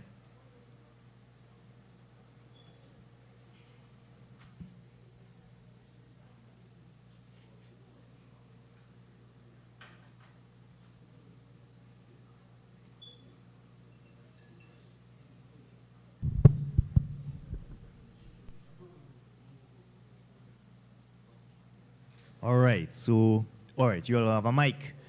So, now it's time for the panel discussion, right? So we're going to actually engage in this discussion. And these guys here were chosen for a reason. And you will see how well I decided to structure these questions, because it kind of gives you an overall perspective. I know them can answer these questions very easily. Very, very easily. Not no hard questions, but it is around their backgrounds and stuff like that and their experience in the space, right? So now let's go. So each one of you, I'll ask a question, right? I have the questions designed for each one of you. So firstly, we have Dr. Diyal Singh, right? So Dr. Diyal Singh, with your background in psychiatry, we often hear that hurt people. From a clinical perspective now, how does untreated trauma in boys manifest as violence in adulthood? And how do we break that psychiatric cycle?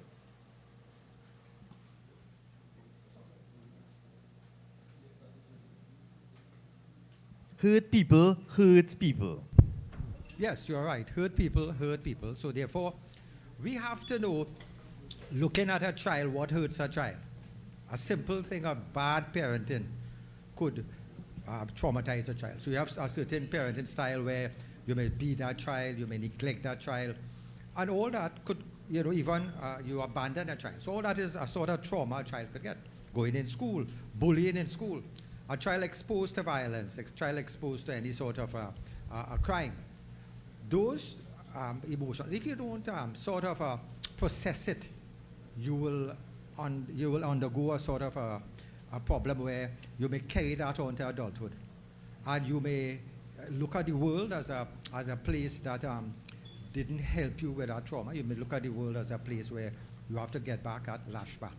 So certain individuals could withdraw, could go into like an anxiety, stress disorder, post-traumatic stress. Other individuals could come angry, lash out. So we have to appreciate that we have to provide spaces where these children can come and speak, or even adults could come and speak. So once you have that trauma, it has to be a place where you could come out and talk. I had suggested years ago, when I think it was Hazel Manning was Minister of Education, and she had a trust of bringing in psychologists in schools. That's a good idea. But we may not be able to continue affording it. So I said, why don't we look at teachers who are out there, who retired, living in the area. They know the culture of the area, they know generations. Bring them in and let them serve as school nannies. So they are there, give them a stipend, so they still feel useful.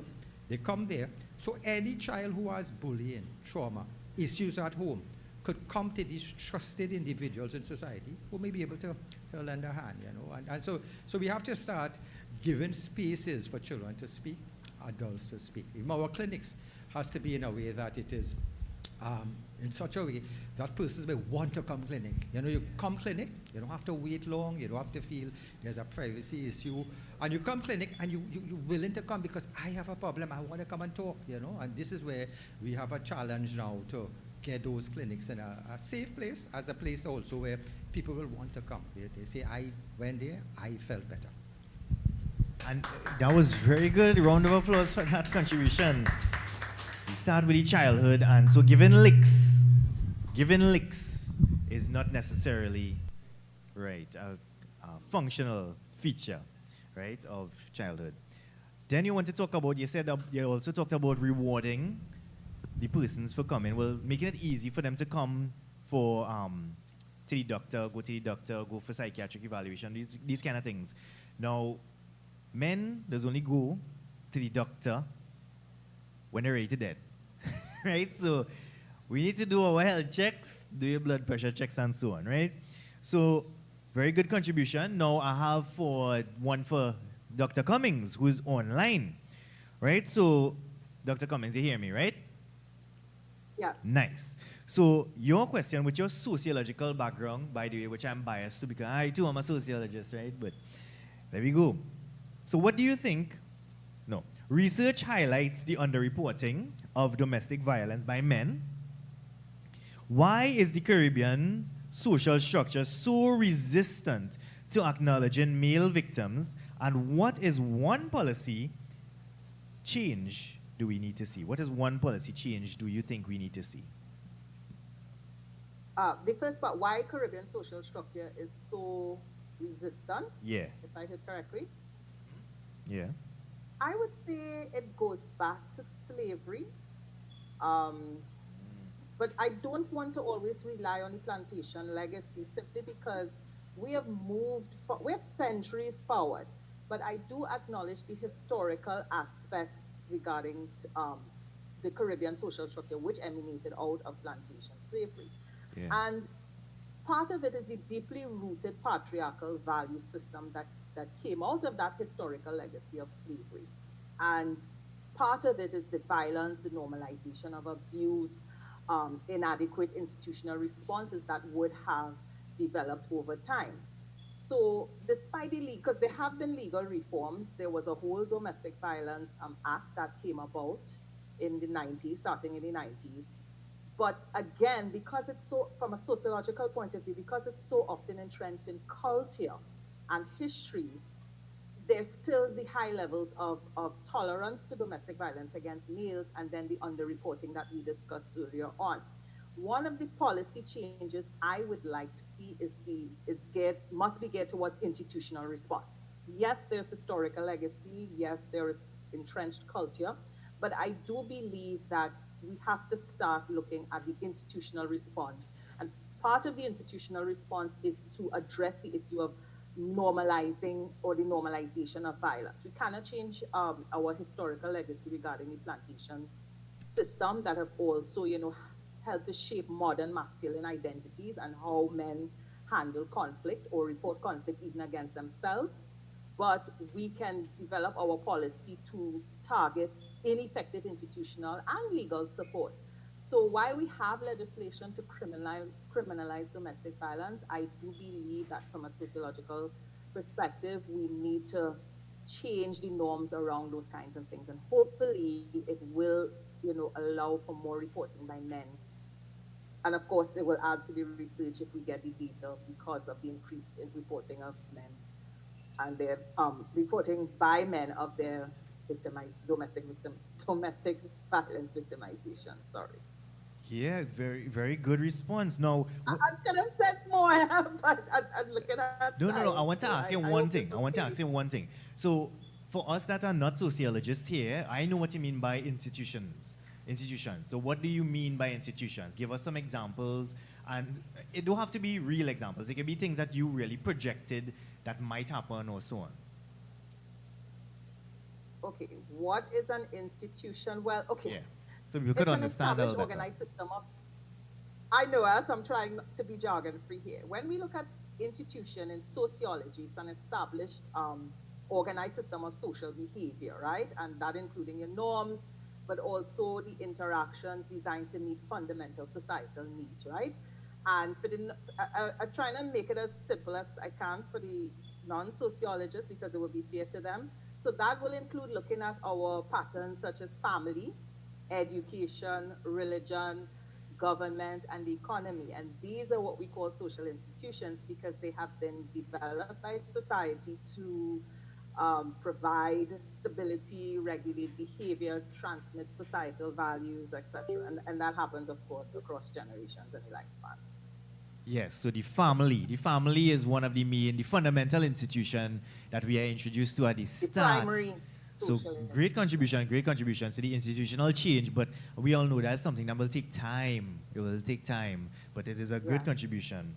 So next up, we have this question for the Pastor Tony Mapp, right?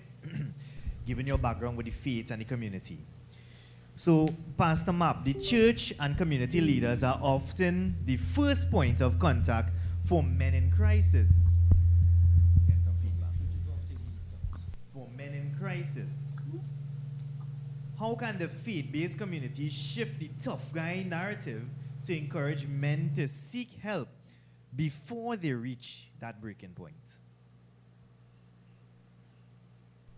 Thank you for the question. I think that first of all, the church has to see it as an issue. The church has to see men challenges as an issue.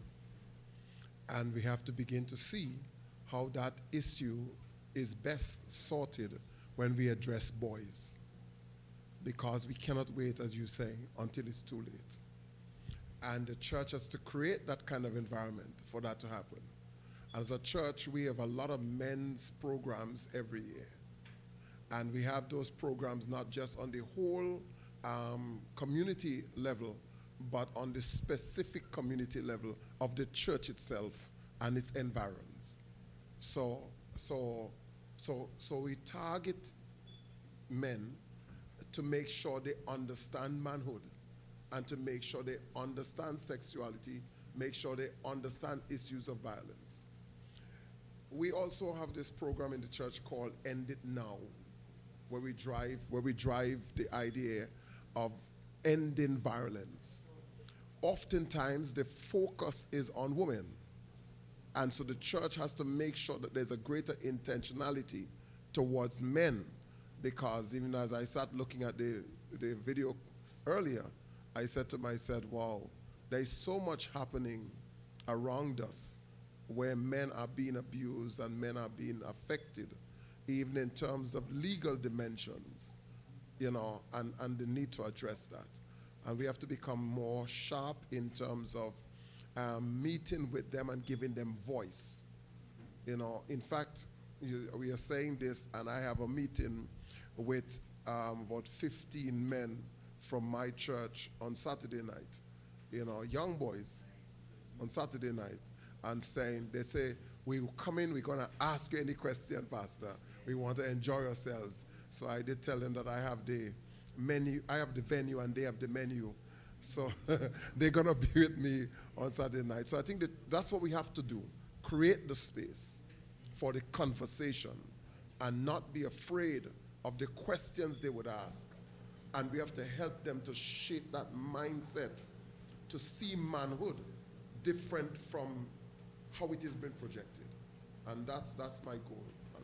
That's a really good contribution, but it reminds me of what you're doing is mentorship and creating a safe space within that, because they create the venue and they have the menu, right?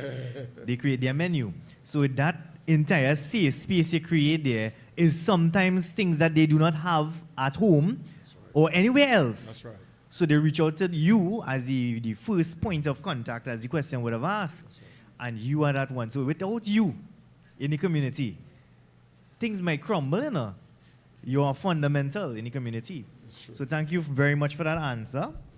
So this next one now is for Mr. Michael E.T. Stewart. So Mr. Stewart, You have been in this advocacy thing for a long time, and in media for a long time.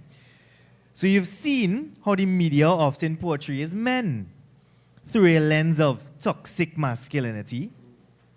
How can we push for a global media narrative that recognizes men as essential, positive contributors rather than just sources of conflict?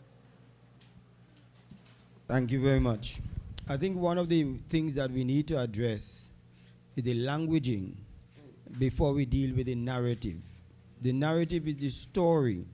The language is what we use. Toxic masculinity is one of those languaging that we have to redefine and refine. I remember having been called to speak at an event. I wasn't given the topic, but they said it was for boys, high school boys and so on. I immediately said yes. I was out of the country, and so by the time I came back in the country, after I gave them my consent, and then now that I found out what the topic was, I had a problem with it. But the event was a mere 1 day away. Professionally, it is hard for me now to decline having given them my consent. But I did warn them. I said, this topic, we should not be going into the boys with the negative aspect of it as far as the wording is concerned. We went there. I tried to stay as much as possible on masculinity, but it was a panel discussion, and we all had to speak now on the topic. But a young boy got up and said to us in his school uniform, he's tired of being taken out of school to come to events to hear how bad men are. Wow. And that was, it reverbed exactly what we were saying. We keep telling them, toxic is toxic. Masculine is masculine. When you bring them together, you are identifying and characterizing men. And so this is why we have to change the language that we are using. And when you look at some of the language in other areas, what is the female aspect of toxic masculinity? Yes, what is the female version? There's none. You see? So when we start dealing with that, also, you know, I heard somebody say, if a man is in his yard, he looks across on his neighbor's yard, and he sees his neighbor female naked sunbathing, and she looks and sees him, she can call the police and accuse him of being a peeping Tom. Right? If she's in her yard and he's in his yard naked, she can still call the police and accuse him of indecent exposure. But what could a man be able to call and say? I see my neighbor naked next door. So the languaging we've got to use as much as possible. And so when we're looking at that, while I was in the office there, this event is going on. A gentleman called me. He's unaware of this event going on there. But he says to me that the court has ruled that during the holidays, school holidays, he will have their child. His wife has gone and signed up the child to classes and sessions for the whole school holidays, and now claims that he cannot have it because the court said it's the school holidays and the child is not on holidays. You understand? So we have to change the language, and then we have to change the narrative. The narrative comes with the stories that come out of that. And so that is one of the stories that comes out of the narrative. Great answers, great answers. Like, all of us here have the stories about men being victims as well. I have so many stories I had one with a firefighter. He's a firefighter trying to get custody of the children, of the child. But the child is being manipulated by the mother to say, I don't love you. I don't love you anymore. So when the child going to court now, child saying he don't love the father. And then One thing lead to the next, the father again push, push, push, push, and then he wouldn't even bother with the fight again. Because he's spending his money to try to get custody of the child. He's spending, she's not. Right? But that leads me on to a question for everybody. One question for everybody. We'll start with Dr. Cummings, right? So this question is a lightning round. So try to answer it in at least 30 seconds, or I'll give you a minute. So in 30 seconds to a minute, if you had the attention of every world leader today, what is the single most important resource we need to provide for boys to ensure a non-violent future? She's thinking, she's thinking. Because it's so much. Yeah, give me one. It is a heavy question. You have all of the world leaders. To prevent violence. Right, so let me repeat it one more time. In 30 seconds to a minute, if you had the attention of every world leader today, right here, right now, what is the single most important resource we need to provide for boys to ensure a non-violent future? Okay, honestly, I would say access to like positive, consistent, especially as the guy talked about toxic masculinity. So access to positive, consistent, nurturing relationships with male role models and caregivers and mentors. Because mentorship. I think mentorship. All right, good answer, good answer. Now, same question goes to you, Dr. Dial Singh. Want me to repeat it or you? So I have an idea what it is. So we are looking at the world leaders and we're trying to gather something. All of them? Yeah, all of them. So first I'll have to tell world leaders, again, mentorship is important, but leaders have to set examples too in their languaging, their way how they treat their opponents.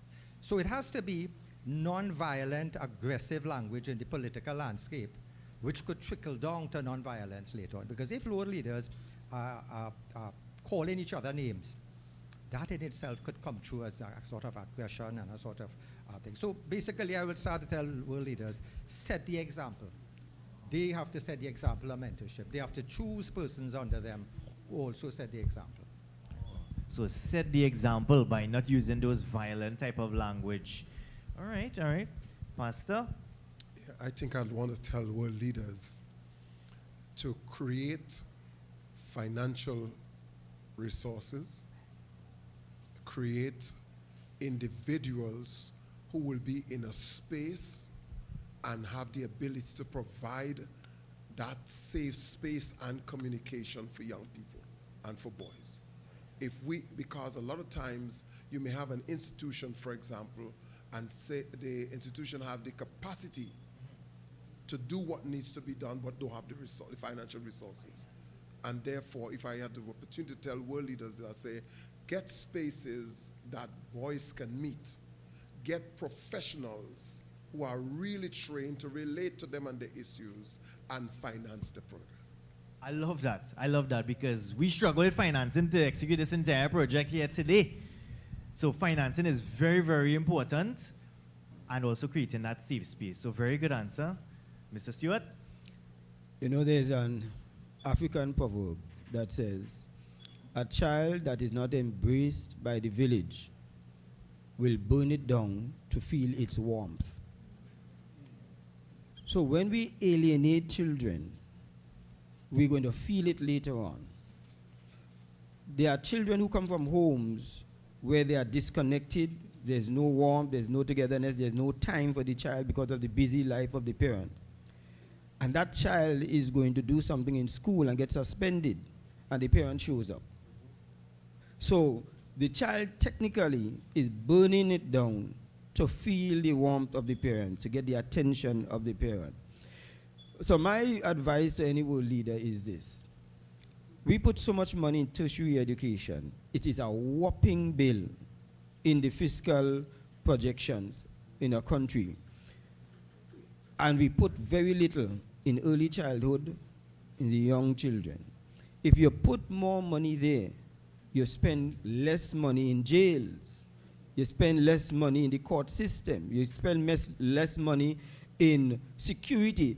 When you check, a man has to put in burglar proof, surveillance camera, buy expensive dog, fence, all of that.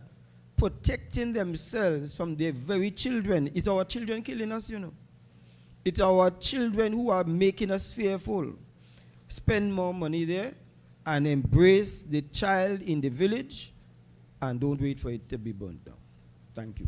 Great contributions by all of our panelists there. So the youth development, positive asset-based youth development. That is what we should focus on rather than deficit-based youth development. So deficit is seeing what the issues are and saying, no, let's ban it. Let's remove that completely from their life, rather than seeing what the strengths are, which is the asset-based youth development model. So now we have about 2 more minutes. So what I will do is, if you have any questions, you know the strengths of our panelists. You know the strengths of each one of our panelists, the backgrounds of them. So you have any questions for any one of the panelists? All right, so I see Mr. Divine. Could I stand as customary? My question is directed to... We are quite... We are close. We are close. Oh, okay. Doc, I heard you give a really realistic explanation of the stages in life that we go through where domestic violence takes more prominence. I want to ask you, in terms of the social, psycho-economic stratification of families, where most do you see that diversion taking place, where fathers have to leave the house because the wives are disenchanted or have taken advantage of their aging? At what stage do you think that would come? Would it come within the lower strata? Certainly it might not come within the upper strata, because these are people who can take care of themselves. But what about down there, who are suffering from the different socio-economic problems? Are they the ones who are more susceptible to that kind of social problem? Thank you.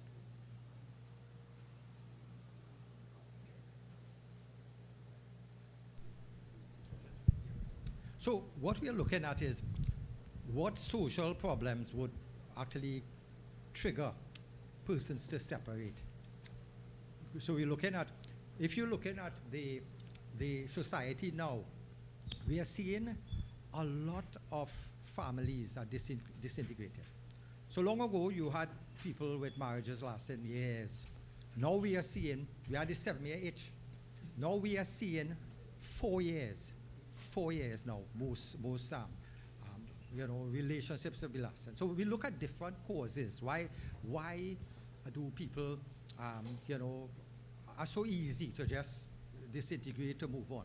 So we look at, the fact is, society has moved on where now it's okay for people to divorce, it's okay for people to move on, and it's like a way of life now. It's like, there's nothing holding you back. Parental, your parents, you're following your parents' example. You are actually trying to live in a society where it's okay. It's an honor to live with your wife and have your children and have that family unit. We find the whole society is changing. So we have to look now, why do people separate? So different reasons. So the ease of being able to get a divorce, that's one. Economic factors too.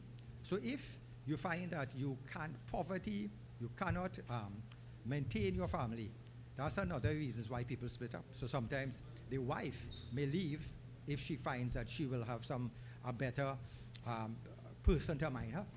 Or in a poverty situation, the man himself, if he's unemployed, he will get sometimes depressed, irritated.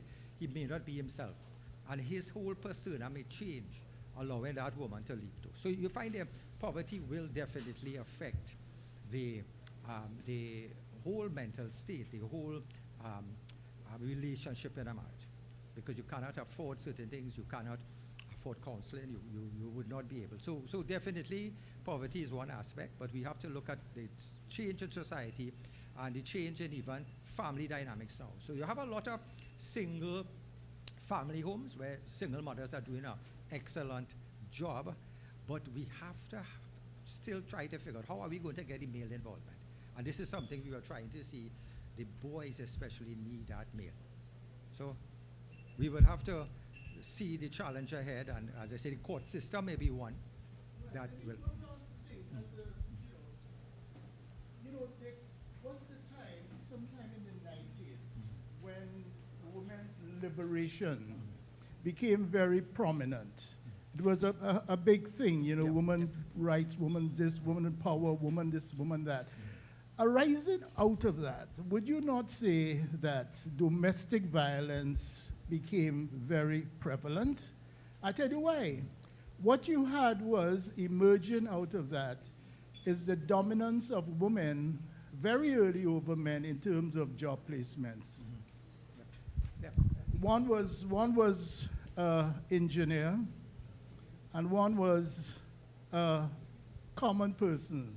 The engineer studied at the university, and before she was a student, she was just in the relationship. But she studied at the university. She came out qualified as an engineer. And of course, she was earning more than her husband. She was able to buy a new car. Her husband was just struggling with an old car. And after a while, it disintegrated. Why would that have been if there was support and love in the relationship? What would have caused that? Well, once you may have started that relationship with a sort of imbalance, right? And different persons will have different roles. Once you get that change in roles, for instance now, if the woman is out there making more money, the male may feel funny. The male may think she's out in society. She may be being wooed by other men. So he may feel insecure. He may figure, because you see that going on in the world, infidelity is rising all over. So he now will be insecure. He may know that will give him a kind of negative spirit when she comes back.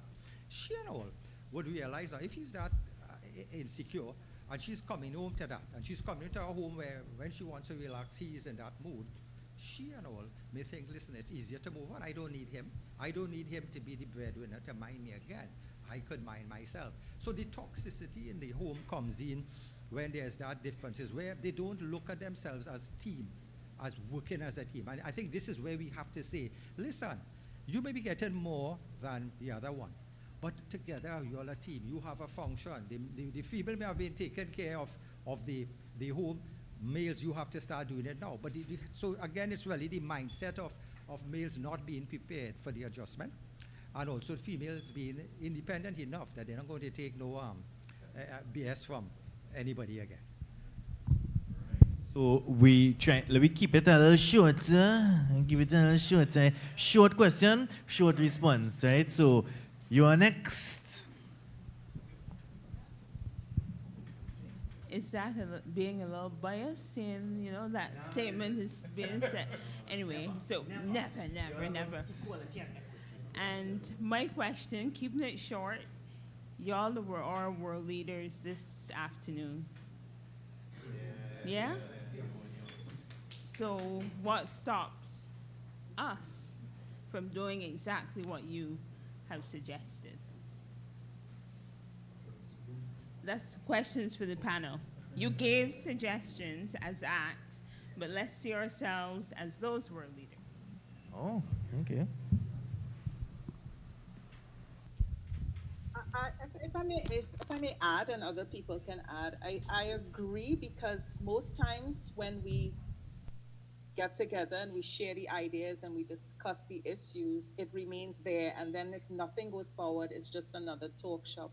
So a very valid question, you know, what stops us from going forward? But you have to realize there are also challenges. While we mean good to go forward and say, okay, we're going to collaborate with each other, or we're going to approach institutions, one of the barriers would be, one, funding. Two, also buy-in from those leaders that are in authority and have access to the resources to bring about change. Sometimes that's not the priority. Because when you speak with persons concerning men and boys issues, it barely makes the agenda, much less to even get the uh, political buy-in or the economic buy-in. So we have to acknowledge, as much as we want to go forward and bring about significant change, we have to also address the challenges and barriers that, prevent us from going about. But it does not stop us from, still moving forward and seeing where we can, change the trajectory of things as they are right now. All right. So who's next with the question? All right, you have the mic. Yeah. The Oh, yeah. Yes, I just wanted to follow up on because it was a very salient question.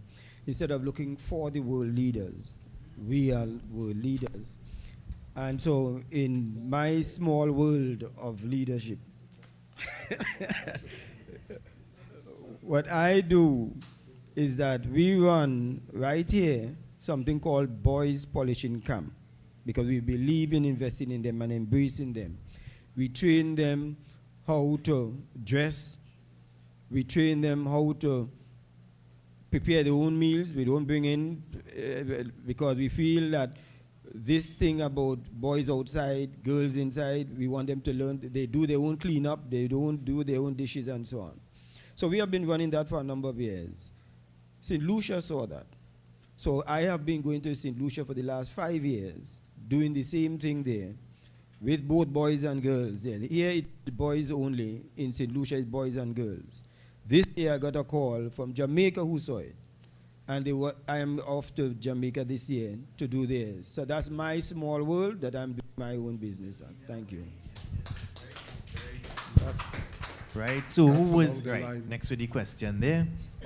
Pastor, we're watching time enough, Pastor, but go ahead. I was just saying that's along the line I was going in terms of you have to, sometimes I said to my pastors, at one time I was the leader of the church here in Tobago, and I said to them, you are the president where you serve. And so that has to be the mindset to begin with. And whatever I could do with whatever resources I have in my space, I'm going to do the best I can. And maybe somebody in another space could see it and give me a call. All right. Good. Yeah, you can continue with your question. Yes, my name is Michael Alexis from New Millennium Nights. I see this as an issue like a tug of war, right? How do you get the media, the education system, the justice system, the political system, all to pull at the same time in order to conquer this issue?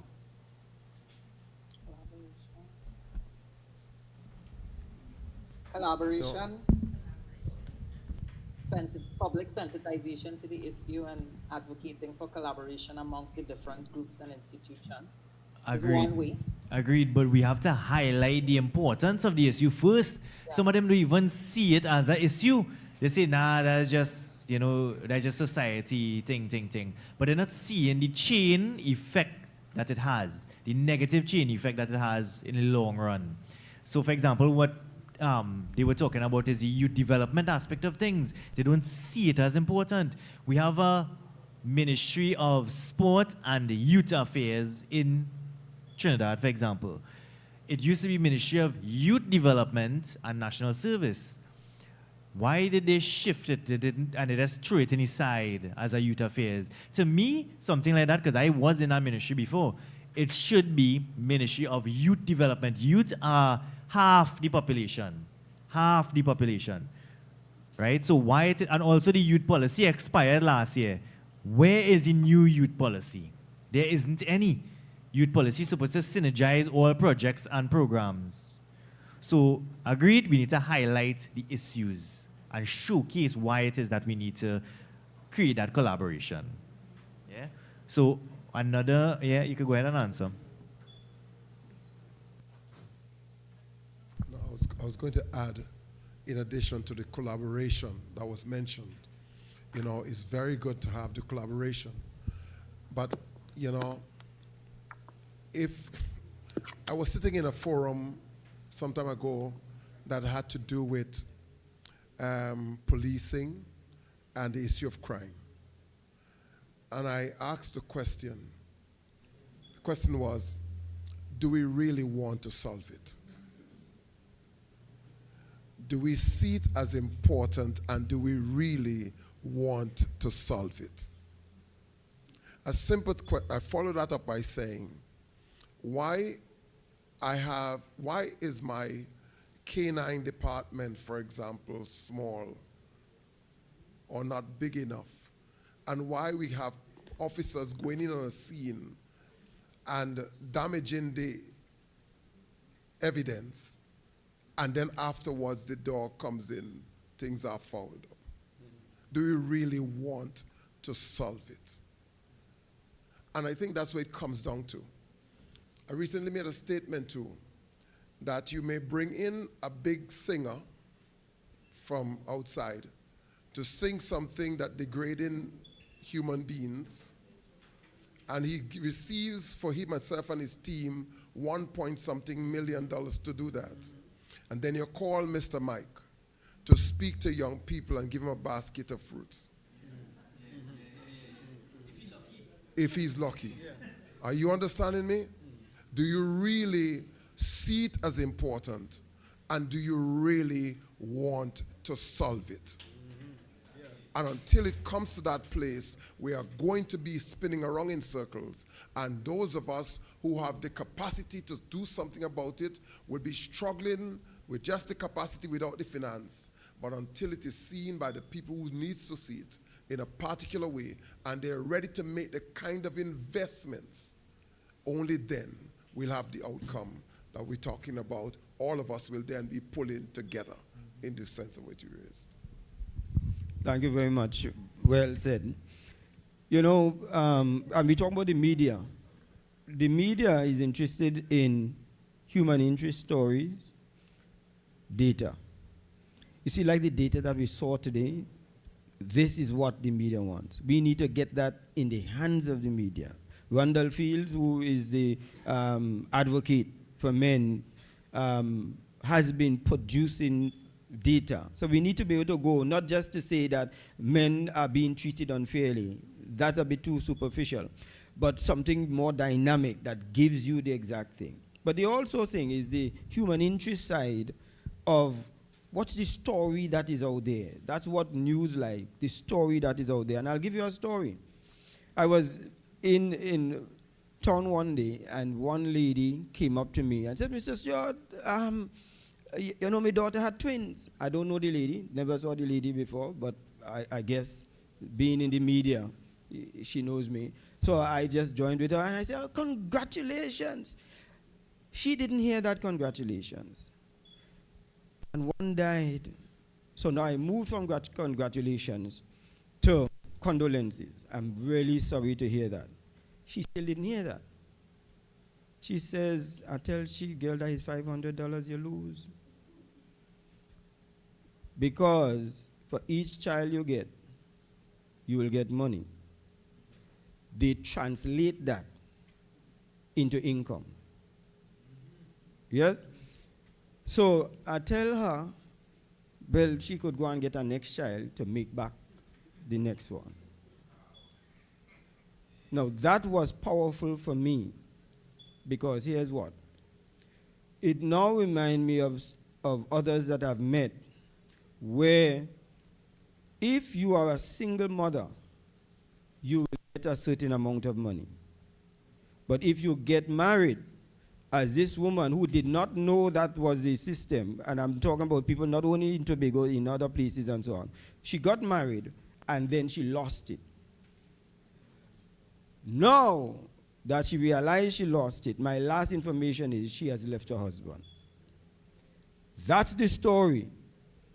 So you are not to identify, and I have met a woman who the child father cannot come home by her lest the neighbors say there is a man in the life.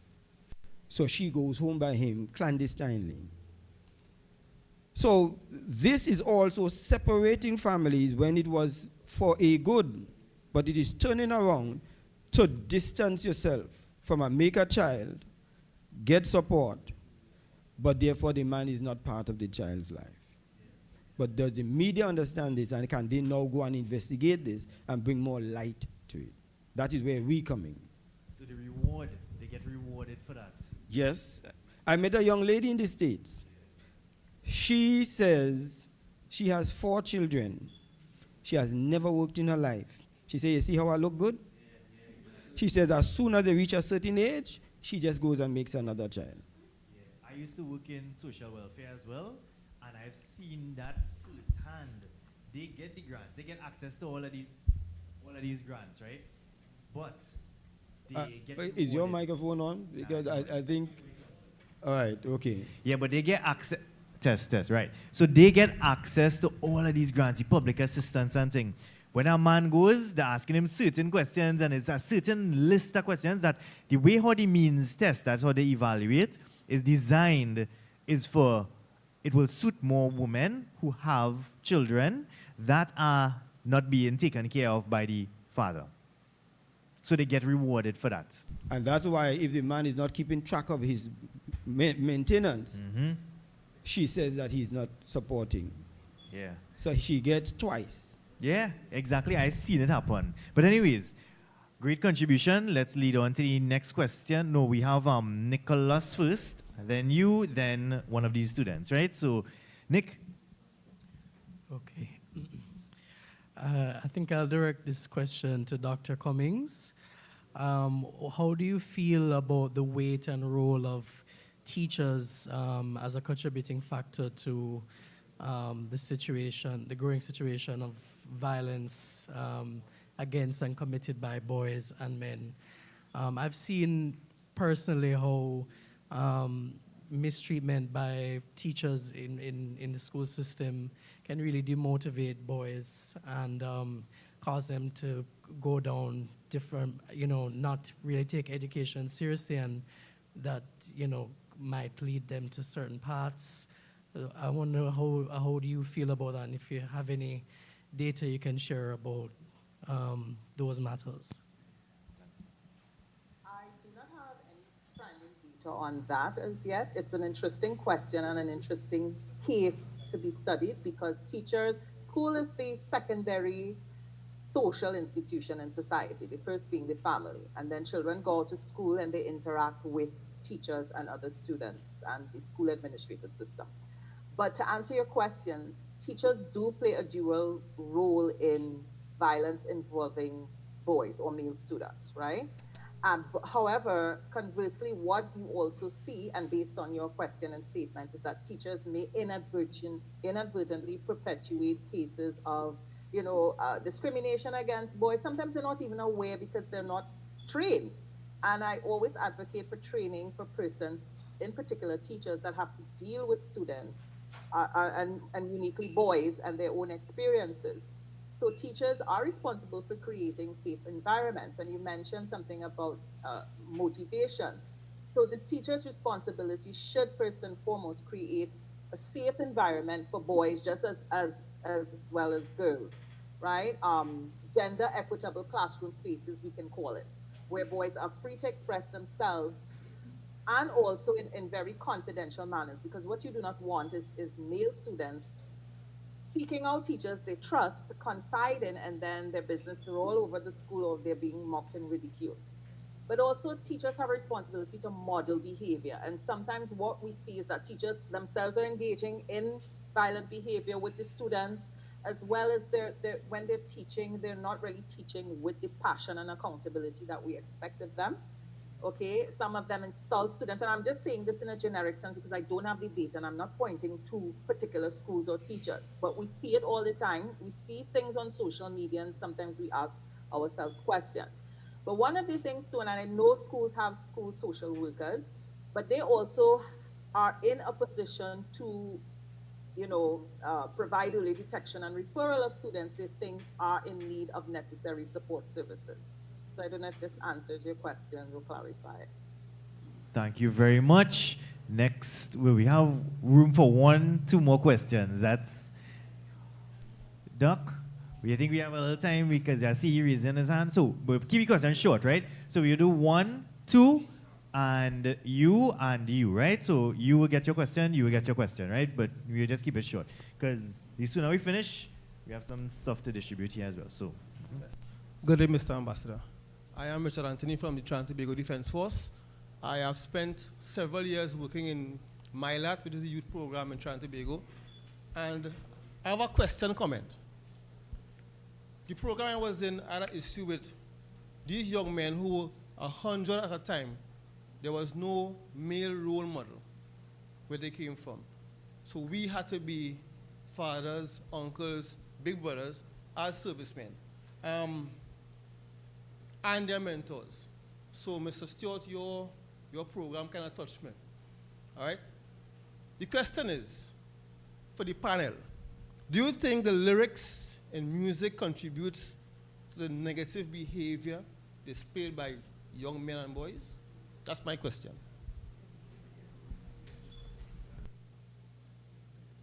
Unequivocally, yes. It does. In fact, it also affects. There's a young man, he's 17 years old, and he says, because I'm a minister in a church, and he says, Pastor, I want to follow church, but I listened to some music that I plan to give up. But them girls don't want a church boy. Don't want a church boy. And I listened to a girl says she wants a gangster type boy. The music driving them towards their selection. So and I heard you mentioned about how much we give for performances that destroy our children, and how much we want to give for those who want to bail them out. Even some of the government programs that we're doing for entertainment and so on, you ask yourself, should we really be giving people? Yes, and some of the people that we're asking to come in to like an entertainer to be in the school. I was in a function with a primary school, and the music that was being played by the musician was Harry Bank.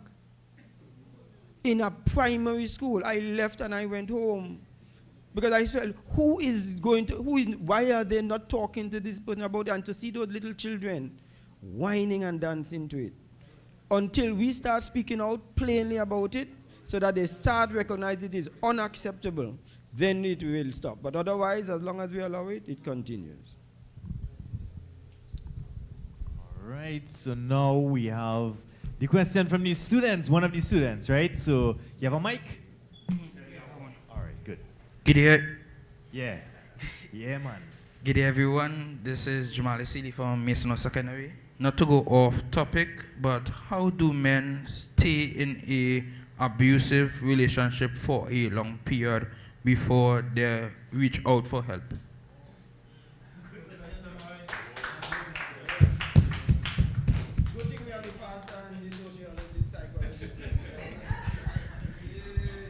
Well, looking at some of the figures of females, we find sometimes females go to the police station after 32 cases, 32 incidents of abuse, right? So it's a while. And so even when we tell the police, when you get a report in, don't use it as the only time. That would have been accumulative. So now, let us say you're in a relationship and you're getting abuse. You need still to talk to persons to see, at least to get it out your chest, how to handle that individual. And the thing is, I tell people reach out for help right away, because you may be trapped in a relationship. You may love somebody so much. You may, and females too. Females may have a gentleman who is very abusive, who beaten them, and it's like a Stockholm syndrome, where they can't leave. They just figure that if they leave, the guy will come back and catch them. He's all powerful, or they are grateful for him for at least keeping them alive. So there's a psychological chain that could bind you in a relationship if you stay too long. So you see, as soon as it starts to happen, so from the first push, you should at least look at that individual a little different. And if you're getting that sort of verbal abuse. That could be the meaning to you. Now, the other thing I have to tell persons in a relationship, I had a young man who came in recently, and he was complaining about his girlfriend. She would push him, get on, and whatnot. But what we noted, it was a pattern. That only happened when she had her monthly period, when she had her periods, monthly. So then we discovered it really wasn't her nature. She suffered from something called premenstrual syndrome or premenstrual dysphoric disorder. So sometimes your abusive female may have to check out, if it's something period linked pattern, or if she has some other problems home too, because she may have problems home. So she reach out for help, because she may be also an individual who may need help. There's something called learned helplessness. I don't know if the student was. Is someone talking? I think Pastor Map is talking, and then we'll go to you, Doc. Okay, no problem. There's something called learned helplessness. And it's one of the things we have to guard against. That you, as Doc was saying, you could stay in a place and in a situation and suddenly feel that you could do nothing about it. They're stuck in here. And the real thing to do with that is, as soon as you see it and you have a challenge with it rightfully, is to begin to address it. Find a place where you can talk about that, because if you get trapped in that, it's a dangerous place to find yourself. And a male, you're already conditioned by your own society to not talk, because it's a sign of weakness for you. And so you don't want to be caught in that sign of weakness. And that's one of the work that we have to do as adults, to help you to understand what a real man is. And that a real man is not a fellow who smokes and drinks and could cuss the amount of bad words. A real man is a man with great self-control. A real man can speak his mind, and he doesn't have to do it violently. See, things like that you need to know as a young person, because the real question underneath the question you ask is how to even avoid being in a situation like that. You see, how to avoid being in a situation like that, and the key is what you have to know now about who you are as a person, and therefore who is good for me. You see, in terms of who I should align myself with and be around, and that kind of stuff. Just trying to keep the answer short, but that's the direction we don't want to think about going. All right. So next up we have Sir at the back with the blue shirt. So then you, and then the guy, you and you after, right? So, right.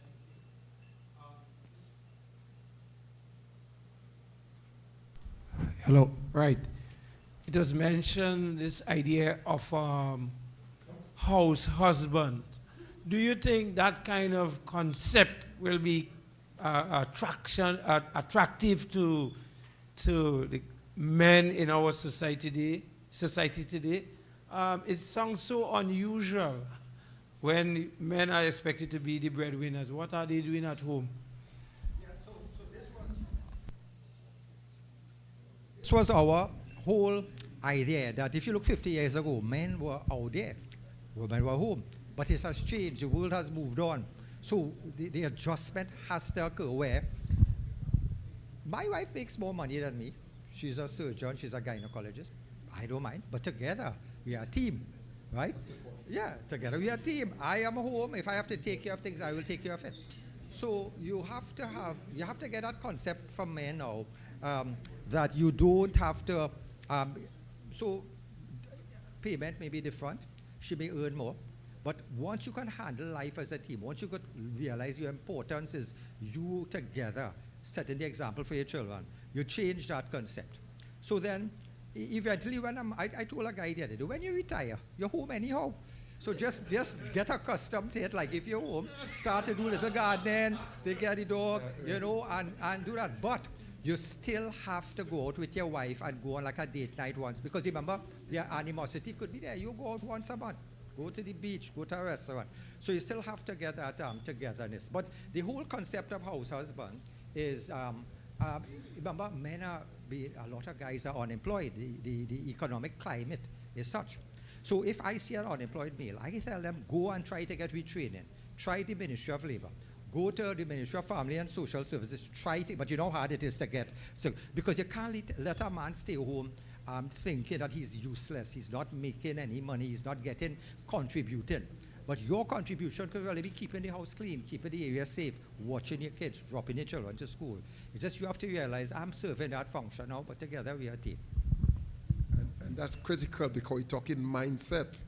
And one of the things we have to do with our men is to put a different mindset. You see, is we money. You see, it's our money. You know, if we could understand that, my sense of worth as a male is not connected so much money I make, you know. It's connected differently. It's connected to who I am and whose I am in God. You understand? And therefore, from that place, I am functioning, and I don't feel belittled if my wife makes money. In fact, when I was courting, keeping the story short, when I was courting, I was the one without a job, and she had the job. You know, I was in school. I was trying to see if I could get back into school. I'd failed all the subjects at school, and I was trying to start again. And I was beginning to court because I was a big man. You know, but here's the thing. When we are going out, she would give me the money in advance and say, hold this because this going to cover the cost of what we have to do today. You understand what I'm saying? And I have no problem with that. In fact, yes, she needs to do that for you, Elder.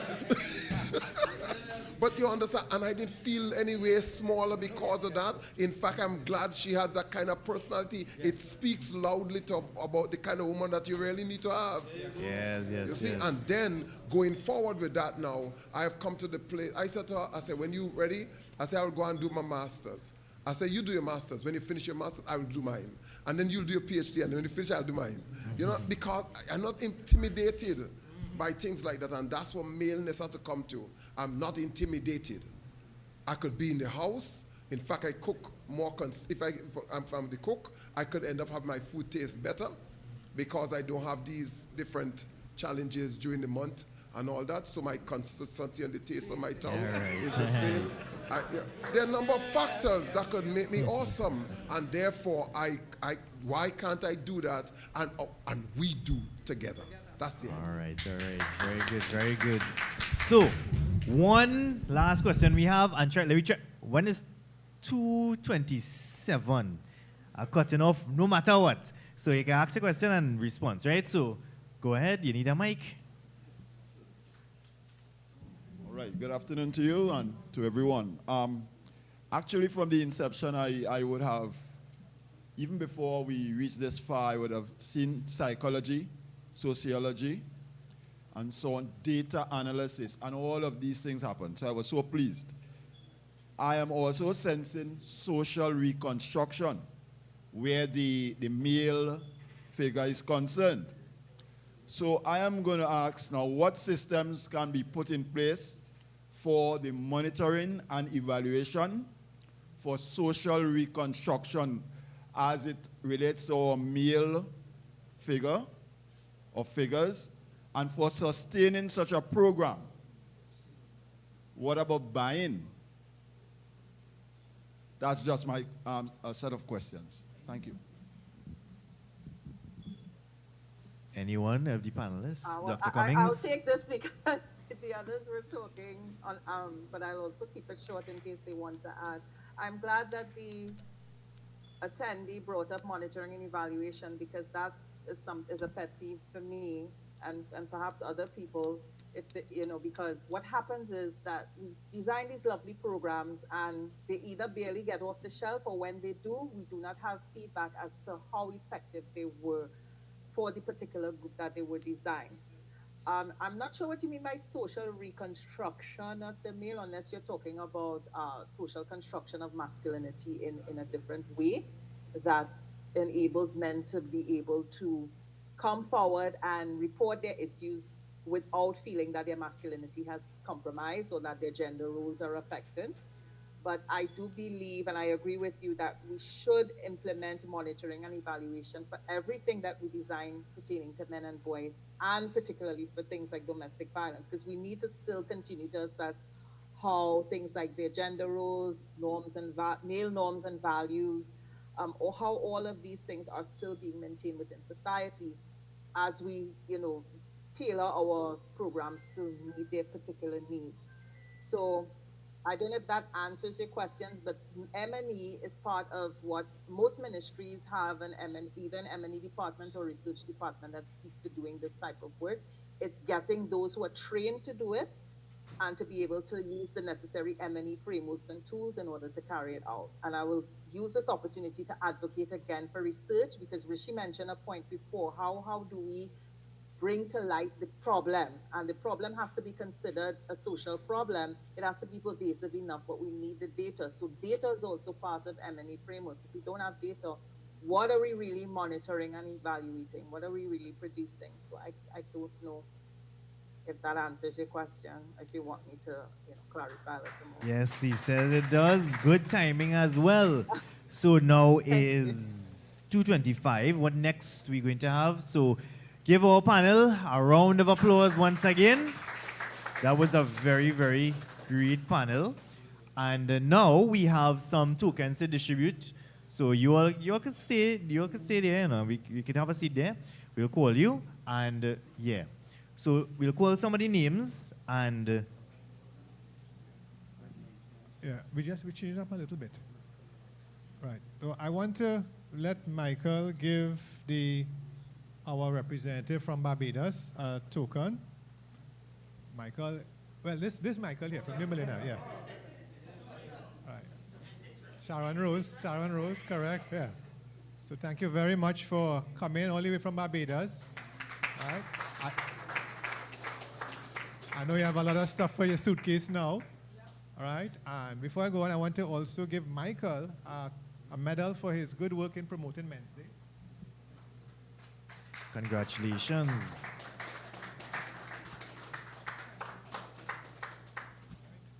We want to give the 3 panelists and the Mexican ambassador a little token. Right. So let's give the Mexican ambassador. Yeah. Richie will give him the token.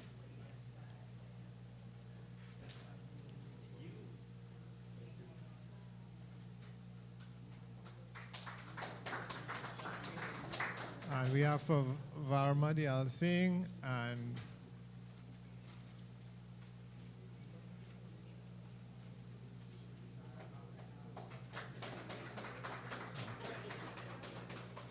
we have Nicholas Broadbar getting his token too.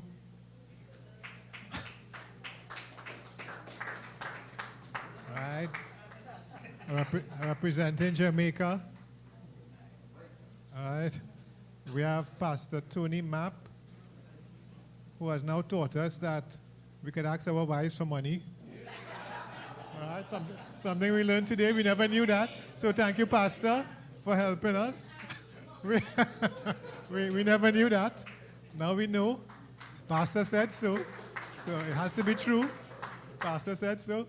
We save the last for the best. All right. Mr. Michael Stewart, the man himself. All right. All right. If it wasn't for Mike, we would be having this function on the street, somewhere under a tree. All right. So thank you very much, Richie, and you, back to you. Okay, so, right, panelists, give the panelists another round of applause. You all can have your seats. So the last thing that we're going to do now, thank you, Dr. Cummings, very much for your contributions as well online, because you here online whole day with us. I wish you could have been here in person. It would have been really, really nice. So let me organize some stuff in the back there, because what we're going to do is show you all, I don't fancy, I'll show you all, right? So just give me a few seconds.